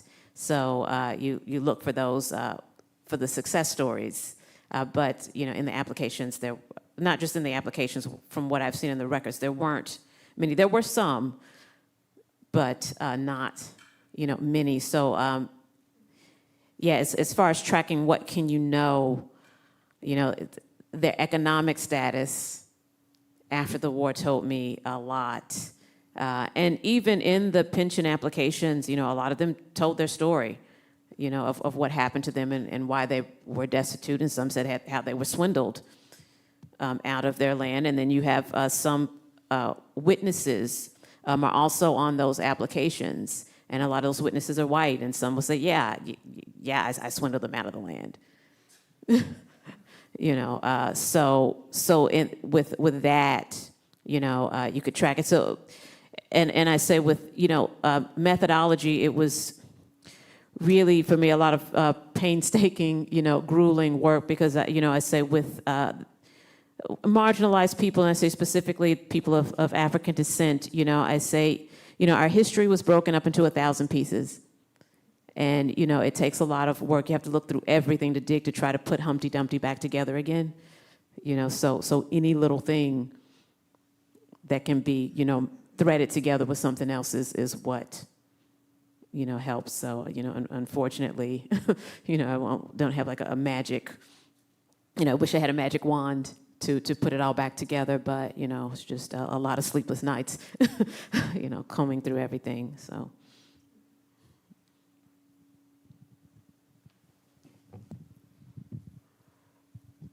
You had mentioned, Andrea, the land grants, and Blake, you're talking about environmentalism. So you were talking about land grants. And I wonder if you can address, there was a need for expansion of the nation, and the land grants were part of that. And even in the denuded landscape near the coast, there was a lot of forested land, like you hinted at, that then was settled right after the war because that was one of the promise of fighting. Is that correct? And can you comment on that? I'll go first. Yeah, so the broad strokes of, I think, how the literature would look at this today is continental continental soldiers are promised land in exchange for service as those terms change throughout the war. Much of this land that had promised was only very nominally under the authority or control of the United States. I mean, these are indigenous homelands over which U.S. officials exerted very little control. And after the Revolutionary War, many veterans, desperate and cash poor, will sell their titles in exchange for specie or for cash. And Michael Blakeman's work on speculators, I think, is probably the place to go for that larger story. I guess when it comes to environmental, the environmental dimensions of that narrative, war was mobilization. I think, to be more specific, thrust thousands of people, particularly young men, out of their homes into lands that they were not familiar with, as I was mentioning moments ago. And especially during the invasion of Iroquois in 1779, many write glowing descriptions of Haudenosaunee homelands. And some even talk about the prospect of future settlement on those lands. There's also white settlers who then settle in the Susquehanna River Valley in the aftermath of the war who give specific credit to John Sullivan's army for, paraphrasing here, but opening a way into the wilderness. So I think that's one of the spots to look for, like the more specifically environmental dimensions of this story about land and land use and what's expected after the war. But yes, I think that's the broad strokes of where the literature is at today on that question. I noticed in the applications specifically, there were several veterans who moved to Tennessee, and they said that the land that they received was in Tennessee, which technically had been part of North Carolina, but there's this large tract of land that was uninhabited. They don't specifically describe the land, but I noticed several in the applications are living in Tennessee. So, I think that echoes what, Blake described, in terms of the type of land that they received and they received it from. Sorry, if I can quickly bring this back to one of John's comments about gender and ideas of masculinity. Yes, there is like a mastery over nature that is an aspect of manhood or masculinity, a form of masculinity at this time. And also in the late 18th century, there's like a sensibility to it as well, in a more genteel, refined version of masculinity that I think impels many of the soldiers that I was just describing to, burn down a village, a Seneca village, and then sit on a rock and talk about how beautiful Seneca Lake is. That these things are happening at the same time, and they're both sort of expressions of the different kinds of masculinities that are at play in the Revolutionary era.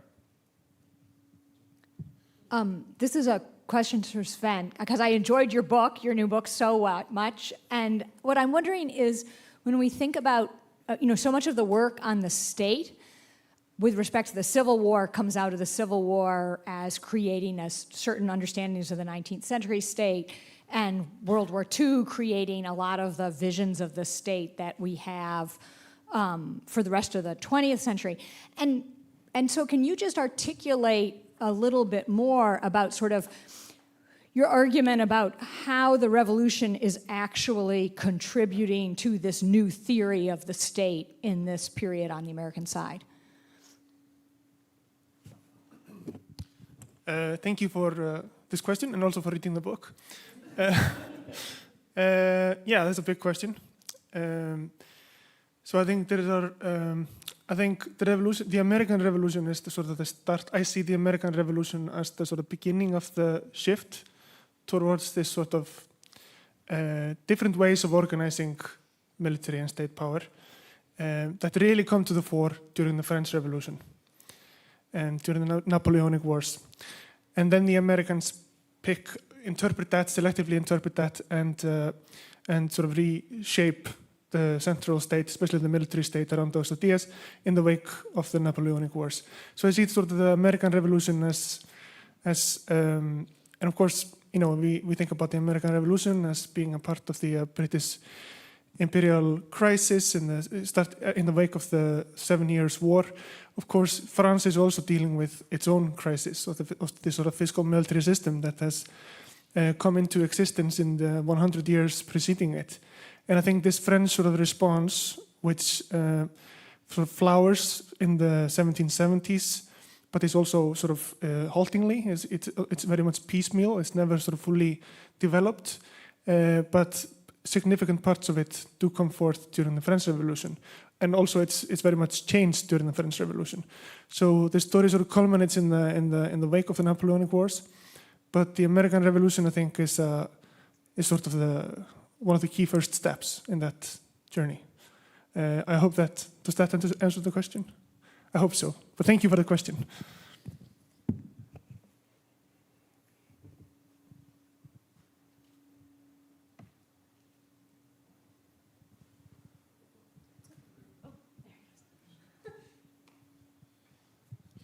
Yeah, so great panel. There was mention about the panelists, well, about the global extent of the American Revolution after the European powers become involved. But of course, prior to their official involvement, France and Spain are aiding the Americans anyway in a more covert way. For example, Spain has silver mines in Mexico. It's mining silver and running the money up the Mississippi River into Pennsylvania to fund the American Revolution prior to Spain's official entry into the war on the side of the Americans. So you've got mining operations down in Mexico, which might have an impact on the environment. And of course, European assistance to the American cause. Lafayette's, of course, the most well-known example, but there are others like Pulaski who come in for other purposes to aid the Americans. But they're also bringing in European models and European knowledge about, well, military training models from Europe, for example, but also European hygiene. At Valley Forge, over 1,000 Americans die of disease, but just a year later, in New Jersey, at the headquarters in New Jersey, there are only 100 American deaths, despite the extreme cold weather, starvation, and other factors. So what in your minds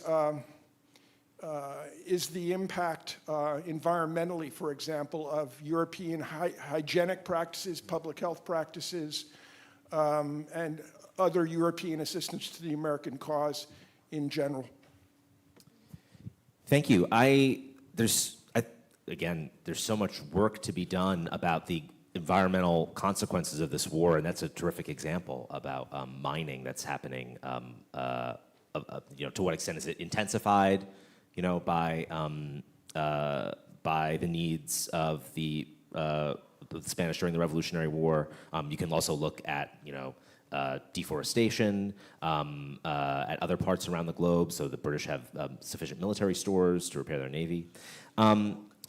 So I think there's a lot of work that needs to be done to answer that question more fully about what are the sort of global environmental impacts of the Revolutionary War. It's also, as I mentioned briefly, there are moments in which nature has moments of recovery during war. I think Eric Dolan writes about in his book on whaling that the Revolutionary War was good for whales because it interrupted the whaling industry to an extent. And then I think it's also important about putting these perceptions, practices, and environment all together in context. So you referenced the hard winter of 79, 80 at Jockey Hollow. Yes, the Continentals are making improvements in their hygiene. Also, freezing cold temperatures limit the spread of bacteria, right? They kill disease, whereas the Valley Forge winter was a relatively more mild winter, certainly compared to that one. So I think putting all these things in conversation with one another helps us understand. We put it this way: we see new and interesting collisions between perceptions and realities. The lived experience of war versus how people expect the war, how they expect war to be made. So yeah, those are some of the, I think, new, more directions for research as we're thinking about the environmental experience of the revolution. Hi, this question is also for Blake while everybody's picking on him. I'm in the back here. Hi. Really, it's three. The first is, were there regional differences in terms of the different theaters of war, north, middle, south, with respect to rocks and trees? Second, to help us out with local lore for those of us who are in the Philly area, your take on Washington crossing the Delaware, and particularly the use of night and rivers and how that works. And finally, I think the question of Navy was raised, but not privateers, and whether privateers had some kind of advantage in their attacks. Thank you. Thank you. Yes, the regional differences matter in terms of perceptions, but also in terms of the environmental features that military forces are contending with. For instance, as I was doing work in preparation for this paper and reading more about the Southern Theater, frequent references to soldiers dying and drowning during river crossings, which are more frequent in the low country of South Carolina due to the number of rivers there and the depth of those rivers and the speed at which the water is traveling. So that's sort of one of the spots I wish be paying close attention, I think, to environmental features and landmarks matters. In terms of the crossing, it's often, I think, depicted as, and again, in sort of a romantic way, that the Army is overcoming tremendous environmental hurdles to make that crossing.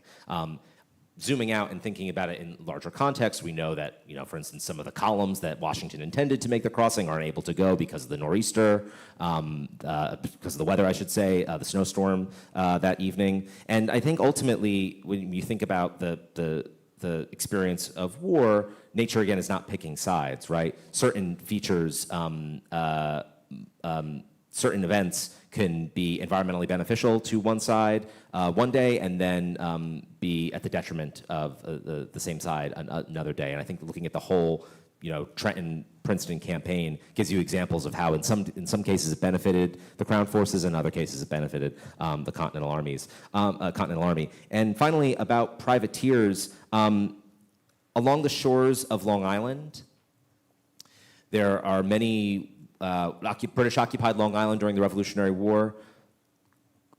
Patriot forces in whaleboats coming across the Long Island Sound from Connecticut attack and raid British outposts, depots, magazines, Long Islander loyalist farms, and so on. And again, this is often depicted as a David and Goliath story. Oh, these whaleboat guys, they knew all the coves, they knew all the passages, they knew how to navigate around the Sound. But in my research, what I found is that there was a very steep learning curve in the beginning years of the war, where many of these I wouldn't call them privateers necessarily, but nonetheless naval operations, are having to learn these things in real time. It takes a lot of experimentation, and they're also thrown off course by the same types of factors about weather and tide that befall their enemies. So there's plenty of work, I think, to be done about the nautical dimensions of this sort of petty guerre as well. I had a follow-up question for Andrea. From a few minutes ago, you were talking about the land grants that these veterans received in Tennessee. And I was wondering if, when you were looking through the land grants, you found any differences in like the location of the land that the veterans you were looking at received versus white veterans, like whether it was yes, we'll give them this allotment of land, but way over there in what will be Tennessee, or if you think that they received the same considerations as any other veterans. Yeah, thank you. That's a good question. So far, for the most part, I haven't seen much of a difference. And I've even seen where they were swindled out of the land, especially for poor white soldiers, that they described them as, ignorant and said, oh, he didn't know what to do with the land anyway, so I just swindled him out of it. And some who didn't receive their land. So far, I'm not seeing, much of a difference, although, of course, the black soldiers were more likely to not know they received land than white. But it seems that this near equality was still really for poor. We're going to treat, these black soldiers like we treat poor whites, which really wasn't that great, so yeah, so that is relative, and that's again where I stress like the near equality, and maybe compare that to enslaved individuals, where it was deplorable. So yeah, so again, I would say they were equally exploited.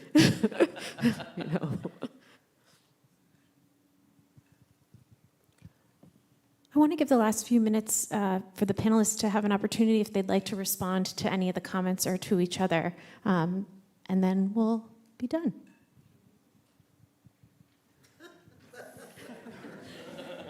Yeah, well, I would say on the camaraderie, I need to clarify, I did not mean that they were BFFs, during the war, but that there is a bond, they're part of a club. So, if everyone was at Valley Forge and suffered, and even in the post-war years, they can say, yeah, I was at Valley Forge. Well, there are white captains who were former captains who go, oh, you were in Valley Forge. So that makes it a difference. There was one white man who's a former captain who testified on behalf of a black veteran to help them get their pension. And he said, well, because he was in the war, he's destitute, but I've just decided I let him live on a portion of my land.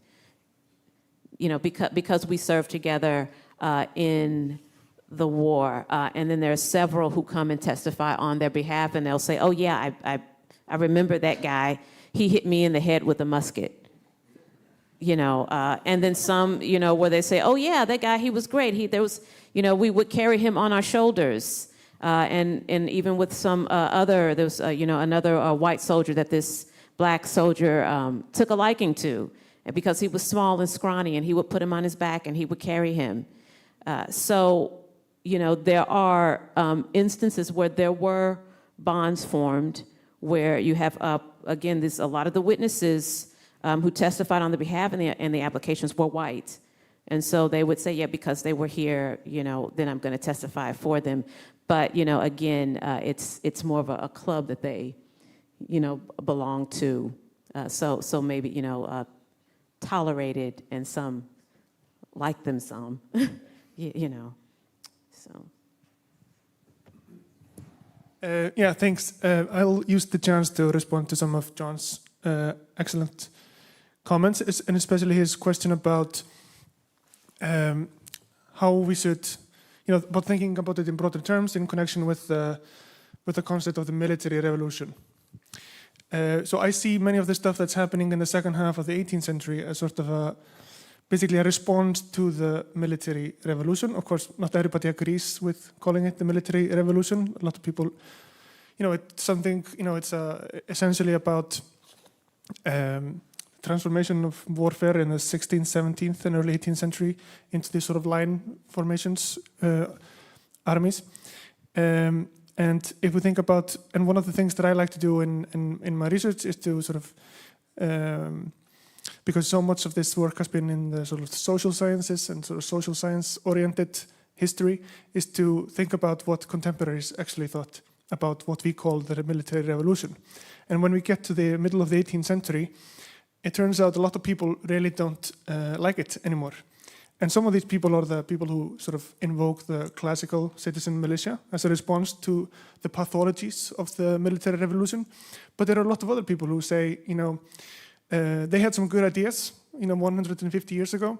But since then, it's been completely taken over by, incompetent administrators, corrupted by wealth and so on. So we need to not completely get rid of it, but we need significant reforms to it. And that's what I think sort of key parts of the initial French reform program is about. But then, of course, it radicalizes quite a lot during the French Revolution.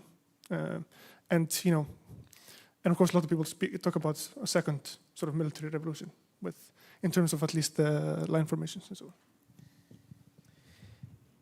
Yeah, thank you, Brenna, for the chance to respond, because these were really helpful questions, John, and it got me thinking about a couple of things. So first off, wasn't this already settled during the war, right? To what extent? I think I want to be, as I work on this and think about how it fits into my larger work, think about the scaffolding, right? As I see it, there's a larger idea about American patriot home field advantage, of which the petty guerre is one pillar of it. It's also, see it in stories about fortuitous weather that helps the Americans, the notion of sort of bumbling and ill-equipped crown forces, also the romanticization of the landscape, especially by patriots during the war. How does that contribute to it? So I think thinking about the scaffolding and the order here might serve to clarify exactly that, which I think exactly that point, which I think environmental history can make a contribution. You mentioned that did the Crown Forces sort of look to the Continentals, and how did that affect them at maybe a tactical level and operational level? I wonder if it would have affected their strategy. One of the things I looked at is the tremendous disadvantage the British find themselves at when they occupy New York City, for example, because Manhattan is an island. So during the hard winter of 1779, they are completely destitute and in desperate need of firewood, which forces them to cut down all the trees on Manhattan, forces them to go into New Jersey in later years of the war, and that creates a political problem for them because rural farming families don't want to have all their woodlots cut down. So I think the conversation between Crown Forces and the Continental produces interesting insights, not just to the environmental history, but also the ongoing campaign for allegiance during the war. Please join me in thanking this panel.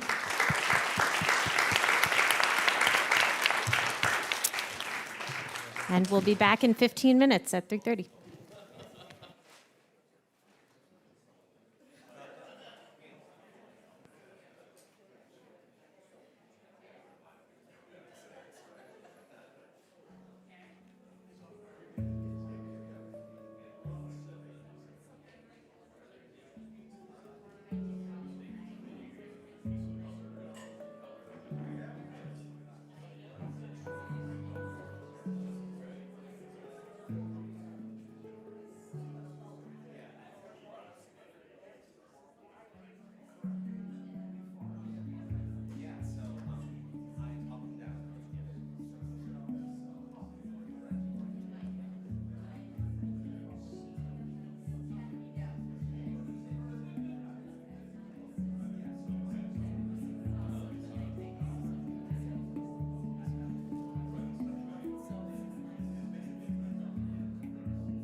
Hi. Good, how are you?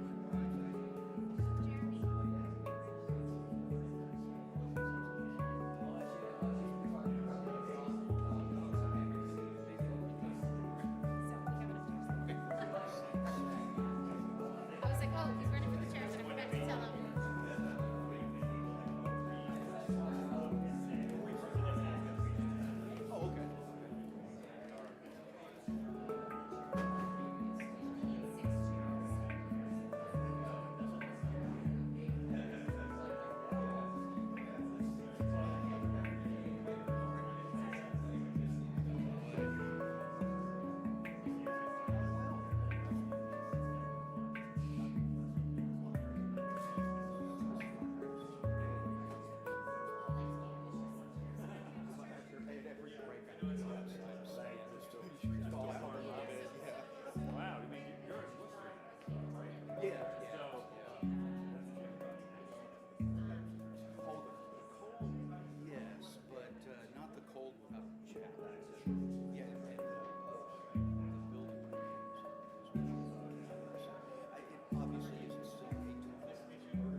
sorry, I'm trying to go through making sure. So Deo Hahage, and then Gaio Kono. Yeah, I did my PhD in upstate New York. So Iroquois. Yeah, it's not totally for you, right? So okay, so Deo Hahaga, Gaio Kono, Haudenosaunee. But so many people can't get that one. Yeah. I've heard some really interesting. Oh, some really, yeah. No, we had at Cornell, the Native Studies Center is called Aguego, and it's like A-K. Oh, yes. Oh, yeah. Yeah. So Rick's not here today. Rick cannot, he was unfortunately not able to make it, but he did contribute. Okay, yes. So, and then, boom. Is that, should I just say we will put our minds together, or should I? Well, you can try. Or- Dan Dewa Day. Dan Dewa De, Nigora. Nigora, Ganyo. Ganyo. Oh, okay, I will mess that up. I have trouble myself. Okay. Dun Deage. Dun. I better make sort of. It's okay if you just put we put our minds together. Okay. Well, but now the challenge is the gauntlet is thrown. Right.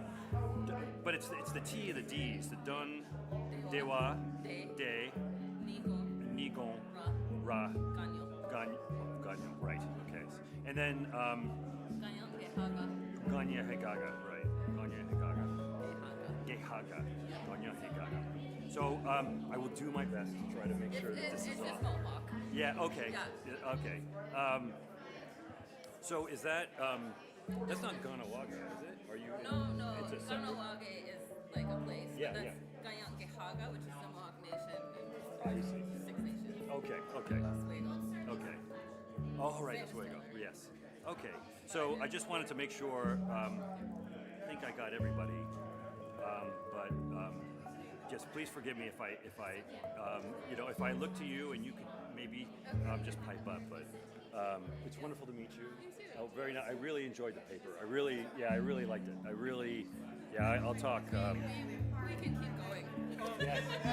We kept finding things and we were like, wow, this is just so much. So. Yeah, that's the well, but also the framing. I loved how it was framed. I mean, it was with this, and I'll ask you a question about it with the wampum at the beginning, and in some ways the wampum has its own history that is embedded in the actual wampum, and I'm like, so I'm asking a question about that, but. So you'll see this is our timer. I won't start flashing things down here until we get to 20 minutes, but that I find is helpful. And then yours for comment will be set to 10. And then, and then just be sure when you're at this microphone that you adjust it to your height. I always try to remind people to do it, speak right into it. And when you're using the microphones here, just be sure that you're speaking really closely, directly into it. Sometimes we are talking sort of. I want you to be comfortable right up here.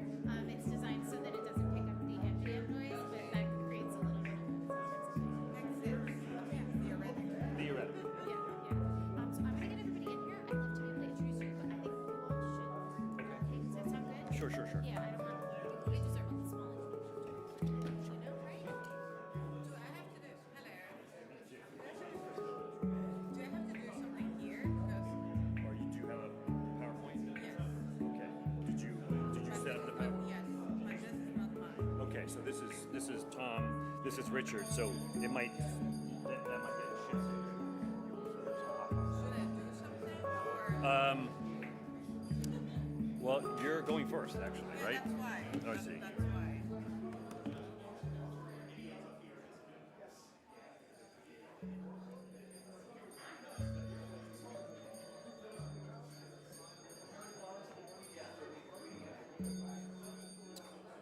So where is yours? It's not up here. It's not up here. No. Well, actually, did you? Okay, here. Is yours? The first one. Okay.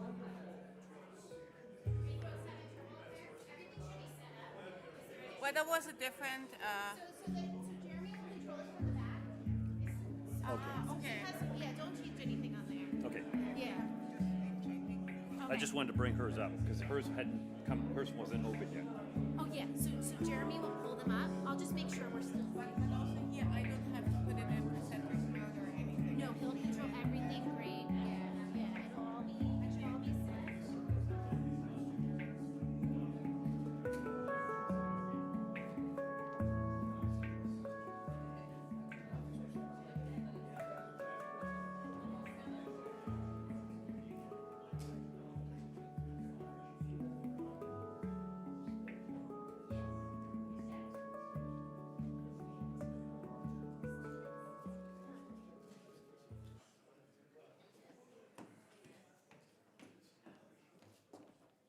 Welcome back, everyone. If you can begin to make your seats, we're going to get moving with our next panel, Panel 6, Independence Across Cultures. It's my great pleasure to introduce the chair for this panel. Christopher Bilodeau is Associate Professor of History at Dickinson College. He focuses his research on the history of American Indian-European interaction during the American colonial period, paying particular attention to the French, English, and Indian interaction in the Northeast borderlands.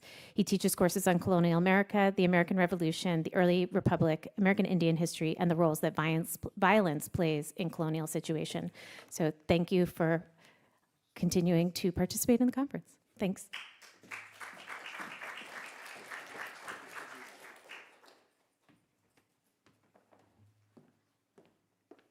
All right. Hello, everybody. How's it going? Y'all caffeinated? It's the end of the afternoon, and that's well, saving the best for last. Why don't we put it that way? My name's Chris Bilodeau. I'm a professor at Dickinson, and it's really kind of wonderful to be here at the APS and to be here with you and to present this panel, which is a sort of wonderful combination of papers and also a real action-packed combination. Actually, as you can see, this is basically the party panel. I mean, we've got more people up here than anybody else, and so we're going to make sure that we can try to get as much this information out to you as we can, and we can have some good open discussions. So let me first go introduce everybody very quickly. I'll just go in the order of the people that are on how it's on the program. Dr. Sandra Riebach is a historian and cultural scientist specializing in 18th, 19th century intellectual networks and transnational cooperation, scientific exploration, voyages, and imperial expansion, with a focus on ties between the Spanish Empire and the U.S. nation-building process. She's worked for 16 years at the Spanish National Research Council and has held academic appointments and fellowships at leading institutions all throughout Europe and America. Since 2022, she's been a senior fellow at the Center for the U.S.-Mexican Studies at the School of Global Policy and Strategy, University of California, San Diego, and a research associate at the History Department at UCSD. Previously, she served as a subject matter expert, actually, at the German Institute for Foreign Cultural Relations in the Culture and Foreign Policy program. She continues to develop the field with, Dr. Riebach has over 20 years of experience in scholarship on Alexander von Humboldt. Much of it is focused on his connections with both Spain and the United States, with a particular emphasis on ties with Thomas Jefferson. So, welcome. Richard Tomczak is director of, maybe raise your hands, are we, yeah, there we go. We've got so many up here, it's difficult to tease out. He's the director of faculty engagement and research assistant professor at the history department in Stony Brook University, where he received his PhD in history. Richard has several publications, including an article on Corvée labor in the American Revolution, published in the Journal of Colonial History and Colonialism. His article on French-Canadian Corvée mutiny was nominated for the 2021 Article Prize by the Canadian Committee for Labor History. His recent monograph, Workers of War and Empire from New France to British America, 1688 to 1783, which came out in 2025, was published by McGill Queen's University Press and chronicles the transformation of the corvée over 9 decades in French and British North America. While a major focus of his project is unraveling labor relations that propped up the Canadian colonial state, he also sheds light on the evolution of French-Canadian work routines and rhythms of agricultural lives and responses to corvée policy. So, welcome. Okay, Taylor Gibson is Turtle Clan, Cayuga Nation from the Six Nations of the Grand River. They are currently the senior researcher at Deohahage. I was working on that too. Deohahage Indigenous Knowledge Center at the Six Nations Pyrotechnic, which is a comprehensive resource center dedicated to cultivating community-based learning guided by Haudenosaunee protocols and research priorities, and in promoting scholarship that connects the past and the future and bridges the gap between Indigenous and Western knowledge. They have dedicated themselves to the Gayahogono language and the Committee to the Preservation of Revitalization of Haudenosaunee Documentary History, Culture, and Languages. Their work centers on strengthening access to community knowledge and supporting continuity of Haudenosaunee intellectual and cultural traditions. So welcome. Rick Hill is not here today, but maybe I'll just give a plug. He is Tuscarora of the Beaver Clan. He's a former special assistant to director of the Smithsonian's National Museum of the American Indian. He couldn't make it today, unfortunately. He's a historian, artist, photographer, and a leading authority on contemporary Native American art and Indian images depicted in multimedia. Hill was a museum director and principal designer of the New Institute for American Indian Arts and museum director for the Native American Center of the Living Arts. And he's emeritus from the same knowledge center that's at the Six Nations Pyrotechnic. Talina Atfield is assistant professor in the Department of History at the University of Waterloo and a Tier 2 Canada Research Chair in We Will Put Our Minds Together. There's a word, it's den de wa den ni kon, I don't know, I can't do it. That is what it is. Yes, and yeah, I mean, I did all my, my graduate research was in Iroquois territory, so I really tried to work this out, but I've obviously gotten rusty. A citizen of the Mohawk Nation of the Six Nations of the Grand River. Her work is grounded in community-based research, knowledge sharing, and the generation of indigenous intellectual and cultural practices. Dr. Atfield's research focused on Haudenosaunee histories and material culture, particularly the relationships between indigenous communities and museums, archives, and collecting practices. She critically examines how knowledge about indigenous cultures has been produced, circulated, and misrepresented, working collaboratively with community members, scholars, knowledge keepers to restore, reinterpret, and reintegrate these knowledges into contemporary practice.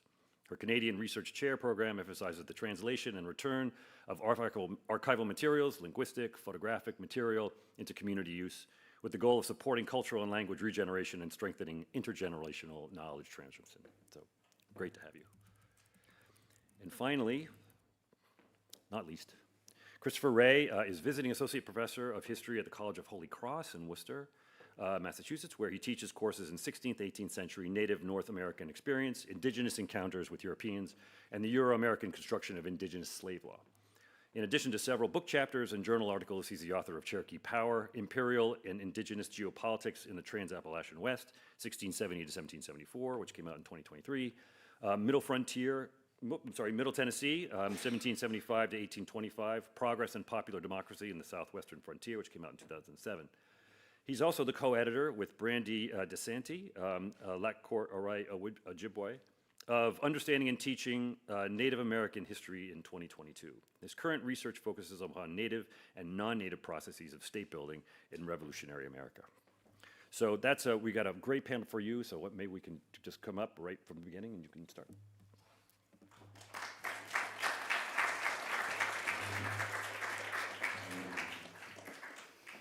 Thank you for this long introduction. Good afternoon to everyone here in the audience and those who follow us online. I would like to start also thanking the organizers of this event. It is wonderful to be back in Philadelphia, to be back here at the American Philosophical Society, and to be here at this specific, very special moment in history. So thank you for including me, and also as for me, a perspective from the Spanish Empire to the American Revolution, to this discussion. Also, I would like to mention that I'm a lucky recipient of the fellowship program that Patrick Spiro mentioned yesterday. So this is what I got is a grant for international scholars that allows us to do here research at the American Philosophical Society and elsewhere in the United States. I'm very grateful for that. Over the last 2 decades, my research has focused, on one hand, on Thomas Jefferson and the United States, the U.S. nation-building process, and on the other, the Spanish Empire in North America, with a particular focus on Alexander von Humboldt. In my current book project, what I'm doing is I'm trying to connect both regional approaches, regional areas, which means that I look at the growing entanglements between both sides of the continent, starting with the exploration of Alta California in 1769 until the Treaty of Guadalupe Hidalgo in 1848, which put an end to the US-Mexican War. So this is a book project in progress, and what I present here is the first part of it, chronologically speaking, the first part of it. So what I want to do is to study the interrelationship between the U.S. expansion policy, scientific exploration, commercial strategies, and the promotion of migration. And on the other side, this pursuit of the Spanish Empire and later the Mexican government in the West. Talking about the entanglements. Scholarship in recent years has increasingly focused on a broader analysis of the American Revolution within its global entanglements, a development that I consider key to a more profound understanding of the international context in which the events took place. One region that would, over time, prove profoundly affected by these changes was the Spanish borderlands in North America. The American Revolution created a direct confrontation between two powers, the traditional Spanish Empire in the midst of an administrative reorganization and northward expansion, I'm going to talk more about that, and the nascent United States on its way to westward expansion and to becoming a global power. While the important role played by Spain in supporting the Patriots in their endeavor to achieve independence has received increasing attention both in scholarship and among the general audience, the immediate and long-term impact of the American Revolution on the Spanish borderlands in North America still requires a more in-depth analysis. This applies particularly to the western part, which means the area that today comprises California, Arizona, Nevada, Utah, and New Mexico. This is a very broad area with very different administrative structures and internal developments. And what I do in my work, I focus on what was then become to know as Alta California, which means more the Pacific part.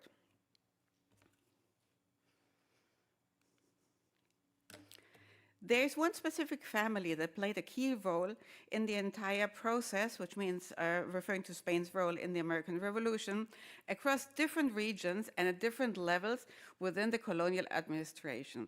So this is the Galvez family from a place near Malaga, Andalusia, southern Spain. Much of the attention, it was basically Bernardo de Galvez who got most of the attention, especially here in the US. He was a military leader and colonial administrator later, best known for his pivotal role as governor of Spanish Louisiana, where he led strategic military campaigns along the Gulf Coast. In the last at least 10, 15 years, there have been a lot of books and articles focusing on Bernardo de Galvez, and he has received many distinctions in this regard. However, I argue that it was his uncle, José de Galvez y Gallardo, who held a far more powerful position as the Minister of the Indies in Spain. Whereas in the United States, it's mostly Bernardo who gets the attention, historians are now beginning to fully appreciate the key role of José de Galvez as a strategic mastermind behind Spain's reaction to and supportive role within the American Revolution. From his position as Visitador General in Nueva España, and later as the mighty minister of the Indies, with deep insights into the administrative structures on both sides, he designed the political strategy over 2 decades, both from the Viceroyalty of New Spain and later the motherland Spain. José de Galvez was also the head of the influential de Galvez family, and he managed the other members and directed their involvement in the imperial challenge in Spain faced at the end of the 18th century. He was, for example, the person who appointed Bernardo de Galvez to the Gulf region. He is also known as what we call him father of Alta California, and I'm going to explain that in a moment. So my work focuses on him giving his leading role in shaping and navigating the fate of the Spanish Empire on an administrative, strategic, and military level. And my special interest goes on to the early moments when he noticed about the potential danger coming from the 13 colonies and what could happen once they were independent, and his measures against it. So this is one point that I focus on with my work.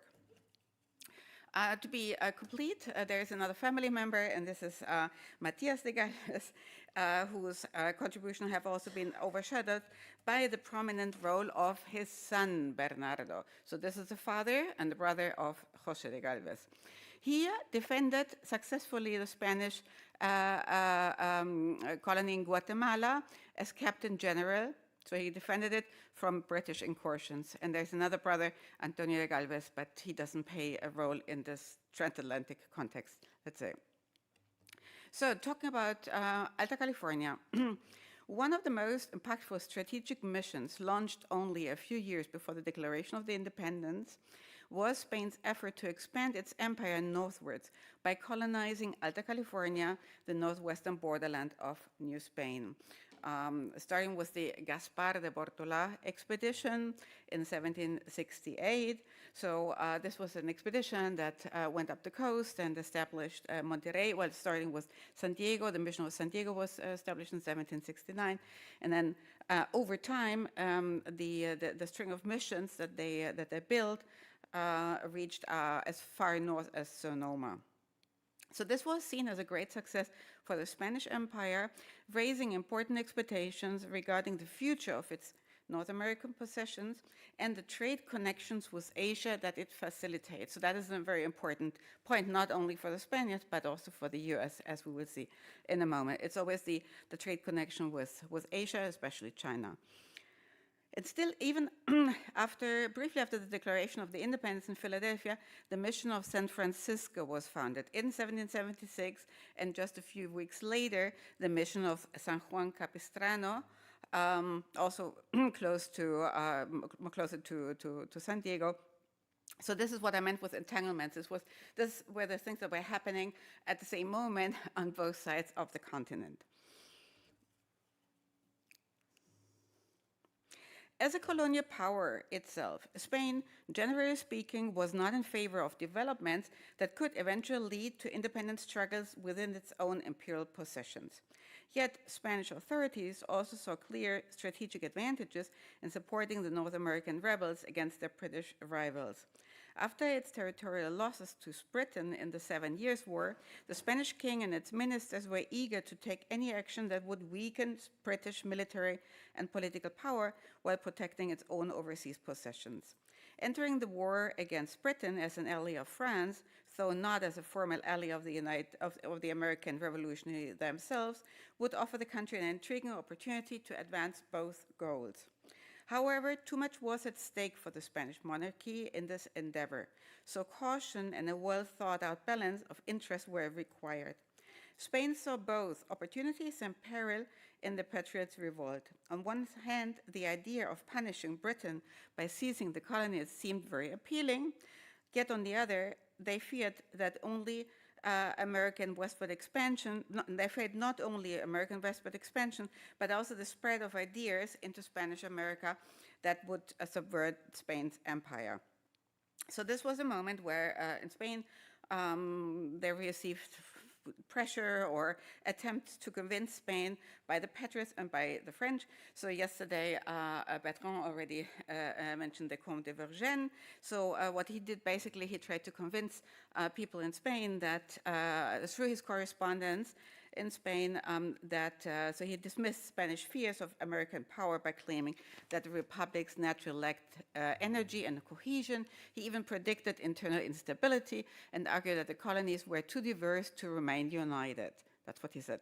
Apparently, he was successful with his arguments because, in accordance with the Bourbon family pact established between the Spanish and the French crown, Charles III joined the war against Britain on the side of the French king. And this was in 1779.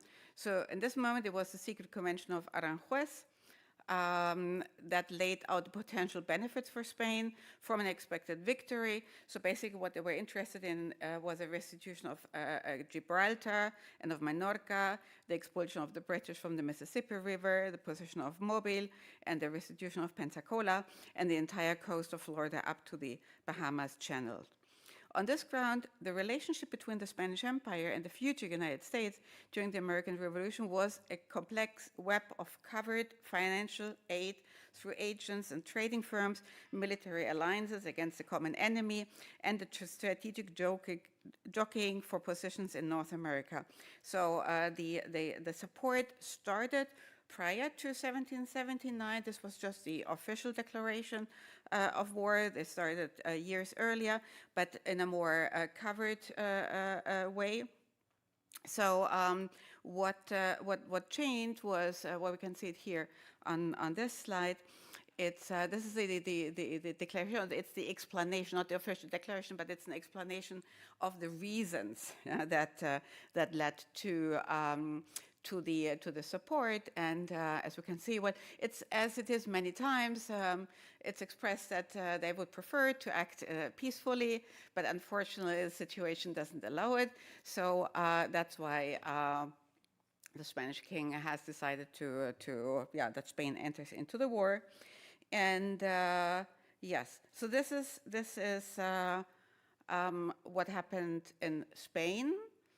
Now we look at New Spain. José de Calve's term as Visitador General in New Spain was part of the broader Bourbon reforms effort of the mid-18th century, aimed at vitalizing the Spanish Empire after its defeat in the 7 Years' War. The Bourbon reforms sought to strengthen the royal control, modernize the country, and increase revenue. The measures included implementing stricter taxation, establishing new administrative offices, reorganizing colonial militias, and securing the northern frontier. At the time of the American Revolution, the Viceroyalty of New Spain was Spain's most valuable colony, generating enormous economic wealth through silver mining, agriculture, and trade. Economically, New Spain was heavily linked to trade with Spain and other colonies through the mercantile system. So, aware of the developments on the East Coast, the Spanish crown implemented an important measure in August 1776, so at the end of August 1776, the Spanish king, he established the Comandancia Capitanía General de las Provincias Internas, so the internal provinces. So this was a unified administrative district of the Spanish Empire in North America. In fact, he had designed that many years earlier while he was in New Spain. He had designed that, but he was not able to implement it, so he had to wait until he had later his position in Spain. And then he could push it forward. So this was basically a way to give more authority to these remote regions, to invigorate economic growth and population growth in those northern borderlands. What is important is that to understand that it was New Spain who had all the riches, all the revenues, and it was New Spain's role to support the Spain's role in helping the patriots in the American Revolution. So that the role of New Spain was to support that logistically, through weapons, economically, through major taxations, etc. So a lot of, and also all the, let's say, the logistics came from, because Spain was far away, so it was New Spain who had to take this role and to become deeply involved in the events, so nothing happened on its own territory. But still, let's say it was, it felt the impact, for example, from economically, but also in other ways, as I will briefly lay out. So they also had a reason why they were concerned about the British, and they were concerned that the American Revolution or the British, the act of the British, could have an impact on their own territories, especially looking at, as I mentioned, Gibraltar. This is something, I mean, the British sitting on that rock in southern Spain, this is something that they feared could also happen in America, so they looked especially at the ports of Veracruz in Mexico and also Havana in Cuba, because these were the ports that were of key strategic importance for the Spanish Empire, for New Spain. So they were very concerned that something could happen to those ports, and this is also what kept them, let's say, intrigued to give everything to fight against these possibilities. As late as 1960s, the Spanish officials, both in Spain and in New Spain, were alerted to developments that they had carefully observed on the horizon. So from different perspectives, there was a, let's say, a network of Spanish officials who were uniformly aware of UX expansion in the future and actively tried to implement measures and policies to stop that. The clearest and most far-sighted warning, however, might have come from the Count of Aranda, Pedro Pablo Abarca de Bolea, the Spanish statesman and diplomat who signed the peace treaty in 1783 on Spain's behalf.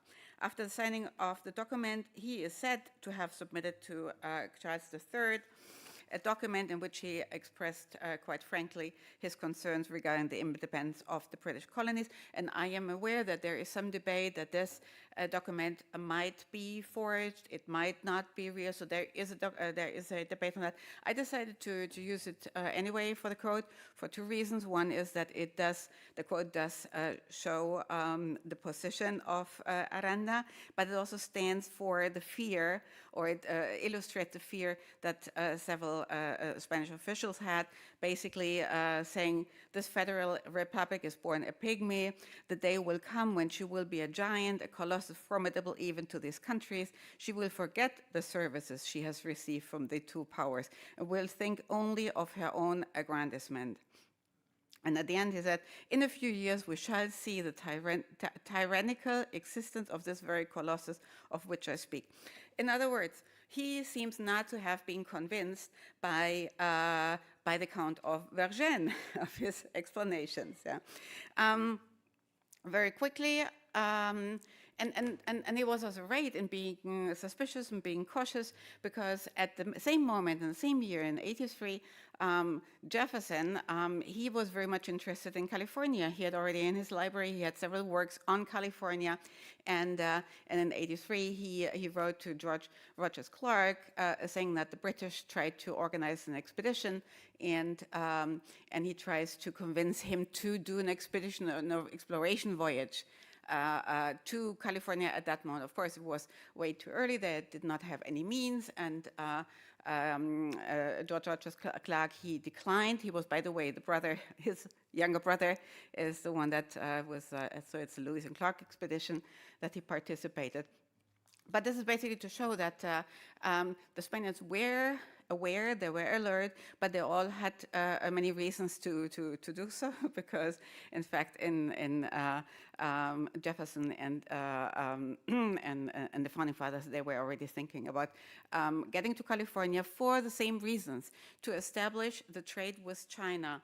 And this is in fact what happened in 1784. The Empress of China was sailed from New York.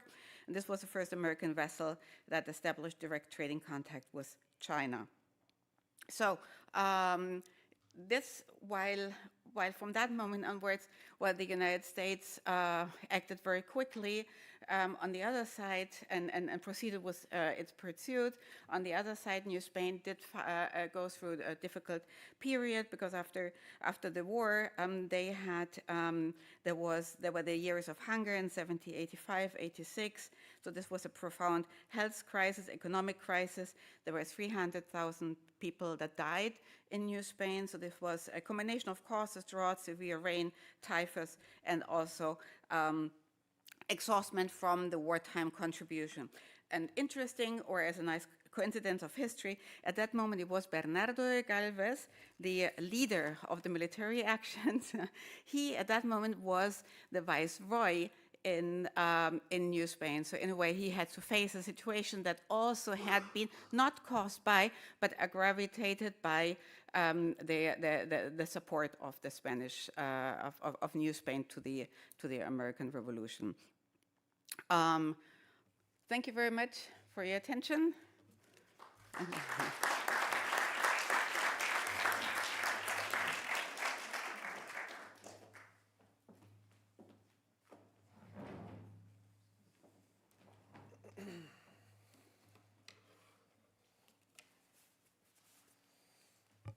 Good afternoon, everyone.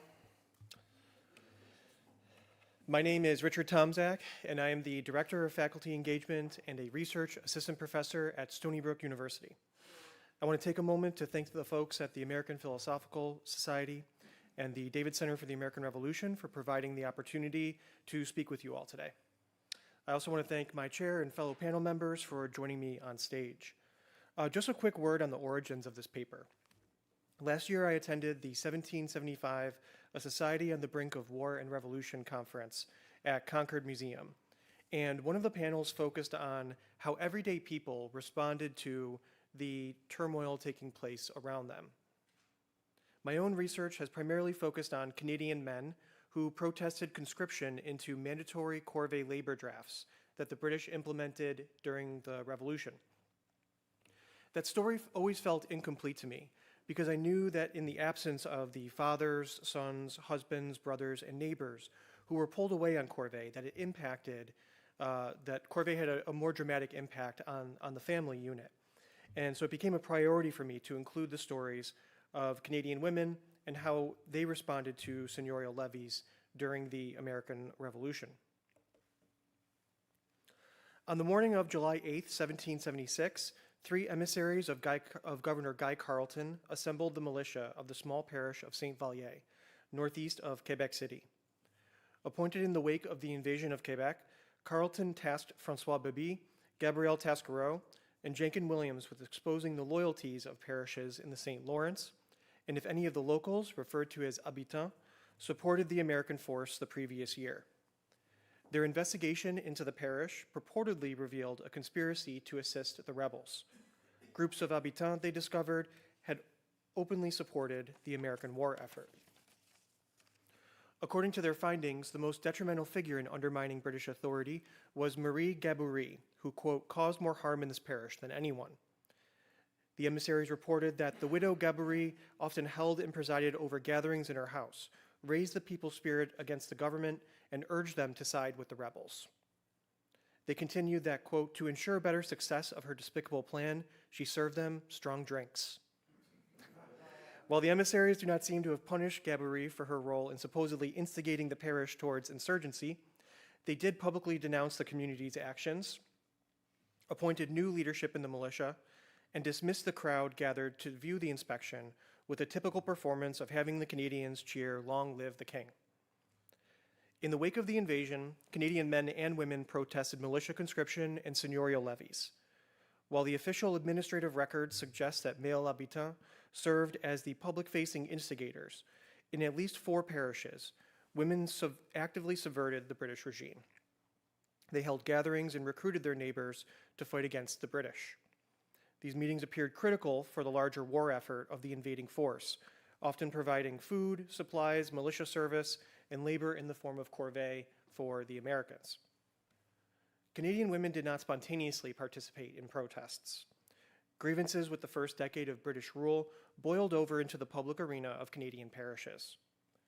To express their dissatisfaction, they utilized their integral role in agricultural production and public-facing responsibilities to mobilize their communities.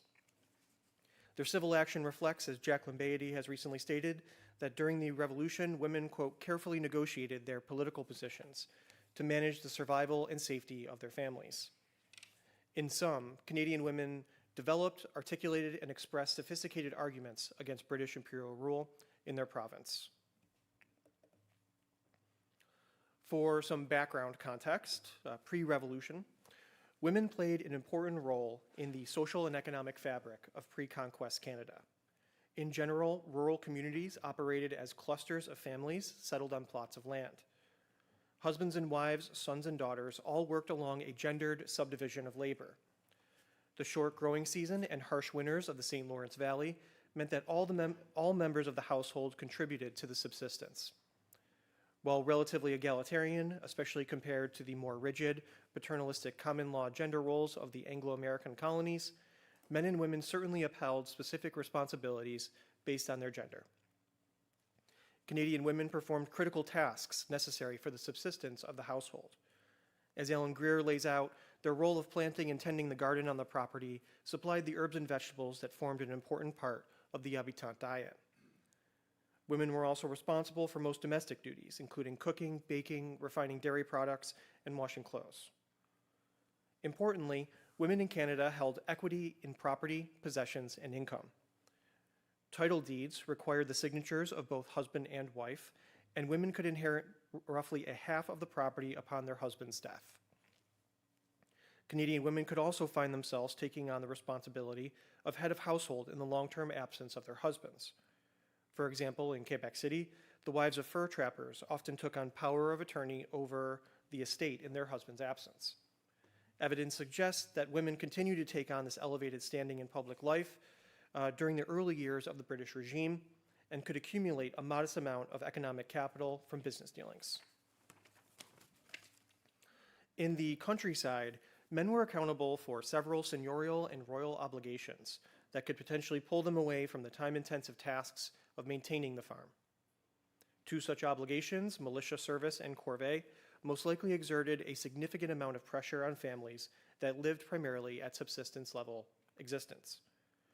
Both the seigneur and the crown could call upon male habitants ages 16 to 60 to perform militia duty and unpaid labor in the form of corvée for a wide range of tasks. In peacetime, men performed corvée to build roads, bridges, ferries, and other forms of infrastructure.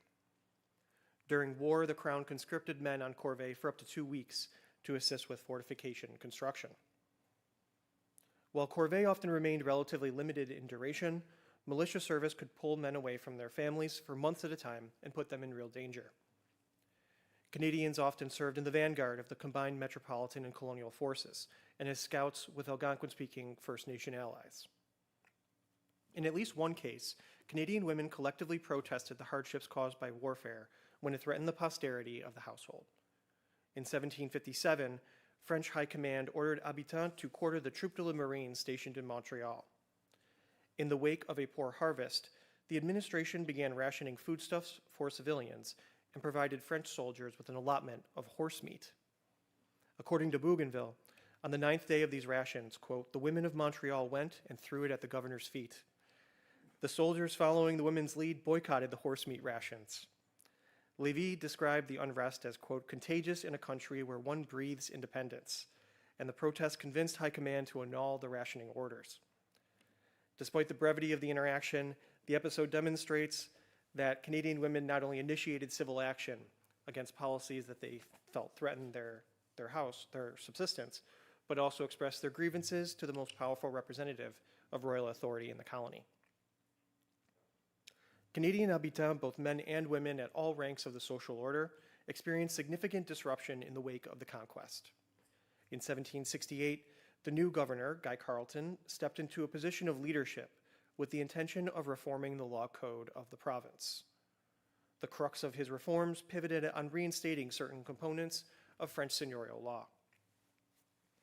After 5 years of inquiry, drafting, and debate in the House of Commons, Parliament ratified the Quebec Act and it received royal assent on June 22, 1774.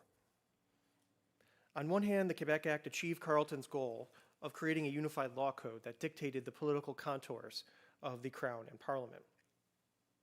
On the other hand, these changes also reflected a centralization of the provincial government in Canadian affairs.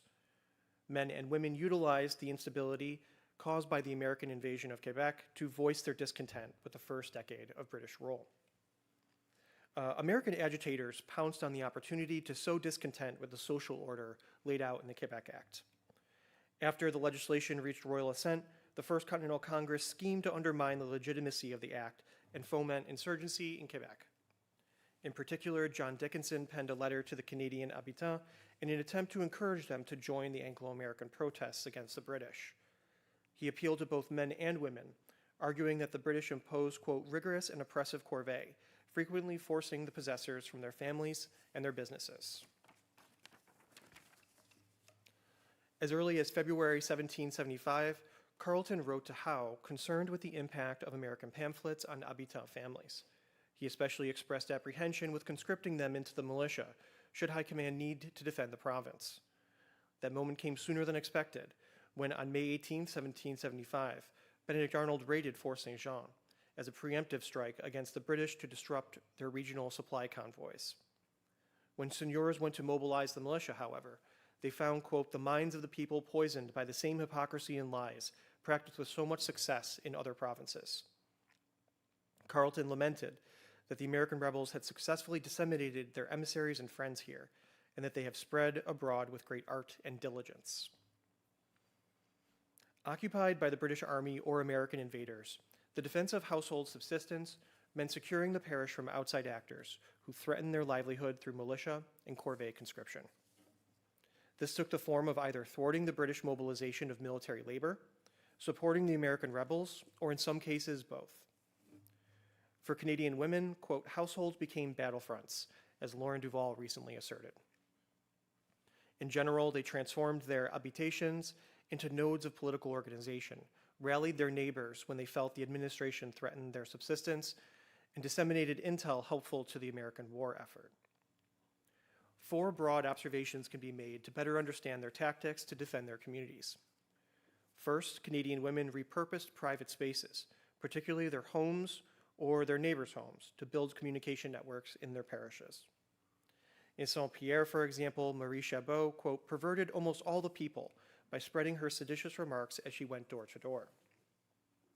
Similarly, in Pointe-à-Tremble, Joseph and Jean Goulet's wives also, quote, went door to door to defame those who last fall talked the young men into marching with Mr. McLean.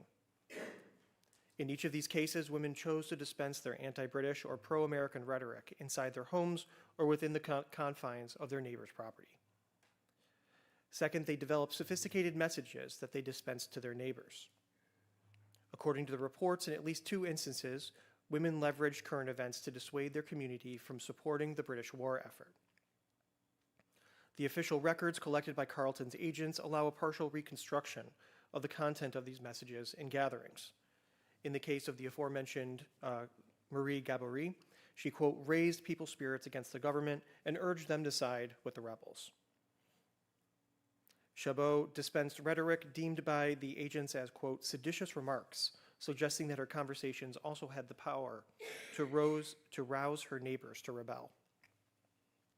As previously stated, the Goulet sisters-in-laws publicly condemned the governor mustering men in their parish to defend the province, and they also articulated that their neighbors should not obey such orders. The third way that Canadian women challenged British authority was by utilizing family members to build a collective footprint of protest in the community. Within tightly nucleated parishes, it is perhaps not surprising that women who protested British military orders leveraged kin for support. Fourth and lastly, in several instances, they took on an outspoken public role in either undermining the British war effort or explicitly assisting the Americans. Importantly, the communities in which they lived nicknamed 2 of the women, Chabot and Gabory, the Queen of Hungary. It appears twice in the documents, 2 separate parishes. While no formal description is given in the records, the title almost certainly refers to the Empress Maria Theresa, monarch of the Habsburg territories in the mid to late 18th century.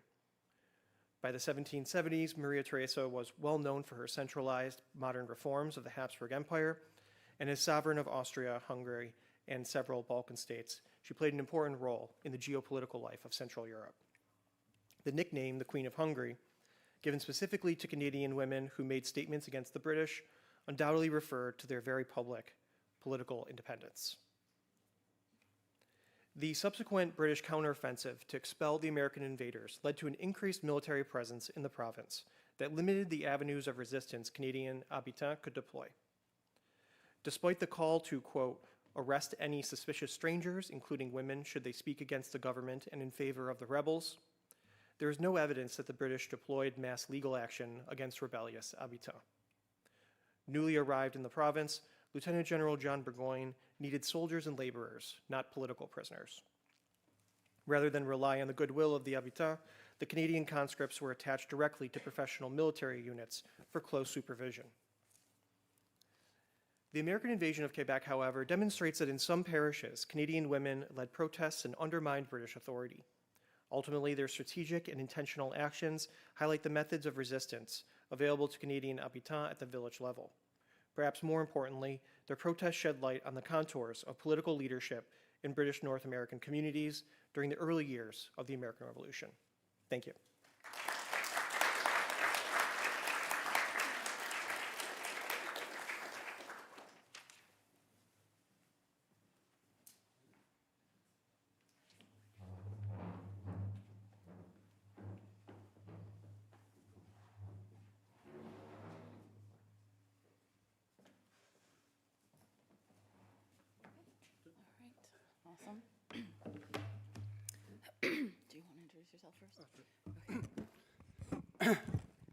Scanos Fuego, Wahadandi de Gaso. Oh, Scanos Fuego, Nanto, Negvato, San Sagata, or Gayata, Sanho Gayata.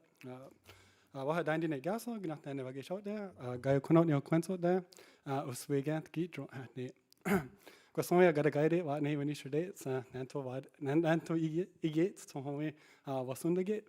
I got it Nanda, Nate of that got Troy Watney, and for Troy Watney. So just can I give you a quick translation? I'll give you a quick translation. So the language I use is Gayokono. It's one of the 6 languages there. They speak it a little bit in New York, a little bit in Oklahoma, and then at Grand River in Canada is really the only few places you're going to hear this. So my name is, my Uncle name is Wahadaindi. It means like he's on a new road or a new path. But I always find it's kind of changing as well too. And kind of living up to my name there because it's always like, it always seems like I'm on one road and then something else changes and I'm on something else now. And here I am today. Just only a few months ago we were in England and it was quite an interesting experience just to be part of that. But also now to be here in this capital here, or the old capital of the US. So it's like, it's just really hard not to nerd out. But, and then I'll just tell you what I said also as well. So I just said greetings to everybody and that even the people online as well too. We have some family members and co-workers and colleagues joining us online as well too. So I want to send our greetings acknowledgement out to you as well. And we're very thankful to be here. And Wastonagate is our word for the United States. So very thankful and happy. I got a guide, it means I'm happy to be here. Yeah, I'm Taylor. Sego Sewagwego, Tulina Atfield, Niungets, Ganyange Haga, Niwago and Choro, Oswego Tanu London, Nidewageno. So my name is Tulina Atfield. I am not a speaker. I'm always a learner. I'm working on learning Mohawk. And I am an assistant professor at the University of Waterloo, like you had heard before. So I think we want to talk to you today about Haudenosaunee perspectives of the revolution. And I think one of the main things that we want to say is that for us, it's not the final event. It is more of one event in a long series of events in which is still heavily felt in our communities today. This is kind of like in an awkward position, sorry. Okay, so we have, I don't know if anyone was able to read our paper. When we were writing it, it just kept coming and flowing, so we'll probably turn it into a book. But if you weren't able to read it, we have a lot of points on the slides to help you kind of get through where we were going with that. But we had wanted to discuss our Confederacy and our experience of the revolution through our wampum belts, our Confederacy's diplomacy, and through different maps. Visual culture, kind of the way that we inscribed our histories for future generations. So again, we want to just kind of talk about how, for us, the Haudenosaunee Confederacy is not a side narrative to the American Revolutionary War, but it's one of the central stories because it's all about the land. It's always about the land, and it always comes back to the land.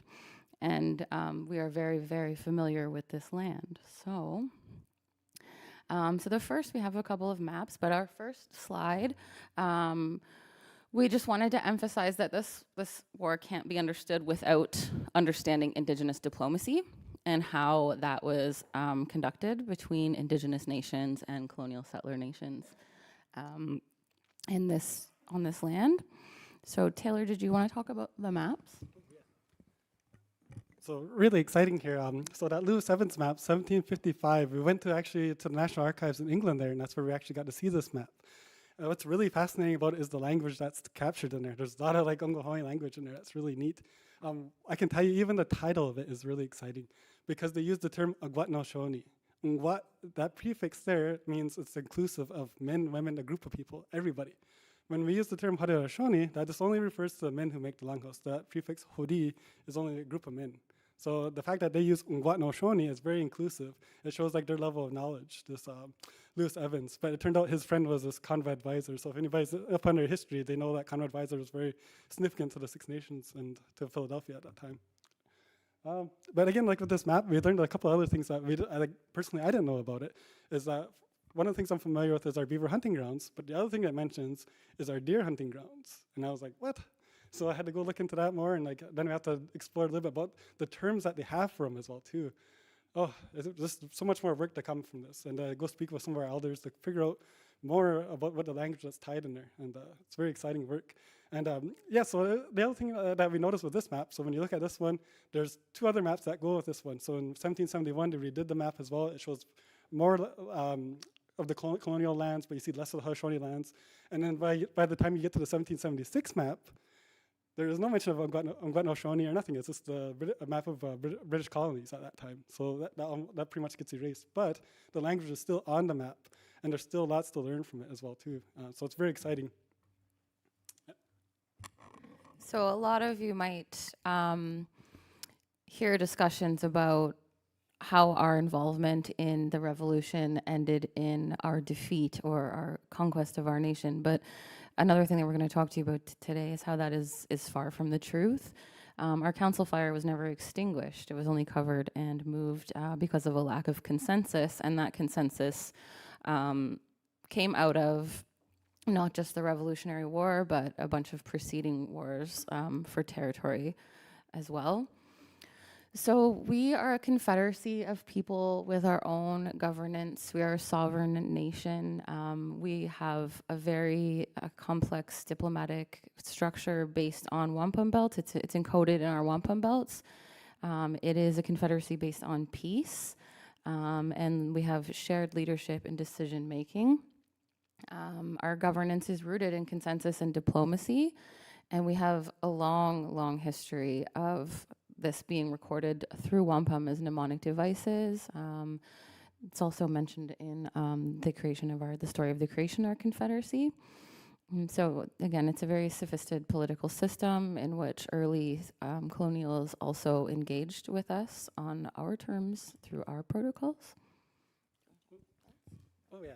So the other thing that was kind of exciting about this too is when we started working on this paper, one of the things I kind of want to tackle right away was like that long-standing stereotype that, like Native people didn't have any governance or anything like that. And so that's why we started wanting to nip that right in the bud right at the beginning, because like, yes, we do. And I can tell you, like in my community growing up, you hear so much about like just being a constitution. It's a constitution. Like, what is that? Like, you don't, like as a kid, you don't really understand what that means or anything like that. Why do you keep saying this? And then when we get into like learning about it, but also like writing this paper, it's like all those things that our elders had told us start clicking together and start making sense. And I was like, oh my God, this is what they meant by that. So it definitely showed that we were a nation of laws and rules and laws. You know, it was a big major goal to uphold our laws with this. And this wampum was sacredness. So it was basically making like decisions and making agreements underneath God. So like it was very important for them this way. It's like how like maybe Christians would hold the Bible or anything like that. It's very sacred. You couldn't break those promises. So that's when they made this law. So I can just maybe explain one just depending on the time there. But the first belt that we have here is like everybody's probably seen this belt, but they call it the Ayawanta Gaswanta, or the Five Nations belt, or they call it the Hiawatha belt. But that's the constitution of the Five Nations. But when another way of looking at it too, it's also a map of our traditional homelands. So you have like the eastern door, the eastern door, the western door. You have the Senecas, you have the Mohawks, and you have the Naidas and Cayugas, and then at the heart or in the center you have the Onondagas. And it's really interesting about that too, is that belt can be displayed upside down, because at this point it looks like a tree. It's the white roots of a tree. But when it's turned upside down, it's the heart. So it becomes the heart of the nation there, is this Onondaga nation. The colors of the wampum belt, it represents like how dark our times were coming up to the Great Law. The purple represents usually warfare, sadness, death, grief. So that's what it represents, like our history was. But if you read the paper, it will say, Hadidak Govas, like there were people that didn't have a conscience at that time. Like it was so dangerous times that you couldn't go anywhere. You couldn't go into the bushes without hearing something and you'd be frightened. You couldn't even get a pail of water. People were scared just to go to the bathroom outside. That's how dangerous those times were. And so the peacemaker, he blazed this path through there, all through New York there, and he united the Five Nations. And so that's why that belt's extremely important to remind us that we're all united, the Five Nations. And I'll just tell you this little tidbit about it. And what I was always told was, when you see those two ends at the end, how this goes this kind of goes infinite, that means that any nation can join it, and that we're supposed to expand further and further. Anytime you see that, even in the two-row, where it goes right to the end, that's infinite. It means it's supposed to be ongoing. And then that brings us to the second wampum. I'll just jump into the second wampum belt as well too. But those Great Law wampum belts are extremely important for understanding. And we're very fortunate back home. There was a chief named Jake Thomas Camp, and he did like so much great work. He has a Jake Thomas Learning Center. It's run by his wife Yvonne now. but it's a really good resource if you ever get a chance to go down there. But or come down to where we're from. It's really exciting. With these belts there, he provided all the descriptions. He has it in the languages as well too. So it was really helpful for understanding that. And then of course, like talking to some of the old folks at home too, it was really helpful. And I'll just tell you a little bit about that turo. The turo is really important too. They call it Gaswenta. And so that was like the original agreement between the Dutch with primarily the Mohawks, but it was the Six Nations as well. And you notice that too, it's a white background compared to the Five Nations one. The white background represents it was a peaceful agreement. I'm not sure if anybody's checked out the Treaty of Tawaganchi before, but they say that's the written version of that. So I don't know how true that is, but this wampum belt is very important for us in terms of like framework and methodology that we use today. But I don't want to keep eating up our time. Yeah, so the wampum is incredibly important to us, and it was important to those who came over here and decided to stay as well. In 1613 was when the Truro Wampum Agreement was made between Dutch settlers and Haudenosaunee people, in which we all agreed to share the river equally, not interfering with each other's vessels, not trying to take from each other's vessels, and not imposing any of our own ways on the other vessels. We have a long line of diplomacy prior to that, after that as well.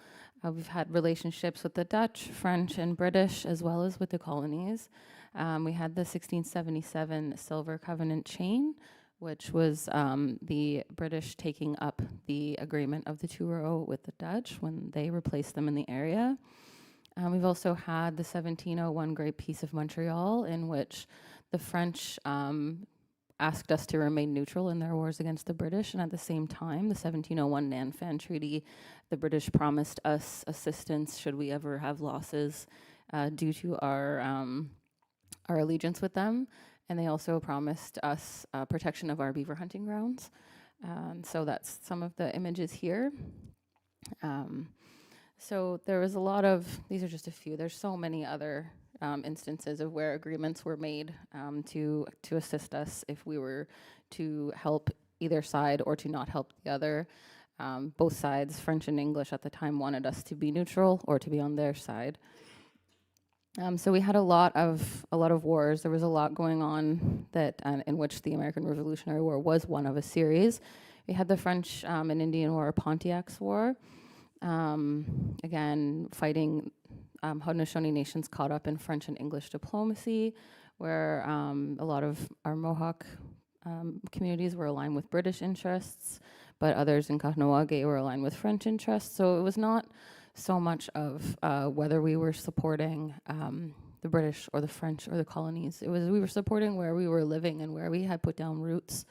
As we can see, there are a lot of narratives that our Confederacy was fractured during the American Revolutionary War. It starts a lot earlier than that, but it is mostly because of all of these different sides trying to use us to further their cause. So during the Revolution, we kind of become divided. We have people who are fighting with the British, and we have others who decide to fight on the side of the colonies. And that didn't necessarily fracture us completely. There have been papers written where people had said we chose to remain neutral. Neutrality was really what we were supposed to do. It was part of our agreement in the Truro. But we did get pulled into these kinds of alliances, whether we kind of wanted to or not. I gotta speed up here. Okay, so what happened afterwards was the Clinton-Sullivan genocide. So this is where it's estimated that up to 91% of the nascent United States budget was spent on a scorched earth campaign to take out all of our towns in upper New York State following the Revolution. So we have destruction of about 40 towns, acres of orchards, crops, food stores, and a huge loss of human life. There are some quotes in here. American soldiers were told to, death to all savages and things like that. But what followed that was mass displacement and starvation. So Taylor, you can take the next few slides after this.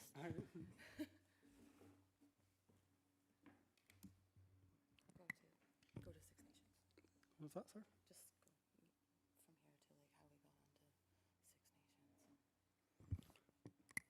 Oh, wait. Slide is on there. That's right after that one, yeah? Okay, sorry.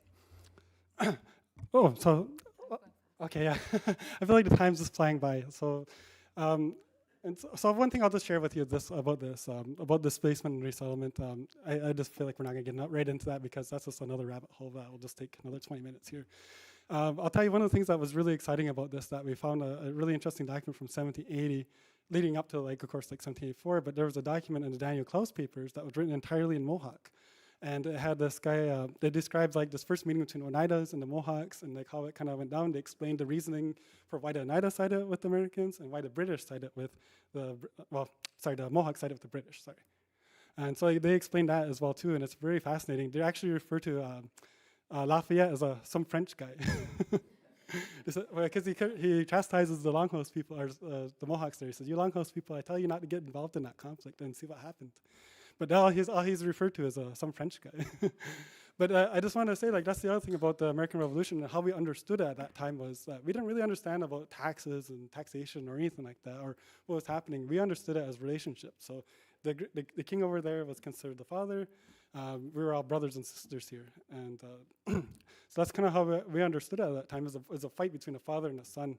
And it was a family dispute, and that we probably should stay out of it. But eventually we got sucked into it. It was usually through influences, Samuel Kirkland, you have Joseph Brant, and you have Sir William Johnson's Legacies there too. Like, all that stuff ties into that. And then, of course, coming here as well too is very fascinating as well. One of the short stories that we have about that is in the Lewis Henry Morgan papers. He actually interviewed this guy named John Jacobs, he had a chief title Jutawego, and he was a Cayuga chief. He actually was born in one of the Cayuga villages and remembers the walk from Cayuga to Grand River. It blew my mind. And then I'll tell you another thing too. This was like really important for my family as well too. So this quote here, since the war. So I'll tell you, like, I used to spend a lot of time working with my grandfather in the fields there. We'd always be sitting there working, whatever. And so, and then the other thing too is we lived kind of beside each other, but lived further back in the woods there. So that marker was always like our halfway marker. I remember asking one day, like, I've heard like they say that we settled there after the war, but I kind of wanted to find out for myself, and I was asking him about that. And so, like, "Hey, Grandpa, how long have you been here?" And he said, "Since the war." And I was like, I kind of blew my mind that he would say that. And like, that's how long his family had settled here and stuff like that. Those Gibsons had settled in that little area. It's like a little post in the bushes there. And that's how everybody camped out, I guess. They just lived in the woods there. But when you know anything about that land, there's a lot of maple trees there. So you got a syrup bush there. You have tons of deer there. There's so many deer that you'll see. And every day we're still finding, like, every time they plow the ground there, you're finding arrowheads. So again, like, when you think about, like, the American Revolution as something that's so far away and so far gone that, it's hard to, like, even think about it. But yeah, it's still, like, very much present at our home, and that's why the reason that we're in Grand River today. And that is a big reason for us for being there, that displacement, and of course, like, that displacement from our relatives on the American side as well too. But we haven't given up on it, which is nice. We still come through there. We still connect with each other, and we still work with each other. I think that's really good. But yeah, it's always been like a very significant place for us. Especially, I know it's just like a little metal post, but for us it represents where we came from after the American Revolution. Yeah.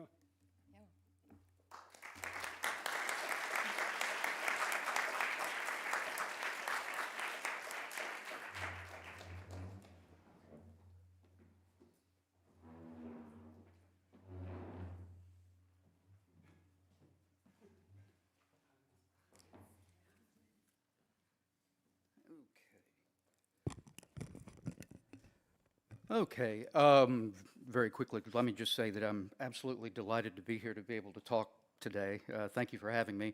And I wanted to say, too, thank you to Talina and Taylor, because that was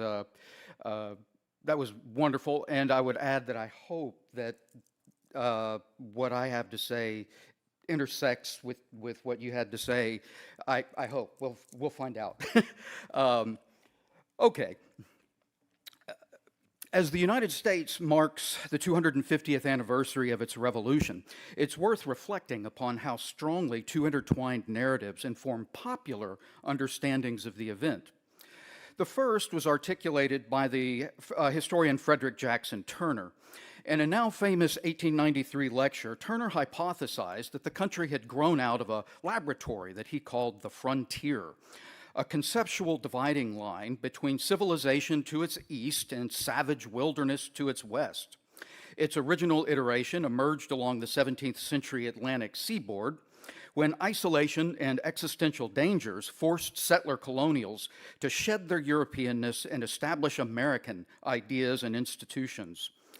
Over time, this Americanness, Turner believed, transformed into a parade of ruggedly individualized liberty as the frontier inexorably moved across the continent.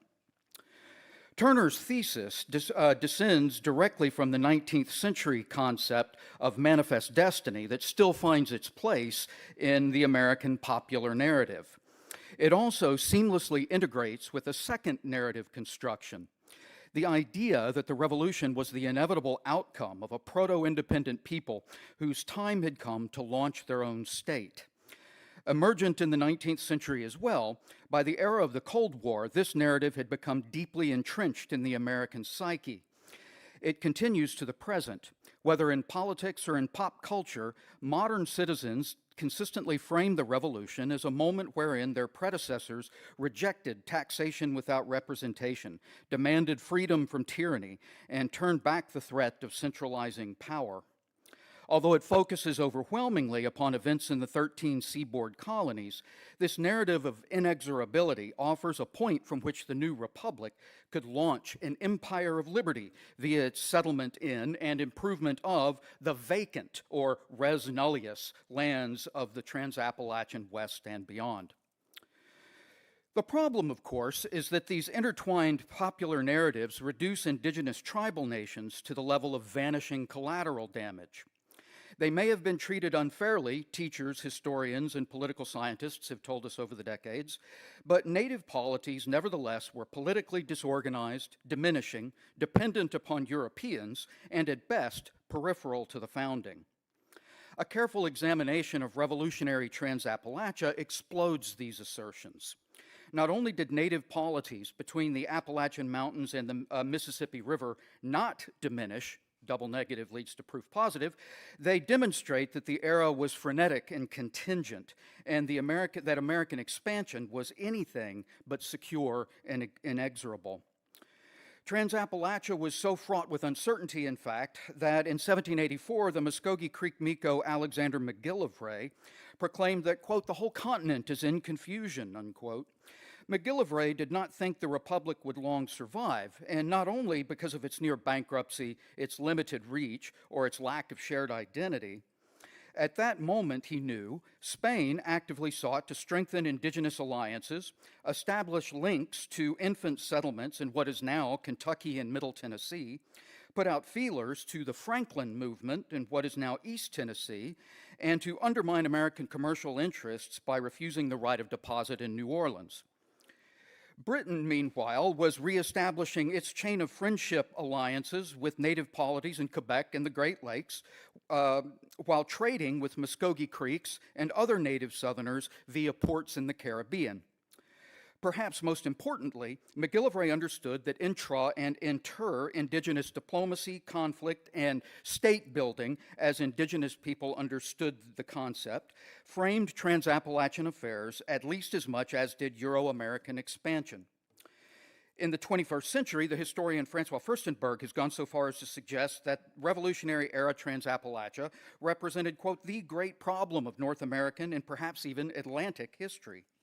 McGillivray would not necessarily have disagreed, and from that assertion draw crucial questions, including whether a European power might manage to capture the region, whether it might become American, or perhaps most fundamentally for me, whether the region might remain indigenous. In this year of the semi-quincentennial, it's, I think, very important that we consider this third scenario. I would like to do so today by offering indigenous context for actions leading up to 1776 in Trans-Appalachia, before turning to a chronically underexamined element of the Revolutionary War, George Rogers Clark's expeditions to Vincennes and Kaskaskia between 1777 and 79. Trans-Appalachia had been a dynamic region for millennia, but that complexity took on new meaning when in 1763-64, France officially vacated the continent.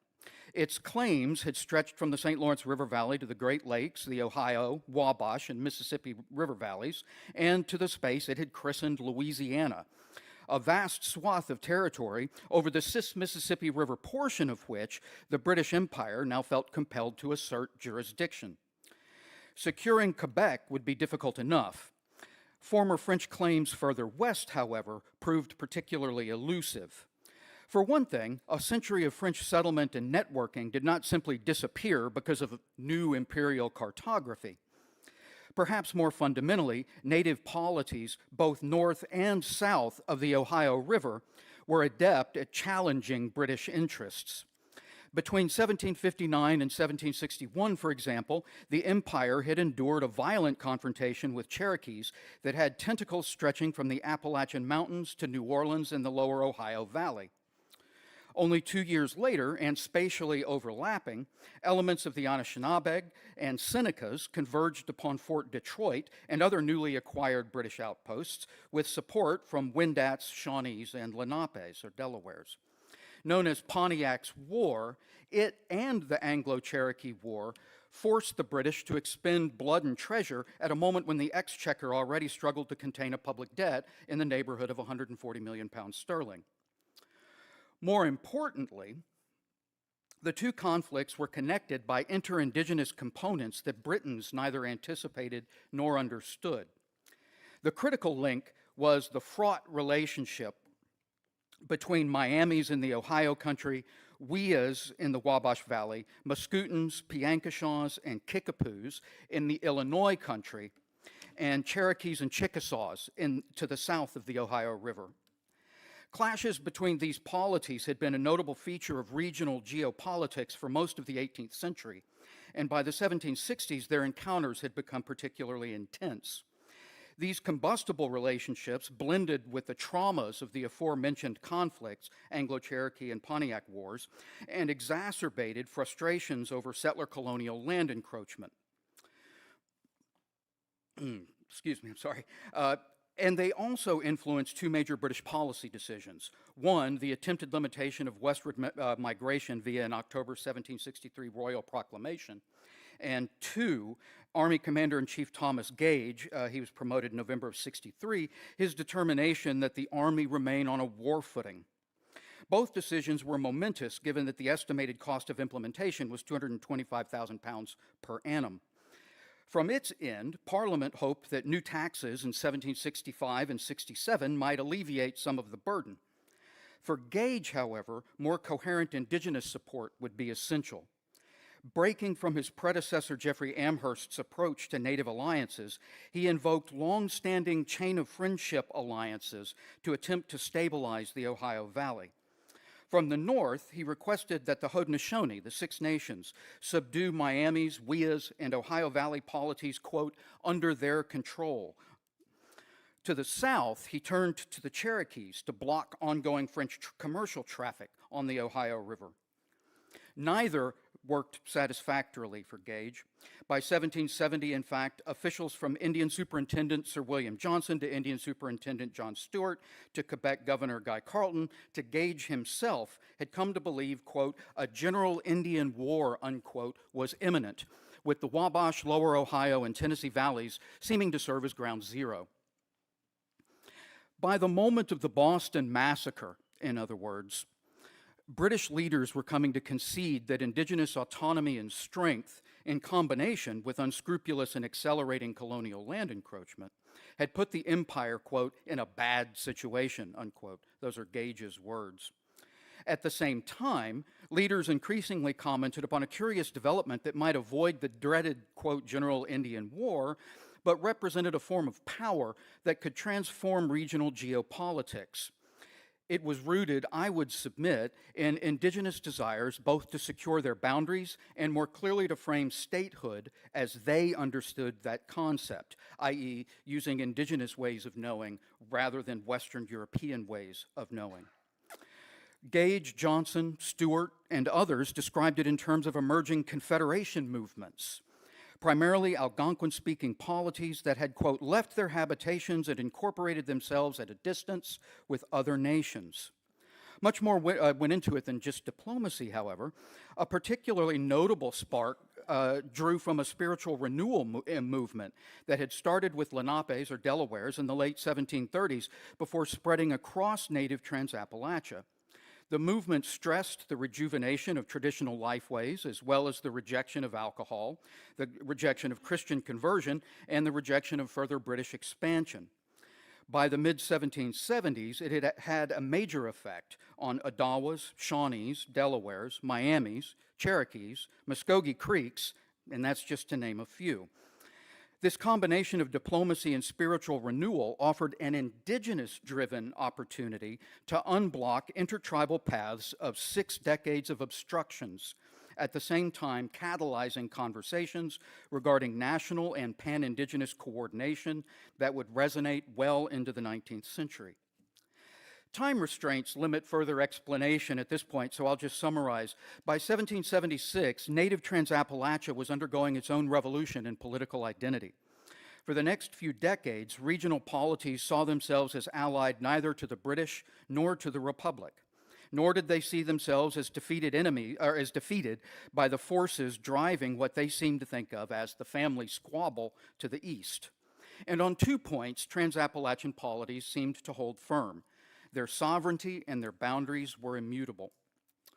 This geopolitical milieu put a charge in the War of Independence because it directly challenged emerging, quote, American Trans-Appalachian imaginations.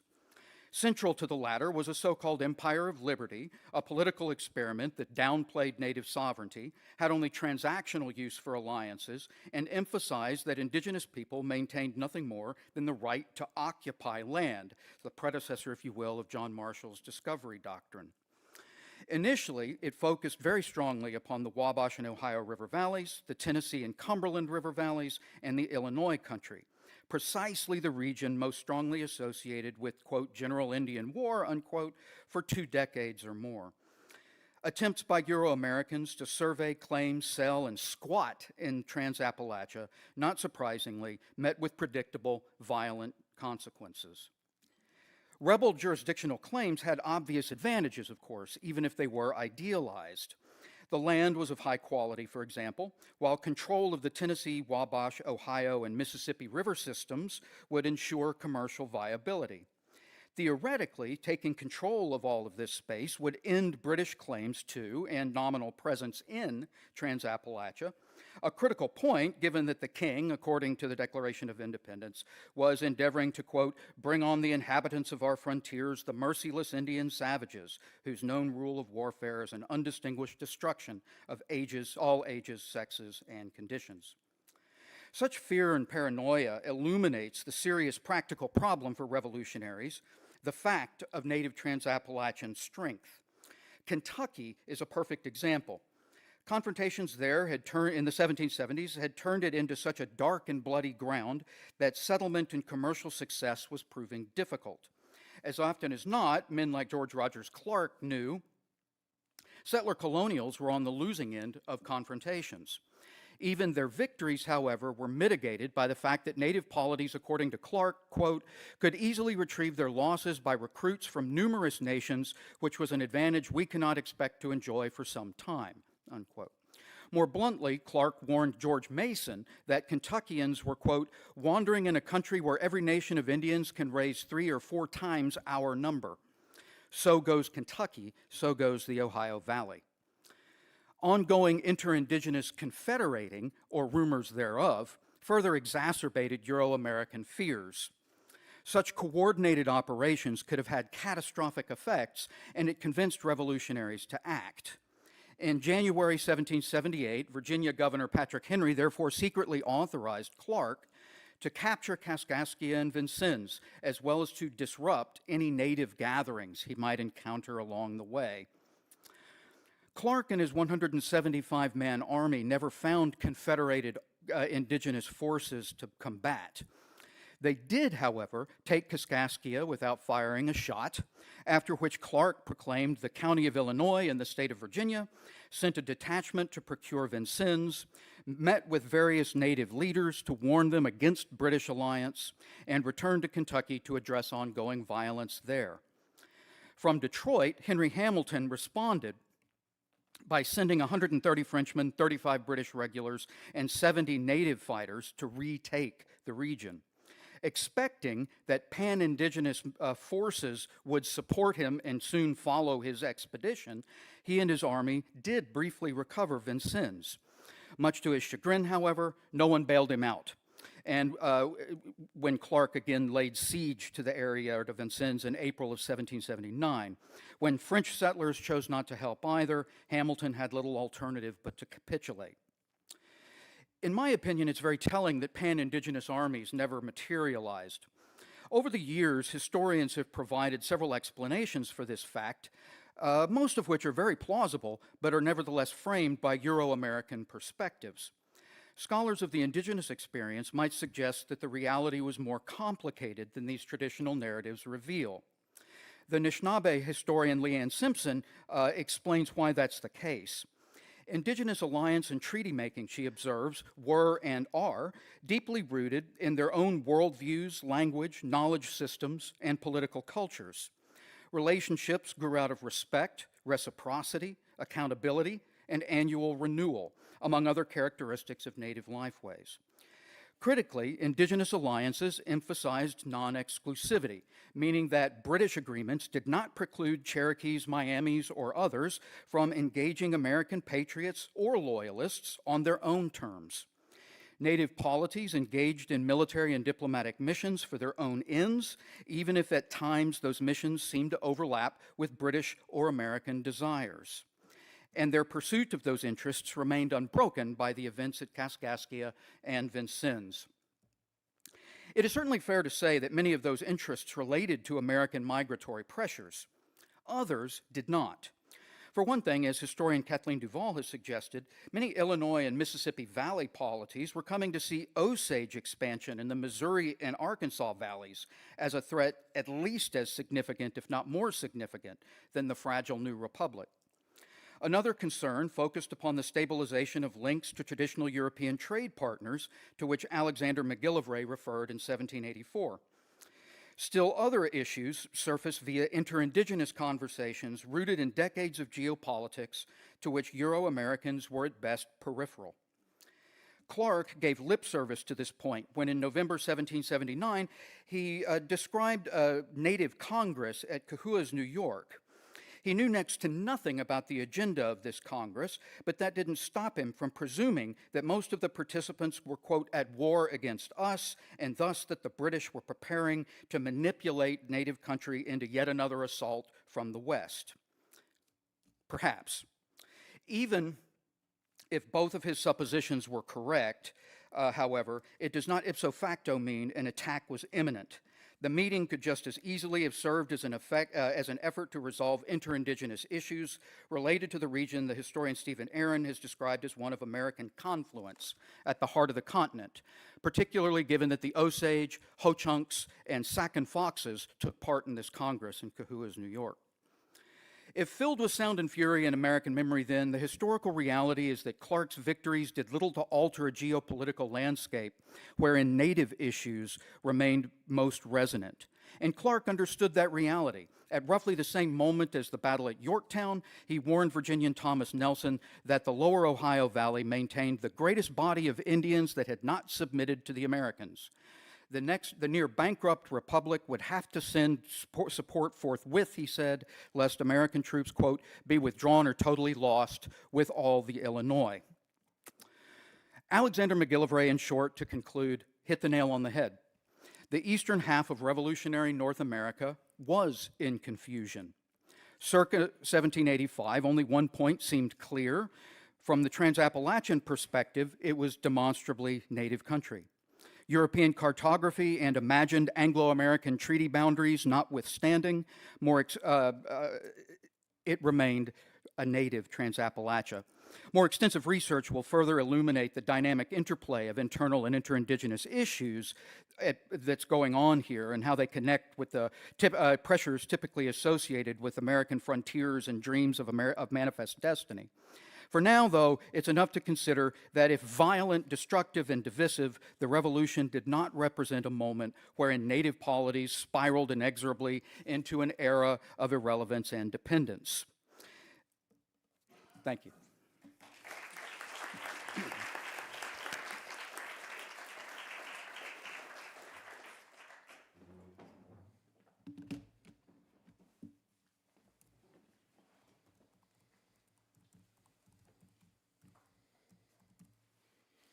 All right. How's everybody doing? We are. It's a big panel, so we got, I'm going to have to do a kind of rat-a-tat-tat, go through and maybe some of my comments here. I want to thank the APS and the conference organizers for allowing me to join this, this wonderful conference and to allow me to comment on these these really interesting papers. You know, I enjoyed every single one of these papers, and I really, what they all did actually, they provoked me to a whole series of thoughts that I thought were interesting in the papers themselves, but they really provoked questions that I had when they were understood as a group. And that really, it really got me thinking in probably maybe some crazy ways, but trying to think about what I was supposed to say by taking such disparate papers and making them connected, obviously, with this 1776 conference. And so I'll try to do that. But first, what I'm going to do is I'm going to quickly just ask questions of each of the papers, and it's going to be more like very, very quick. I'll ask basically one question per group, because I want to make sure we have some time for question and answer. So for Sandra, I was wondering, could you help us spin out the claims here a bit into the future? Not necessarily about the realpolitik framing that Spain's leadership had vis-a-vis Great Britain, that they were focused more on hurting Britain than helping the United States, which was kind of interesting. But I was more interested in that understanding that the United States was going to become something bigger. That you know, you had this quote that which was "pygmy to a colossus," which I think is a arresting phrase. But I was wondering, would the legacy of that political logic play a role in leading up to the purchase? Because that's the next big element, certainly in American history, and a real moment of significant nationalism, right? Did the Spanish recognize that holding off the United States in its bid for Western territory was going to take a lot of time, a lot of effort, a lot of treasure, and that translate into the role of their negotiations in the Treaty of San Ildefonso in 1803, right? Was the hope that a Napoleonic buffer in Louisiana between the U.S. and Spanish territory further west would allow Spain time to develop those regions economically, politically, demographically, to better withstand this new Anglo-American frontier as it moved westward. And as such, did that mean that such a logic after, of course, you know, in some ways we're jumping ahead here, because obviously once they give Louisiana to Napoleon, and then Napoleon, after Haiti, abandons Louisiana to allow it to become U.S., that has a real material impact on the United States and its future, and the sort of the investment in nationalism. And so I was like, oh, this is a very interesting sort of line of thought, a chain, and I'm wondering if Spain recognized that and was hoping for that Napoleonic buffer, although you know, beware what you wish for with that one. But I was wondering about that causal link. I thought that was really interesting. For Richard Tomczak, I wondered in this piece about about the lack of printing presses in New France, which obviously presents an interesting juxtaposition with the rise of nationalism in Anglo colonies, and eventually the U.S. obviously during the period, as those Anglo colonies obviously had a much more developed print culture in the 18th century, right? Obviously printing presses are illegal in New France during the colonial period, and you've highlighted the ways in which that women of New France use pre-existing channels to formulate networks and spread information, but they don't obviously have access to the type of print culture, well, literally the sort of the fabricating and the actual print culture that you would get obviously in the Anglo colonies. And so that the British colonies are thinking through the relationship they have between the constitutional relationship they have between the colonies and Great Britain in a way that the French are not, or these, you know, these particular people who are on an American side but are not necessarily buttressed or supported in not even just at a sort of individual support level, but actually at a level of a sort of cultural language that they can use to talk about what rebellion might look like. Because they don't have actually the, I guess we might say, the print apparatus that would allow them to be able to ask the types of questions that a print culture is allowing people in Anglo-America to do. And so I understand. I don't want to say prove this negative. You know, if they don't have a print culture up in New France, so therefore that means they're not going to revolt. But it does strike me as an interesting and kind of important difference between the two colonial endeavors that would allow one group to develop in particular kinds of ways in one direction and another group in another direction. So I just would like you maybe to comment and talk about maybe a little bit about print culture in New France at the time. For Hill, Gibson, and Atfield, these are this wonderful paper that I really got completely absorbed by, as I did all the papers. But I was wondering explicitly about the relationship between wampum protocols, sovereignty, and land. This is something that I've worried, not necessarily worried about, but I've thought about over and over and over, and I've wondered. I've got somebody here who might be able to help me think through this. Is that my guess, of course, land and its stewardship is always a part of these wampum protocols, right? That land is going to be something that is explicitly connected with sovereignty and has been and is articulated in the ways since the beginning. But my guess is that at certain moments, say pre-contact, when the notion of sovereignty remains crucial, but pressures on land from interlopers are not as intense, is that sovereignty might get articulated in other kinds of ways. But when they begin to recognize that land is something that Europeans want much more intensely, and are stressing the Haudenosaunee and other natives for it, then land becomes more of a linguistic focal point. It's a focal point of language about how they understand sovereignty. That in some ways they begin to gesture towards a kind of language of land. And I'm not saying that sort of language, like I was saying before, I'm not saying that land is absent in understandings of sovereignty, and that I think would be nonsensical, but in previous. But I can see that at moments when there's a high amount of let's say, psychic energy or intellectual energy that's being expended on issues that revolve around land, I'm really interested if that gets played out in these wampum protocols that you have at the beginning of the paper. Like, is there one space, a wampum space, where you're like, oh, here, or oral traditions about that particular wampum, is there something going on where they seem to shift their language about how they understand land or how they defend land or the kind of rhetoric they use that can be an indication that's like, oh, maybe before land was not, land was important and crucial, but it was articulated in different kinds of ways. But once colonists are, European settler colonists are moving into the region, then the language that they use in wampum protocols about land might shift. And I've always wondered if that was actually something that happened. And I have the perfect sort of moment here in that wonderful chronology you have at the beginning.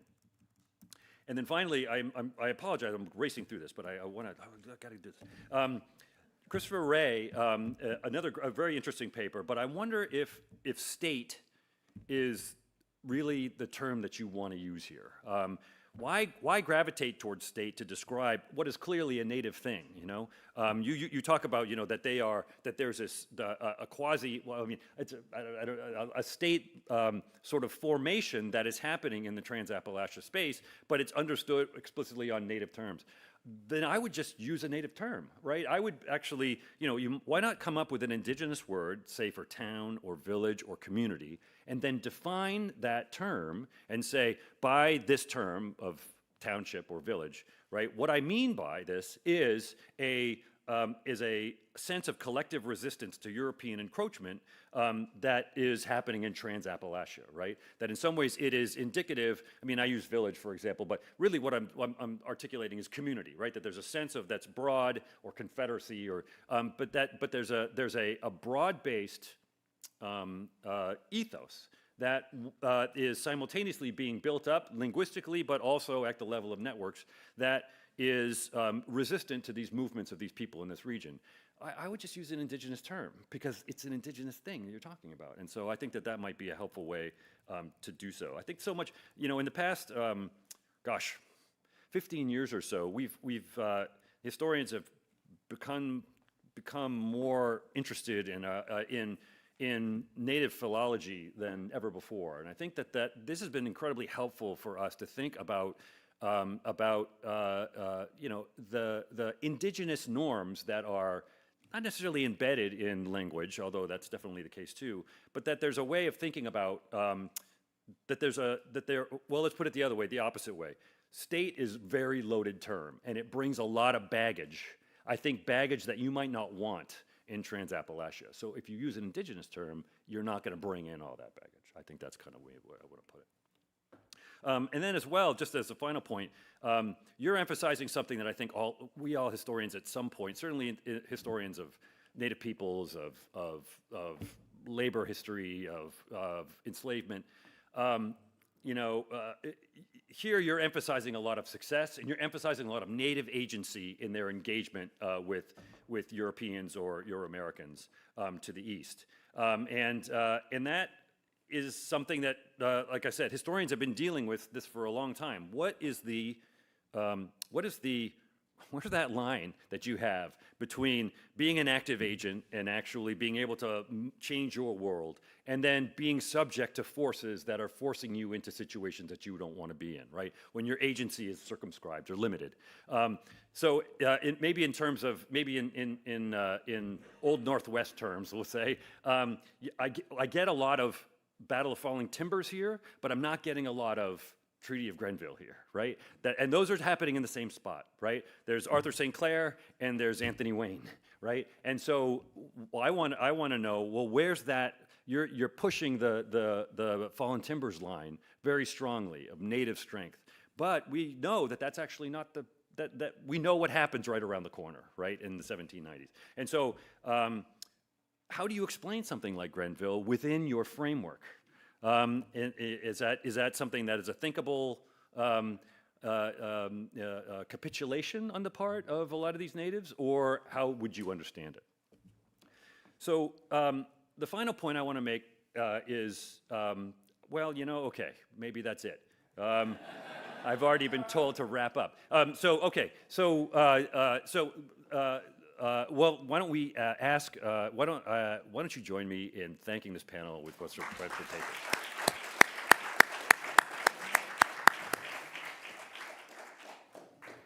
Time for some questions in the audience, if we'd like.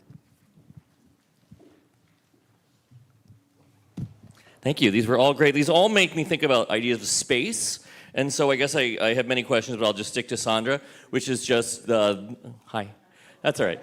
It was just sort of, you know, how much is Madrid understanding of space, right? And such a vast continent, and they don't really understand. And I always think of the Lewis and Clark expedition, where the Spanish government, like, we're going to send people out to capture them, but they're nowhere close, right? Because they just don't understand. And I mean, that's true of the British as well, and the Americans. So how much of this is about a misconception of space? Because there's not good maps. They don't really understand how close the United States is. They don't really understand how large New Mexico is. Yeah, what do you think? Yes, indeed, very large space, and they tried, did multiple efforts to catch Lewis and Clark, and they were not successful. But I think there were like 4 or 5 missions that they sent out, but they were successful with the Pike expedition, and also with Philip Nolan, for example, that horse trader. Well, officially horse trader, unofficially trader of information that was captured in Texas. So yes, it's. I mean, it was difficult because you had that vast land, and then you had a lot of maps, but not all maps were accurate. So they tried their best, and yeah, so that was a challenge. But they.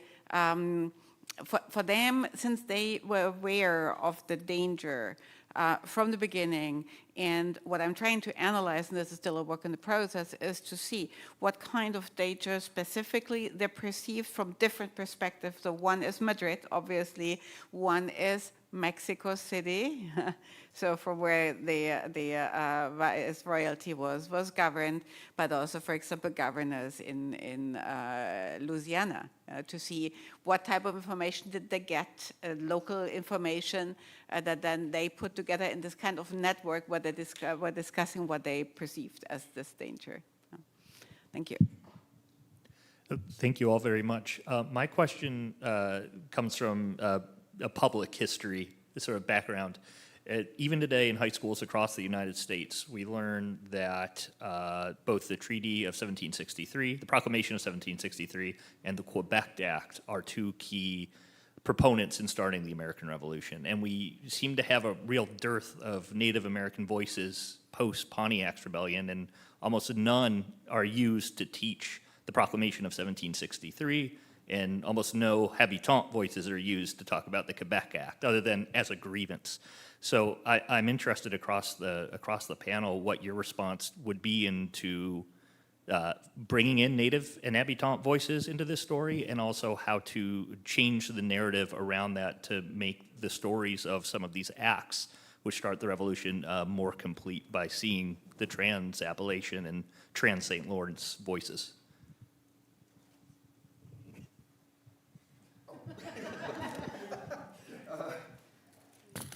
It's on. Okay. Thanks very much for that question. And in fact, it's how much time do you have? Because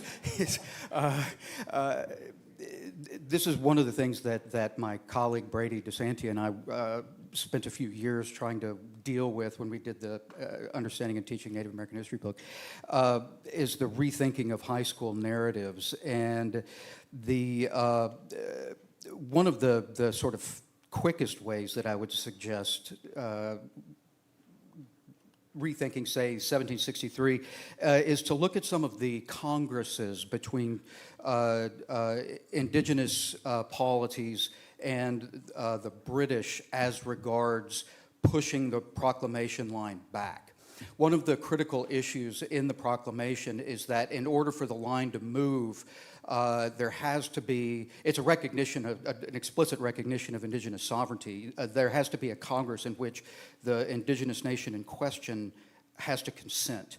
Well, so you can sit down and look at the treaty negotiations, such as the Treaty of Hard Labor in 1768, where the Cherokees agree, okay, there's going to be, we will allow this movement, but, says Aconostota, one of the lead negotiators for the Cherokees, metaphorically, I'm going to dig a ditch now so that the colonists can't come any further. And then one of the other issues in the hard labor treaty is that he also talks extensively about, not extensively, but there's quite a bit of conversation about what's happening to the west rather than to the east. And it's an important reminder that the indigenous world was not mono-focused with blinders on looking to what the British North Americans were doing. They live in a complex geopolitical world that requires a lot of different thought, negotiation, trade, wampum conversation, etc. And those are the conversations that you can get into in some of these Congress treaty conversations after '63. I'll stop there because, again, I'd go on and on and on. So I'm sorry, I apologize.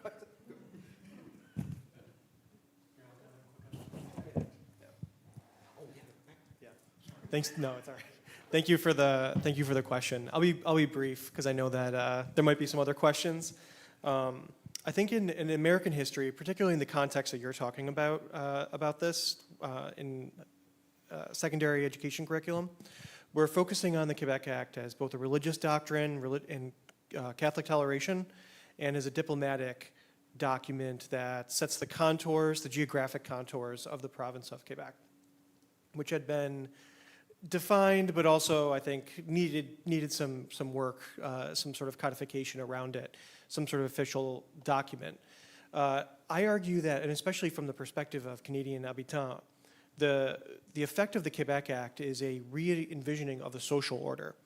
One of the goals of Carleton, looking at correspondence back and forth to English ministers and to his administration, people in his administration, is integrating the province into a larger British Empire so that they can extract resources, labor, and establish a political order that instills obedience and obligation towards the state.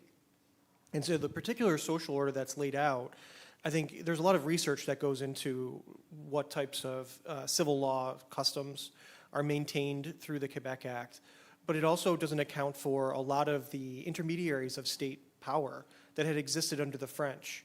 It codifies seigneur's role in extracting labor and militia service, but it doesn't codify local village leaders who had played a really important role in buffering against state authority under the French. And so I think one way to get to your question about how to interpret it is looking at these different dimensions. So it is, yeah, religious. It has the religious and diplomatic dimensions to it, but then also the social and economic fabric of Canada is changed by it as well. Could I add just one more thing to that? One of the elements, I guess, from the U.S. perspective, is that it extends the boundary of Quebec all the way down to the Ohio River. Yeah. So now suddenly you've got all of this space where Gage is scared to death that there's going to be a general Indian war, and so is John Stewart's worried about this, and so is William Johnson until he dies, and then his son. And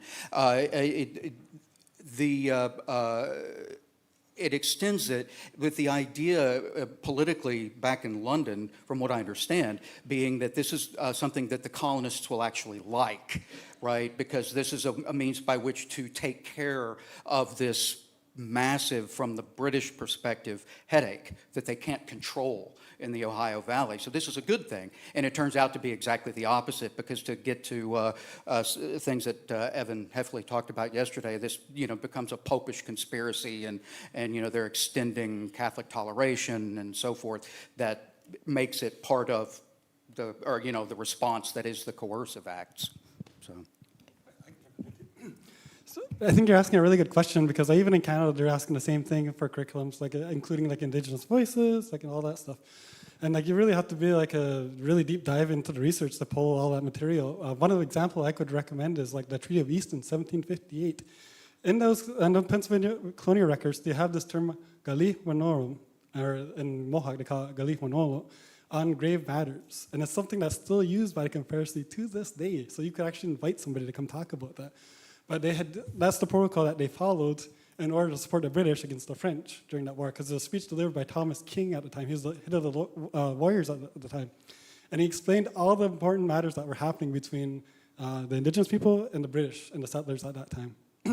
So that's a really good document. I would really recommend checking that out, but also like incorporating that into the curriculums, the treaties, because that boundary line is from that Treaty of Easton 1758. That was the agreement that to raise the hatchet against the French, we're going to fix that boundary line. And then, of course, like 1768, and then it puts in another interesting matter too, because it puts the Mohawk villages, the 3 Mohawk villages, on the other side. And if you read Alan Taylor's work, he says that's one of the reasons why the Mohawks left, is because they knew they were going to be surrounded by settlements. Even though the Treaty of Fort Stanwix said that they were never be forced from their lands, but they would be surrounded. So definitely looking into the treaties, but also inviting you to provide that interpretive lens would be really helpful. Even back home, I would say that, same for us too.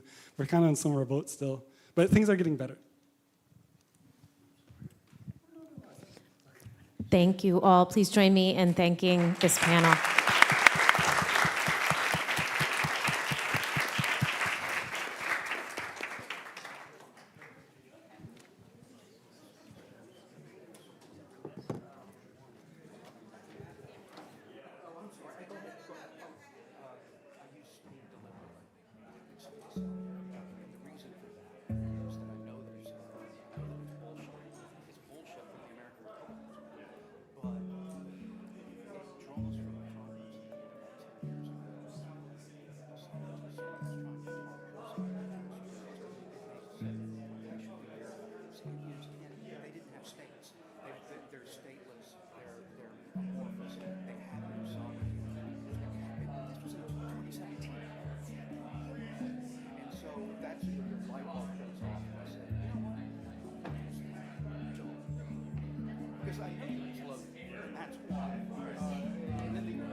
won the victory in the Upper Malta region over arms and clear. They now say that the French Revolution is going to break out. That's fundamentally going to transform us. British think and react, right? So if you don't know that's on the horizon, you can only look at it through the lens of what's happening. It's sort of a reminder of what Tuscalora saying that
Like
lost my special power. I've lost my special power. Yeah, I was like the only person who actually got her own mic. Yeah, I'm fine. Happy to. You thought they were going to be okay sharing? I should have known.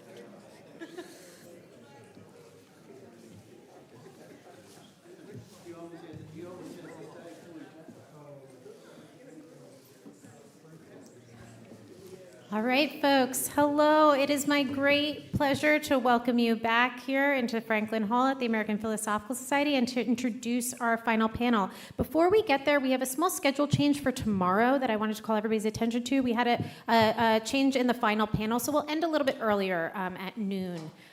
So if people are sort of planning travel and their trips tomorrow, just keep that in mind.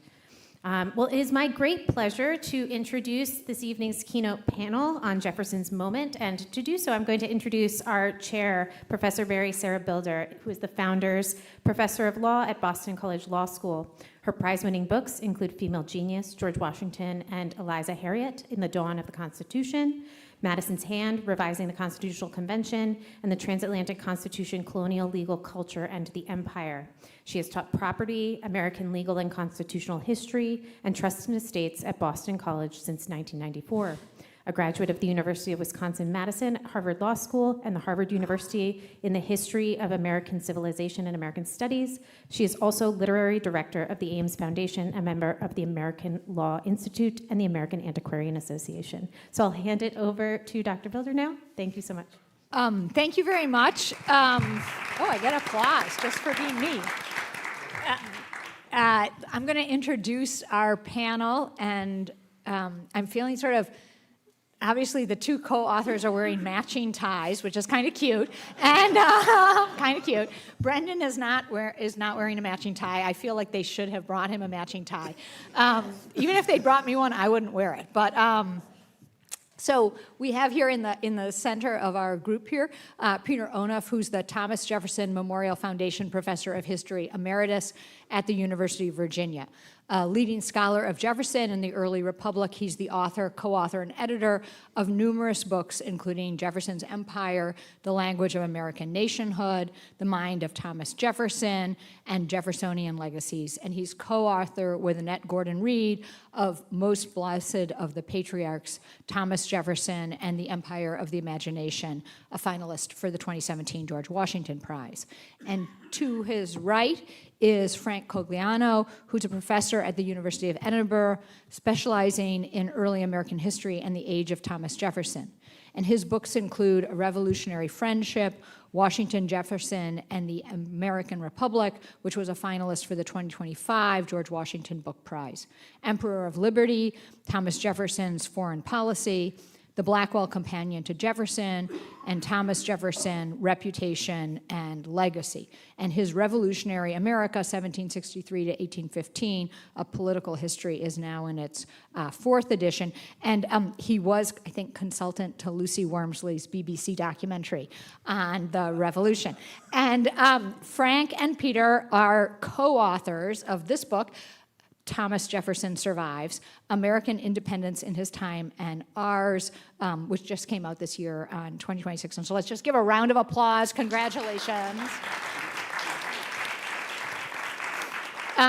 And then to my immediate right is Brendan McConville, who almost needs no introduction here, but is getting one anyway, the head of the David Center and professor of history at Boston University. He's the author of The Brethren, A Story of Faith and Conspiracy in Revolutionary America, The King's Three Faces, The Rise and Fall of Royal America, and These Daring Disturbers of the Public Peace, The Struggle for Property and Power in Early New Jersey. And I didn't know this, but he is also the co-creator and co-host of a radio program, The Historians, on AM 1550 in Boston. So I'm going to tune into that when I'm back home.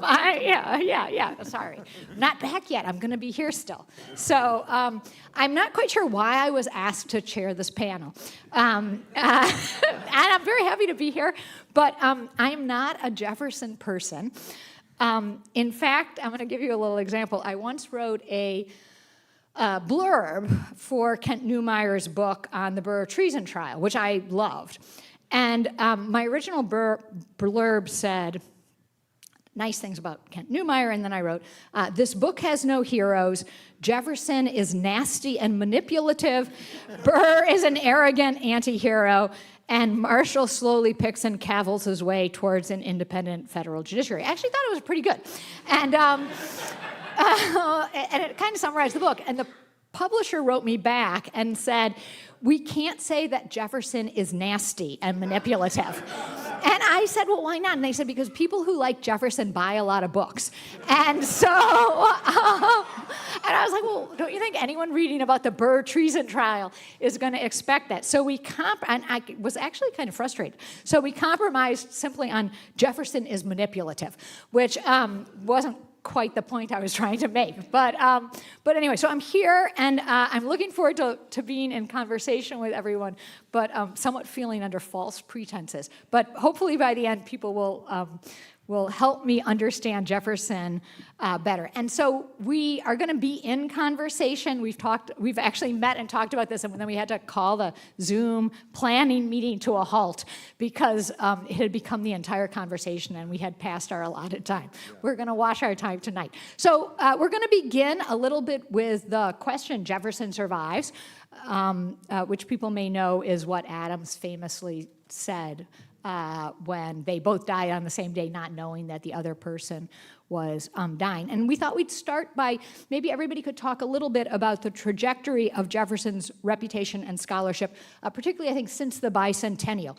He was, of course, controversial in his own lifetime, so I don't think he'd be surprised that he remains controversial.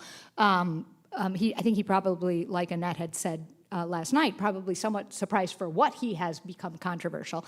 But maybe we can think a little bit about first just his reputation over this last period of time, and maybe you can just talk about his reputation, then we'll talk about some other aspects of controversy. And we can go in what order. Whoever grabs the mic first gets to answer the question. But we can break into. And the rule is everybody, we agreed everybody can break in on everybody else. Go ahead, Frank. Okay, I'll start. Thank you. And thank you all for being here, and thank you for this wonderful conference. And Mary, you should be here. It was very interesting you said I'm not a Jefferson person. I'm a little worried that by implication we are, and what that says about us. But in answer to the question, fair point. So I think Jefferson's reputation since the bicentennial has been in a long state of steady decline. Now, if one looks at his reputation over the 2 centuries since his death in 1826, then it becomes clear he's had his ups and downs. And he's certainly in a down right now. And I think it's been a long, steady decline over the past 50 years, which is paradoxical because arguably we know more about Jefferson now than we have in the 2 centuries since his death. Thanks to the work of Annette and thanks to colleagues at the Jefferson Papers, we know so much, the wealth of material available to us to study Jefferson. So Jefferson studies is incredibly rich. But we, as scholars of Jefferson, are not here to be Jefferson people or to promote Jefferson. That's not what scholarship is about. But what we've seen, I think, because of trends in the broader culture, is that these are not good times for Jefferson's reputation. And we're not here to defend Jefferson necessarily, but I think we've seen a slow, steady decline as Jefferson has increasingly seemed out of touch with the concerns that scholars and members of the public have in this time. And Annette put it eloquently last night. You know, he would be surprised at why we're disappointed in him, I think. But Peter or Brendan, I don't know whether you have anything to add to that. Well, I think it's more than a steady decline. I think it's worse than that. No, in some ways, the degree of revulsion to Jefferson is an interesting metric. And I think that's a way maybe to get away from Jefferson. And that is, it's a comment on our times.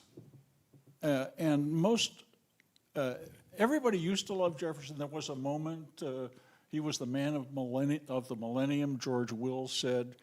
Of course, FDR saw him as the hero of the free world, an iconic figure. But it's been all downhill, as you say, and rapidly downhill. Maybe it's a cliff. And it seems to me indicative of how revisionists, and we're all revisionists, and we're going to be revised, progressives don't believe in progress anymore. And if Jefferson has one distinctive characteristic, and that he used to be known as a visionary, that's another way of saying he saw a better future, and we don't. So I think we need to do a little group therapy here and work on the fact that our problems with the founders and the framers and those settler colonialists, there are problems. We want to know why we're so upset about somebody who used to be on the nickel.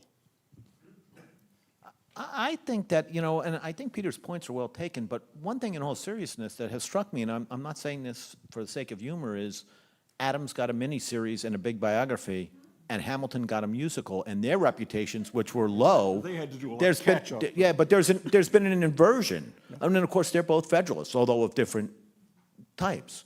And so you had an inversion in those sort of images. The one whose image has remained steady relative is Washington. People have tried to, but it's failed. I mean, his image has stayed relatively steady throughout the entire period. But Hamilton and Adams, their reputations has risen, and in some respects, so has Madison's. I think that's more mixed.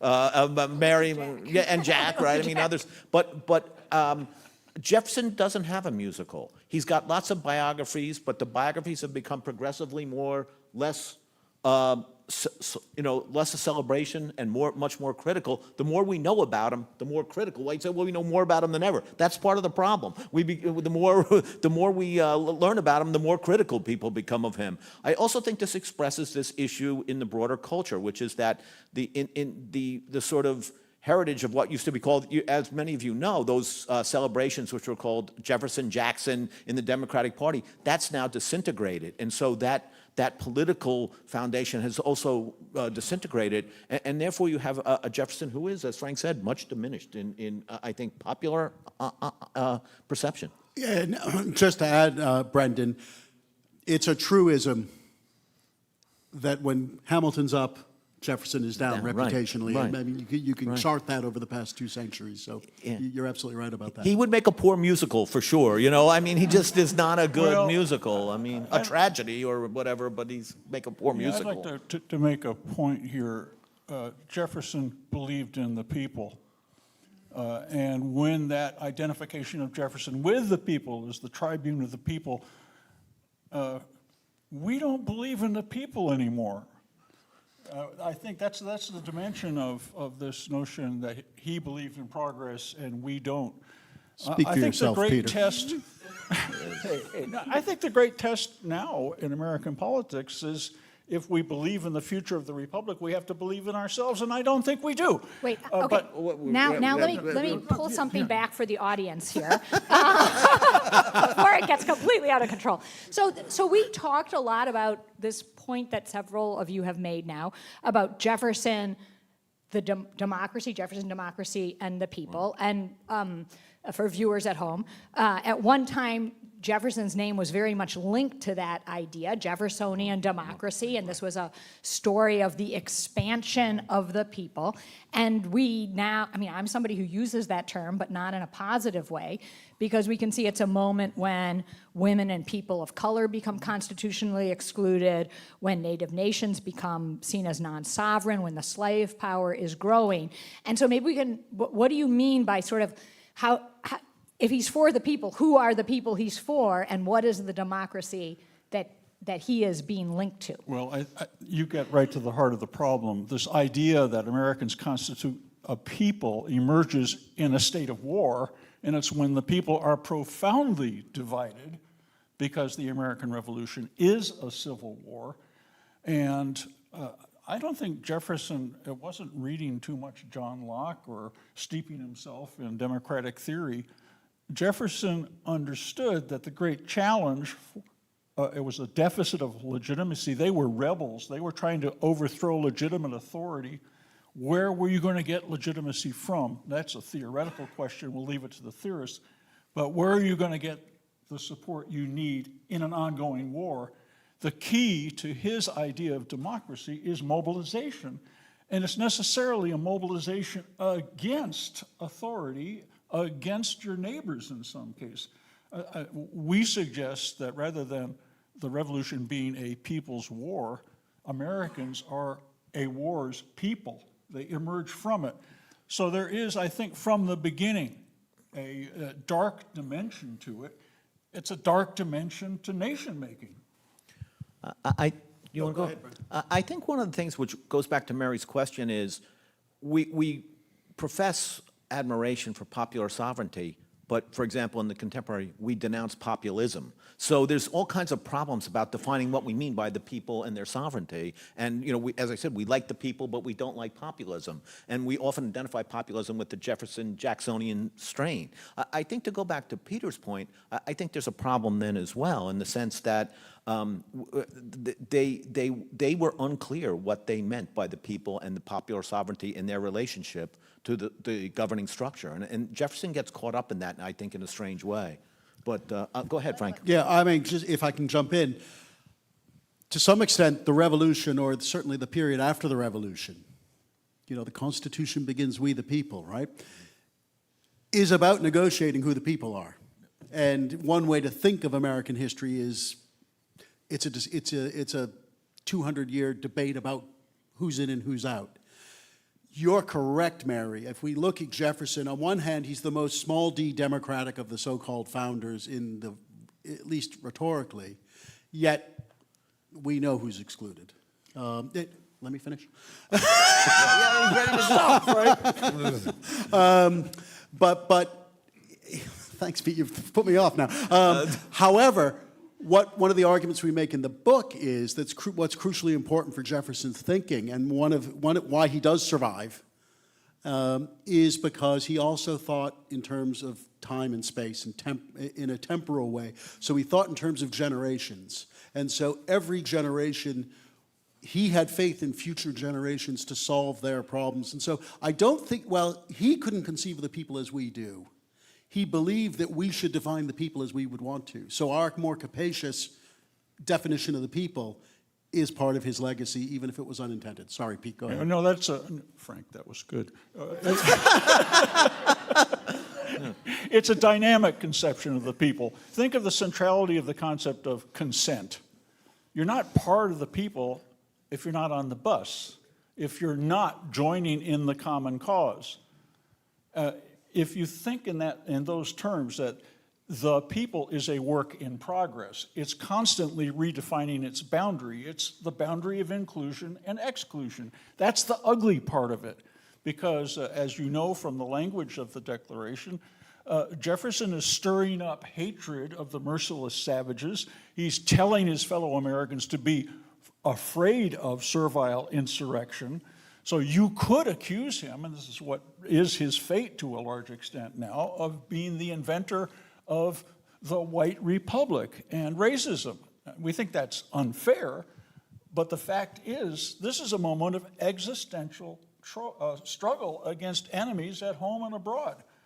We forget that. We think this immaculate birth, this virgin birth of this great exceptional country was just, some of us think it was a seminar, certainly the Constitution. It was great natural rights ideas, and this came down and Jefferson, oh God, all men are created equal. So cool.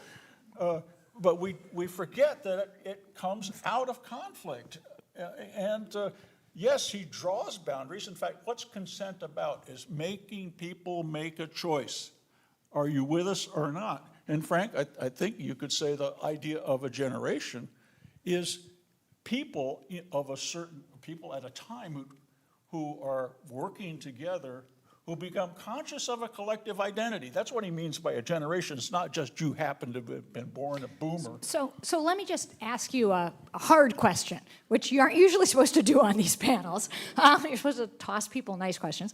But I mean, I think for me, one of the things that I struggle with Jefferson and with that generational thing is we know from his writing and his ideas, he says things that are designed to permanently exclude people from being part of that generation. So his idea with respect to people of African descent is they should actually be removed. His idea with respect to Native nations is fine if they're assimilated. His idea with respect to women is, I'm thinking of the letter he writes to Bingham in the summer, is sort of as long as they're patting the brows of their husbands, all good. But in some ways, he's pushing everybody out of ever participating in a future generation. No. I'm being told no. But just, I mean, because this is the hard question. I mean, I actually think this is the hard question that one has to wrestle with him and democracy. But we're going to let Brendan, you can think of your answer. We're going to let Brendan, do you want to get in on this? Well, how fabulous, Mary. First you ask the hard question, and then I get to talk about it. Look, I think, look, if you want to go back, and look, of course, you're right. I mean, if we want to go back. Don't give up. If we want to go back and talk about, talk about it and talk about it in that way, we're going to condemn them all, which is an issue. We're going to condemn them all. I always tell my students, watch an episode of Mad Men. The show about advertising. Everyone's bad. They smoke on airplanes. They eat bad stuff. They're all sexist. That's true. And that was within living memory. So if you go back far enough, you're going to find out that they're bad. They do bad things. And things that we would find extremely, unpalatable, unacceptable. So, I mean, you would accept that I don't know if that is the source of his current exclusion, without a doubt. But I don't know if that's the source of the entire problem around that. No, again. No. I'll explain it to you, Mary. And that is, oh, well, thank goodness, Peter. Yeah, go ahead. Patronizing. All right. Yeah. Oh, that's bad. That's bad, Peter. Yeah, right. I'm not going to explain it to you. I'm all ears. I'm all ears. Brendan. I'm all ears. Yeah. I was just going to say, the great thing about a generation is it dies. It's gone. It's dynamic. Any democratic regime which is volitional and depends on citizenship and people actively identifying with each other, well, that generation is constantly fading away. I'm here to tell you tonight that I'm not good for much more in the future. I'm nearly dead. And these are the dead hands. I can't use both hands. These are the dead hands of the past waving goodbye. And you say, well, good. The next generation couldn't possibly be as nasty, mean, manipulative. Nasty and manipulative. Nasty and manipulative as Not this me, generation. not me. Yeah, all that eloquence of Jefferson, Yeah. and he imposes this. Look, it's the other idea of historical people that has a birth date and an essential identity based on race that will never change to the end of time. What Jefferson hates is the idea of ascriptive status and authority of a privileged elite and monarchical dynasties because they never die. Oh, sorry. Yes. And I think that's a really important point, Peter. I'll say good. Great point. Explain it to me. Yeah, no, but that is an important point, right? Like one of the things that we have no titles of nobility in the Constitution. We get rid of a monarchy. One aspect of the many ideas of monarchy is once you put a certain group of people in power, you can't get them out of the system. And so there is a difference between power of the body in a democratic sense and power that has been constitutionally allowed to perpetuate. Frank, do you want to get in on this? No, I'm agreeing with you, Mary, on this. I think that's important, and I think that's the part of Jefferson's legacy that remains so powerful and important to us today. Yeah, Because go ahead. the revolution, we solved monarchy. We don't have a problem with monarchy and authoritarianism at all anymore. Yeah.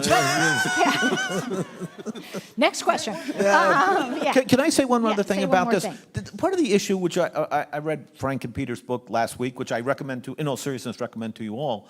At one point in the past, about 5 years ago, I was reading the correspondence between Jefferson and Madison. And they were talking about what we would call the Second Great Awakening, the Great Religious Revival. And of course, they found that alienating. They did not welcome that. They thought, wow, this is different than we intended. There were people of the Enlightenment, they had Enlightenment ideas about religion. Shouldn't take him so seriously. Yeah, I know.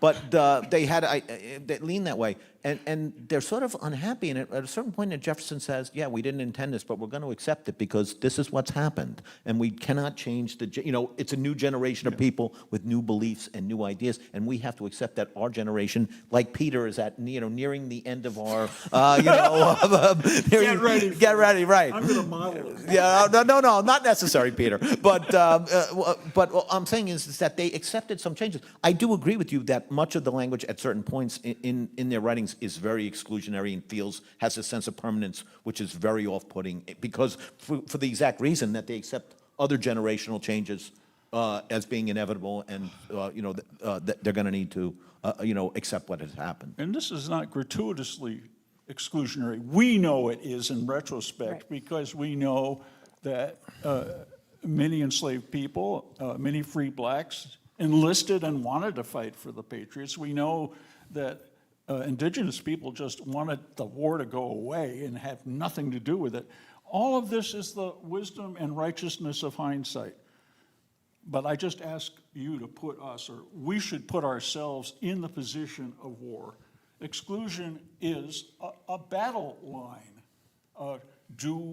And you might even say that battle lines have been crucial in the history of growing inclusion. Think of the Civil War, the Civil Rights Movement. That's the only good war we've probably had in American history, but it did require mobilization and military discipline and a long commitment. Everyone's. So let me ask about a piece of what Peter's said, which is, I think Jefferson in some ways survives because his ideas have survived.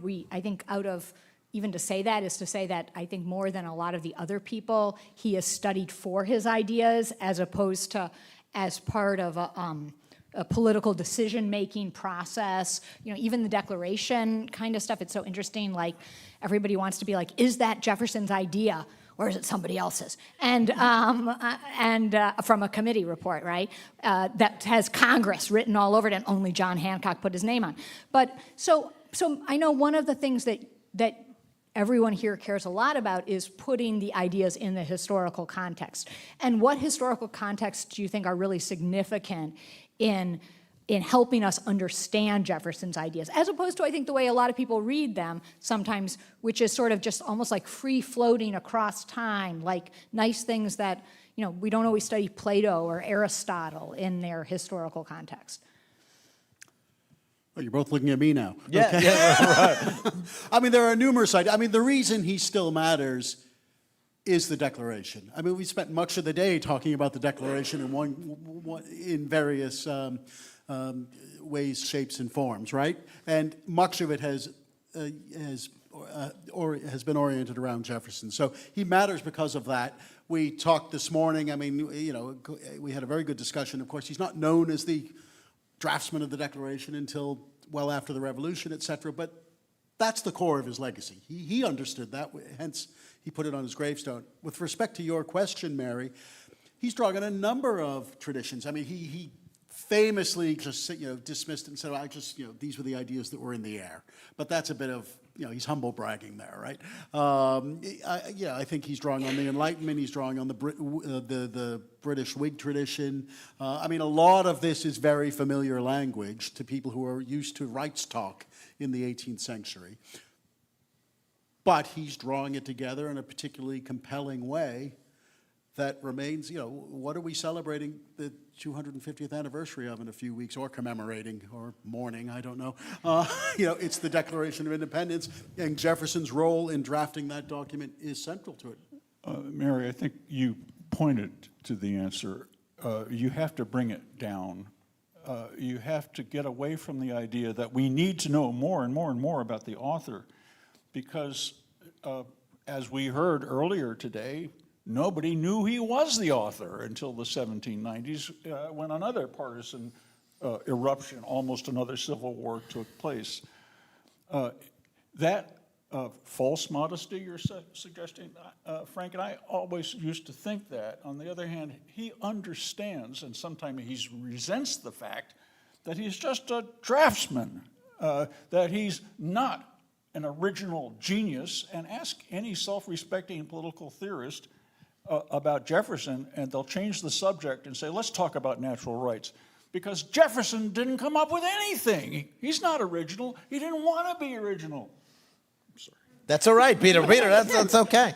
I agree with Frank in the sense that obviously the Declaration and institution, but also institutional creation, William and Mary, this notion. I also think when we think back on it and look back on it, I was talking about this with someone a week or two ago, Jefferson's reputation was terrible in the 1780s because of what had happened in the in the war when Virginia gets invaded, Coward. and then when he was in France, that did not go over well with a lot of people, the way he behaved and everything. So when you get into the partisan conflict, the first part of the first party system, and then he's rhetorically linked with that streak, which leads to the creation of the second party system, which we're the direct heirs to. Those three things: he's created an institution, he's connected with the party structure, which we're still heir to, and above all, the Declaration. And I do think it's the very fact that the Declaration has enough flexibility that it can be adapted to different problems that allows him to persist. And there would be different grievances. Right. But you might say it's a blueprint, a simple protocol for getting together and doing something. So democracy is not some kind of ideal fixed state. It is the instigation of a people conscious of a collective identity who see a way forward. One of the things that I think is that I find really interesting about Jefferson is how much he loved history, how much he read history. A letter I've studied with my students for years is his. People were always writing him, "What should I read?" And then he'd send increasingly long reading lists. And my favorite letter is where he says, "The summer's really great." And you sort of think the next line is because you can go outside and you can ride your horse. And he says because you can read longer because there's more light, And I was sort of like, it's really? The Enlightenment. Right, the Enlightenment. But, if you look at those lists, right, they're filled with history. And yet you're emphasizing his view of progress and sort of democracy. And those histories were filled with the failed democracies. And how do we think about his relationship with history himself? I mean, we're historians. In some ways, he was a historian himself from the studying point of view. And what do you think his idea about history was? As it applies to himself and then future generations, that idea. Yeah, that's a great question, Mary. He's very interested in history. He reads a lot of history. He recommends that people read history. He reads very selectively. So he reads history like an 18th century British Whig. So his reading of history is selective. He's aware of the power of history and seeks to shape the way his history, and more importantly, the history of the revolution, will be written and told. The Anas, the 3 volumes of gossip that he put together were actually, I think, it stops with him becoming Secretary of State, but then his autobiography begins there. And I think the Anas, or the autobiography, is an introduction to the Anas, which is then a kind of documentary history of the 1790s. Right. And he's hoping to shape the way posterity will see that.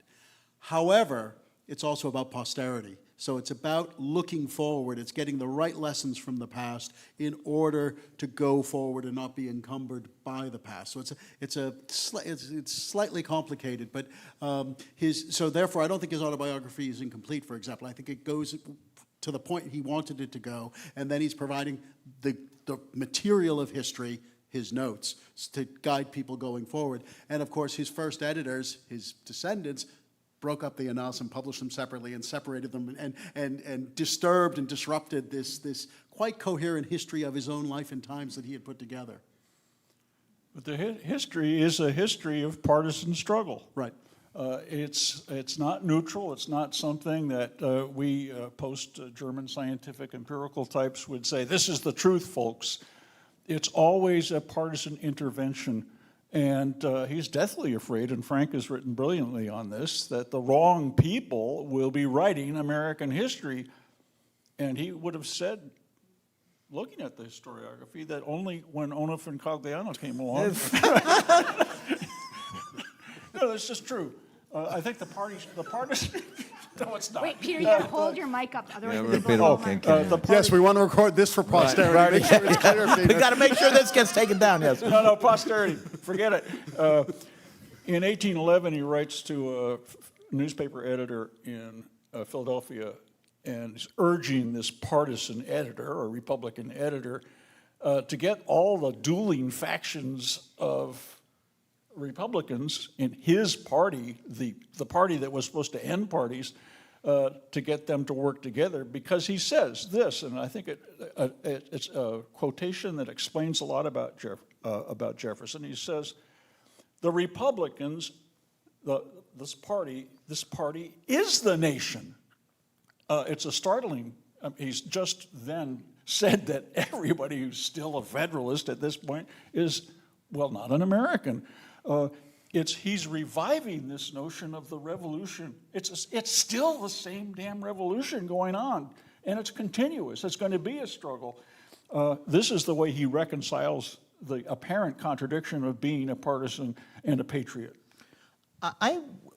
Something Frank said really struck me, which is that he was obsessed with fame, in posterity, how posterity would see him. There was an element of this in his, and it shaped the way he wrote and read history, how he understood the past. If you read that old piece by Douglas Adair, which has to be about, what, 80 years old now, or whatever, Fame in the Founding Fathers, and you can see that this shapes their historical understanding because it shapes how they want to be seen in history, in a sense. And I agree with the sort of thrust of what you were, if I'm, in other words, it's really has struck me when you read him that, as you say, the reading is selective of what he reads, what history he reads. It has quite a streak in it. It's similar to the history that was popularized by the faction known as the Honest Whigs in Britain in the 60s and 70s. It's connected to that somehow. Well, he'll only be remembered, he'll only be famous in the eyes of posterity if the good guys keep winning. And those are the people who are committed to the foundational principles of the Republican creed. Right. So yeah, fame, we know what fame is, but he's not looking for the kind of celebrity that we... Not celebrity, fame, a historical kind of... That is, yes, and that's why he needs the history to be written in the right way, but history has to go the right way so you can write that history. So it's a highly contingent and risky process. I mean, I'll just ask then, one of the things that history was there were many aspects of history, but of course one great tradition in history was the history of the example. This is particularly true of women's writing, right, the great examples, but obviously also among male historians, right, you went back looking for the example, and the history of the classical period was the history of people and their flaws and their good characteristics, and that was what you learned as a sort of way of understanding how history connected to civic culture. And so how do we, I think this is right. Jefferson was fascinated by history. My favorite, one of my favorite moments is when Marshall is writing the history of George Washington, and Jefferson writes, he's going to release it in time to influence the election, Right. And you realize this aspect of Jefferson. And so, what do you think he thought the great man was? And then what do you think if he was sitting here with us, he would think he were sort of one of the things that literature does is like the flaws and the characteristics that are great. They were very upfront about this person had these flaws, but these were the things that were sort of redemptive. And so what do you think he thought the great person was, and his own flaws? And that's you're looking that wasn't at me. That wasn't on the list of questions. You always got to ask a question that they're not expecting. Well, Mary's got some hard questions. I don't know. I'm going to start an answer to that, and I'm going to give a shout out to my dear friend Hannah in the third row. Sorry. He knew he was flawed. He knew he was prejudiced. He articulates that when he talks about why there's going to be a race war if we don't emancipate and expatriate the slaves. Of course, he thinks formerly enslaved people are going to have such legitimate grievances for the rest of time that we can't possibly live together. But on his side, he says, the prejudices of the whites. That's a fact of his life. And he's right about that. The great compromises from our perspective that Jefferson makes are compromises that are politically imperative for him to survive in Virginia and in the United States as a prominent politician. I wish that he had a sense of original sin. That would make it easier. I love those Puritans who used to feel really bad about themselves. But his substitute for original sin is part enlightenment, that he'll overcome some prejudices, that faith in the future is an acknowledgement of his own limitations. But you didn't answer Mary's question, which is about what makes a great person. Oh, no, my God. No, my God. No, I would just say. Go ahead, Frank. Go ahead. I think one of the things. I think one of the things. Build a generation. Yes, I think one of the things that's interesting is he did not think the great man was the warrior soldier on horseback, right. Not the lawmaker. Right, and. Less so, and even in some respects, not the constitutionalist, as you suggest here, but it wasn't the warrior leader. And of course, when you see the reaction of both Madison and Jefferson to the rise of Jackson, particularly Madison, but Jefferson to some degree, as Jackson becomes more and more prominent, you can see that. It's a fear of that. And he sees it as, and of course, in his commentary on Napoleon, is that you see this as a threat, and it's a sort of distortion of this notion of the noble leader who's willing to then lay down his weapon, the Cincinnatus, the Washington, who can put down the weapon and go home, and put down the army and go home. And he did not admire those historical figures; he was hostile to them. Well, no, he's very conscious of the man on horseback, right? And so he emphasizes virtue. So he hates Alexander Hamilton for all kinds of reasons, but one of the things that really is a kind of constant in his commentaries on Hamilton is Hamilton's dishonesty as he sees it. Right. And it's the dishonesty that really bothers him. Now, anyone who reads Jefferson's correspondence at any length will be familiar that Jefferson can be dishonest now and then. Again, I'm looking at the editors of the Jefferson paper. Stop nodding over there. Right, yes. But it's a human quality that we often ascribe to others, the vices that characterize ourselves. But he, in answer to Mary's question of several minutes ago, I think he places a great deal of emphasis on virtue in individuals. However, and again, this is one of our themes, I don't think he's as interested in great men or great people. His belief is that the people together, back to where we started, that's where virtue really lies, and that's where the strength of the American people is. And that's, again, one of the points we make in the book. His real legacy for us is his faith in us and his faith in the people. And I do think he stands out among those founders in that faith, which to the likes of Hamilton seems quite naive. Yeah, I agree with what Frank just said. Jefferson does not have that dark, gloomy thing that almost all the other founders have. They do. They not, including Madison, including other people described as Jeffersonians. He has more faith in the generations of the future than the others do, and I think that's part of it. He also has faith in the yeoman and the citizen soldier, and that's part of that, as you say, notion of the people collectively. I think he does have a notion, though, of the philosopher leader or the student. The student by student, I mean a person who studies as leader in a certain way. But you can see a lot of this play out at the end of the 1790s. The fear of Hamilton as a sort of warlord type, the whole sort of who should be leading and why, that plays out in reality, in real time for him, going forward from 96 to 1800. Think of how Jeffersonians thought about Washington in his second term. I think the best way, when they feared Washington, is he wasn't gone yet. And they thought that there was this deep conspiracy of high Federalists to make him a king despite himself. Then you read what Jefferson has to say about Washington in his inaugural address. The great thing about Washington is, of course, he resigned all his positions. He retired. Right. He put the sword down, and then he died without a successor. And the thing about great men, our great man is a one-off. And he was indispensable at that moment because you needed a great man to be the leader during the revolution in a more conventional sense. If the Republic succeeds, we never need another Washington again. Yeah. Last question, then we're going to go to the audience here.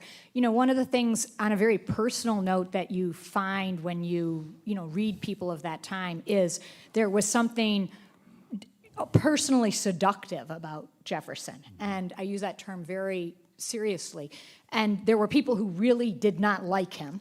They had a sort of, he and Hamilton. If you ever find a manuscript in Jefferson's writing called Life of A. Hamilton, you're rich, because it's been missing for a gazillion years. He probably destroyed it, but his notes on, he planned to write a nasty thing about Hamilton.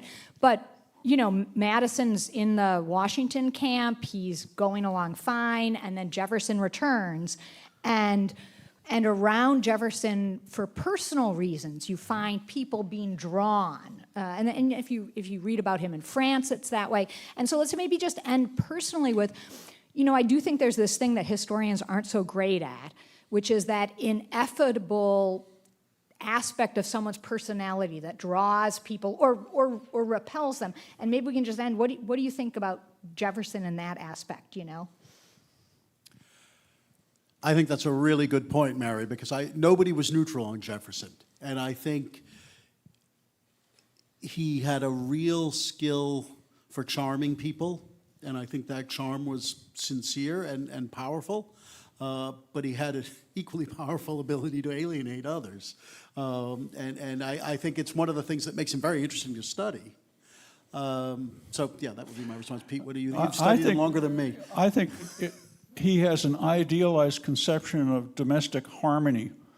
What binds people together are those attachments of hearth and home, and for him, that's the foundation and core of the Republic. So the seduction is partly he listens to you. He doesn't talk over you the way I do. And people are drawn to someone who will listen.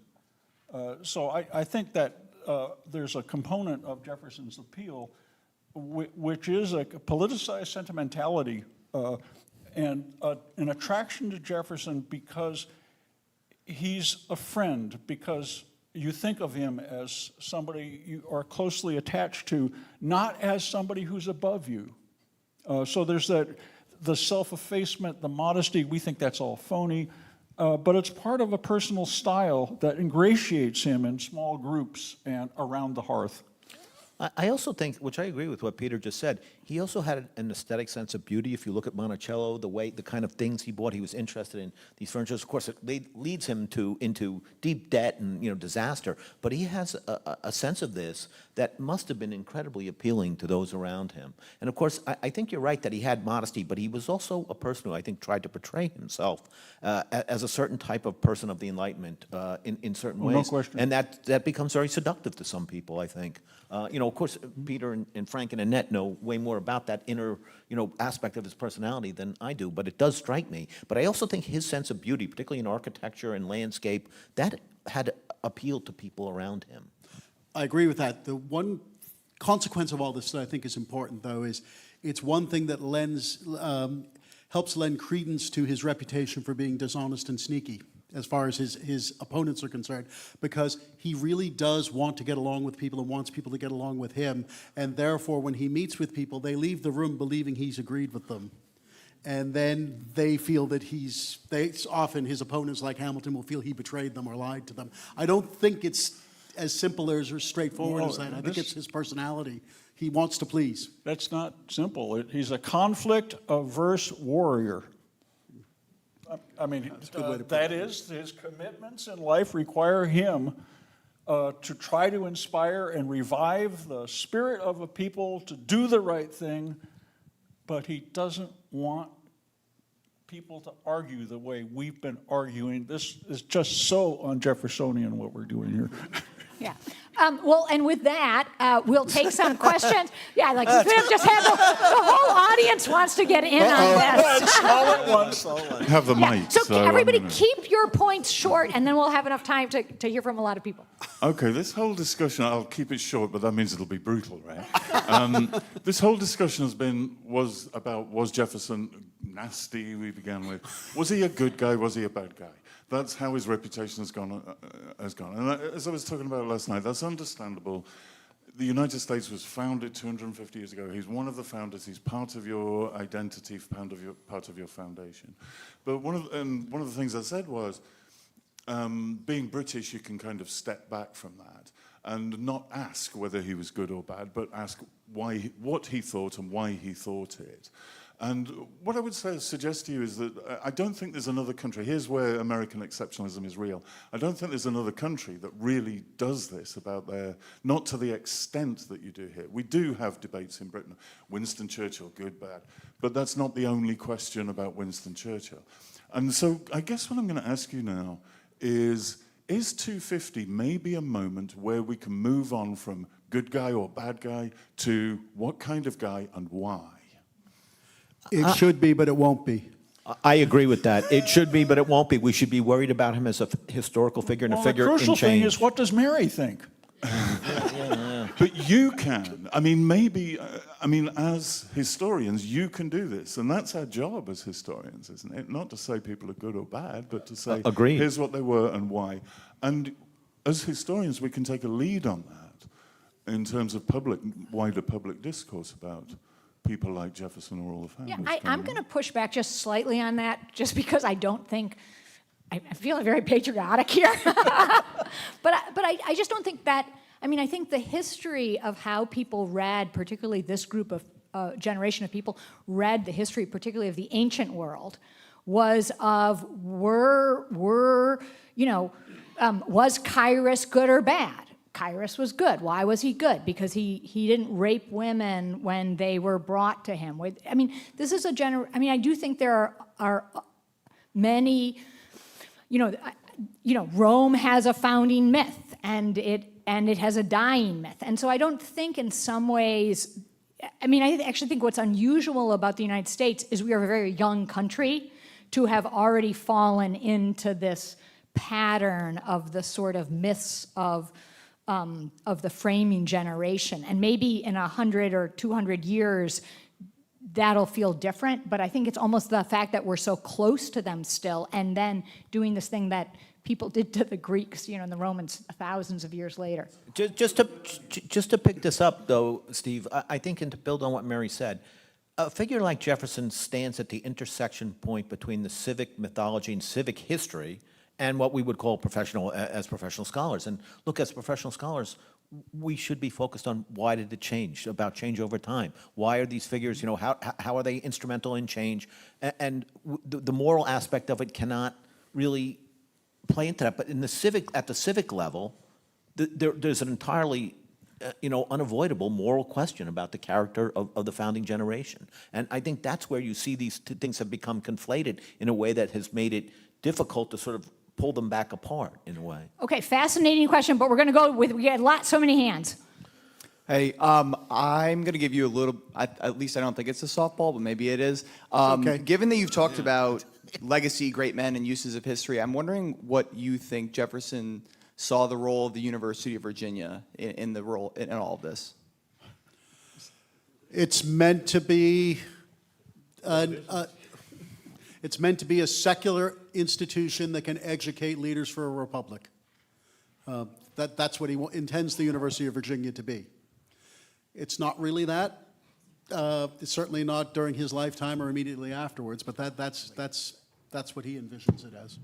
Well, he also thought it would be a place that Virginia boys could get a good education, and part of the curriculum would be to take a position on the Missouri controversy, which was to extend slavery into Missouri. I don't want to complicate things, but if you're looking for things to hate about Jefferson, I'd just like to say for both of us, I don't have feelings about Jefferson. You have feelings about Jefferson? I'm deeply conflicted, Peter. Yeah. Nice. Where'd you get that phrase from, anyway? I'd like to take the question of the University of Virginia a step further. I think it's arguable that it became later became the intellectual center of anti-black racism. Was that an intentional part of Jefferson's legacy? How would he have reacted to that? I think there's a wonderful question, and there's a nasty answer to it. I think Jefferson would be appalled, but this was a center for eugenics. UVA was a center for the study of and promotion of eugenics, because it wasn't just study, it was managing the racial populations of Virginia. That is a degradation of Jefferson's sense of what a republic is, because that returns to ascription, that is, that you are born inferior and or you can't breed anymore because you're not, you're too stupid. Lots of things have come out from the University of Virginia, I think mostly good. It's not a great history. But American history is not a great history. It doesn't become the kind of institution that Jefferson envisioned until it desegregates and admits women in the latter part of the 20th century. And then hired me. And then hired Peter Onuf. Yeah. Okay, another All right, can I just ask the panelists to respond to Jefferson's last section from Jefferson's last lecture, where he's reflecting on his legacy, and especially with the Declaration, where he says, may it be to the world what I believe it will be, the signal of arousing men to burst the chains under which monkish ignorance and superstition had persuaded them to bind themselves, and to assume the blessings and security of self-government. That form which we have substituted restores the free right to the unbounded exercise of reason and freedom of opinion. All eyes are opened, or opening, to the rights of man. The general spread of the light of science has already laid open to every view the palpable truth that the mass of mankind has not been born with saddles on their backs, nor a favored few booted and spurred, ready to ride them legitimately by the grace of God. These are grounds of hope for others. Yeah, that's great. That's basically classic Jefferson, rewritten Milton. You know, I mean, that's, and Milton said it shorter and more to the point. I mean, I do think there's this aspect of Jefferson that's super fascinating. I mean, he takes a lot of people and writes them in an American tone for American institutions. That is his penultimate letter. No, but it's important, Evan, because he wrote that letter for centuries. We believed it was the last letter. No, and it's a mic drop moment, and that's what he's intending, because he writes that in response to the upcoming 50th anniversary of the Declaration of Independence in 1826. He'll be busy that day dying. So he's declining an invitation to go to Washington to celebrate the 50th anniversary. So he is intending this to be his kind of final statement. So you're absolutely right to quote it. Perhaps more fitting, and Jeff Looney, the editor of the retirement series of the Papers of Thomas Jefferson, discovered this letter, the last letter, or what we think is the last letter, a couple of decades ago, was an order for some wine.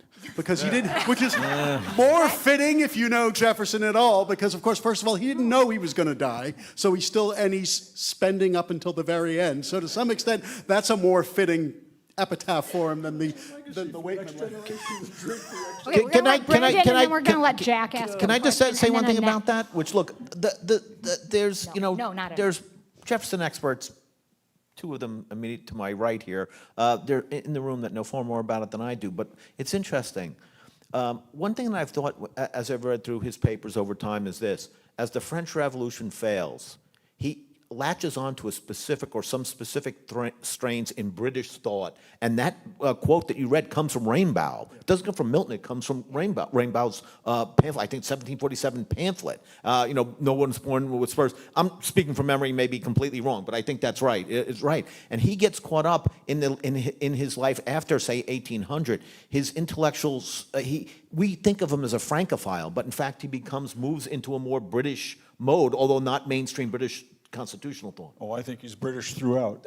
In a certain way, I agree. I agree with that. Okay, let Jack ask a question. Jack. I want to comment on one omission and raise one question. So one of the most conspicuous omissions, which goes to the opening theme of your exchanges, nobody said anything about Jefferson's position on religion, which when I think of the relevance of Jefferson to the contemporary world, both in the United States and globally, his position, along with Madison's, strikes me still as a more than admirable position one wants to endure. So that's just my comment. Peter, I have a bit of a question for you. In your I won't say disparagement, but in your dismissal of Jefferson as a political thinker, Who, me? Yeah, you. Onufrovich, Novarnich. Right. You. Yeah. It's kind of, it seems to me that, not, except in bits and pieces, nothing's really been said about the comprehensive revision of the legislation of Virginia. Mm-hmm. And in the history of political theory, the notion of the lawgiver, which John Adams also refers to in Thoughts on Government, is one of the dominant themes of, I guess I'll say, using the term very loosely, progressive political theory. And the statutes contained there are, in many respects, quite visionary, and they do represent a coherent vision of what a Republican polity and society should look like. And it's true, you have the problem that comes up in Query 14. I was never quite sure, did that bill actually exist? Is there actual, Jefferson talks about it. Is there a draft of it? Put this to the Jefferson Papers. But it seems to me, Peter, that is Jefferson doing creative, applied political theory in a visionary sense. Creative and applied, I think that's true, Jack. It's, but he hasn't got some kind of line to the eternal and the transcendent. It's on the ground. It's what we can do now according to the light we have. Why isn't that political theory? Well, you can theorize about that if you want. No, I'd rather emphasize the practical application. That is, we're talking about law. We're talking about an urgent reform agenda for Virginia. Virginia has an old regime. This is not just the new people against the old people. That's a trope. That's an invention. This is what a citizen is, somebody who is actively engaged in the hard work of his generation or her generation. And the religion question? Well, I would say, Jack, I'm glad you raised that, because it's not a major theme of the book we wrote, Thomas Jefferson Survives. And I said to Peter, we have to write a sequel, Thomas Jefferson Believes, on religion, because I think this is incredibly important. The other thing I will say is, if you work on Jefferson a lot, it can be quite depressing, because he's really tough going sometimes. I like Jefferson on religion. I'd like to write about good Jefferson for a little while, because it'd be good for my mental health. Well, I would say this is a generational challenge for you out there. If this book succeeds, we'll write another one. All right. Yeah, One thing, I do about Jefferson on religion. The only thing I would say, and this is not about the whole scope of his belief system, I would say two things which are somewhat controversial. Number one, he's way overcredited for establishing religious toleration, even though he believed in it. That was a dissenter project. A project of the certain groups of dissenters in the society who pressured for it almost, the entire second half of the 18th century. The second thing about it is one of the strange things about American the founding period and how we go forward is that the three documents that get the most attention, Common Sense, the Declaration, and the Constitution, were written by people whose religious views were entirely alien almost from the rest of the population. I mean, for 95% of the rest of the population. So, but I do think he's way overcredited for the establishment of religious toleration in the society, even though obviously his role in Virginia is very important. Yeah, well, our message is to credit us, the people, and to credit the peoples of the past. And I don't care how much credit he gets. Some more questions. Well, I think what we're going to do is I've been given the Yeah. which I think is the wrap it up now sign. And so we could obviously stay here all night, do one of those podcasts late night with three historians, and we'd need some wine. We'd have people send us alcohol, and it would probably be pretty jolly, and we'd probably be rich. But instead, we're going to call it a night. Thank everybody, and thank our panelists.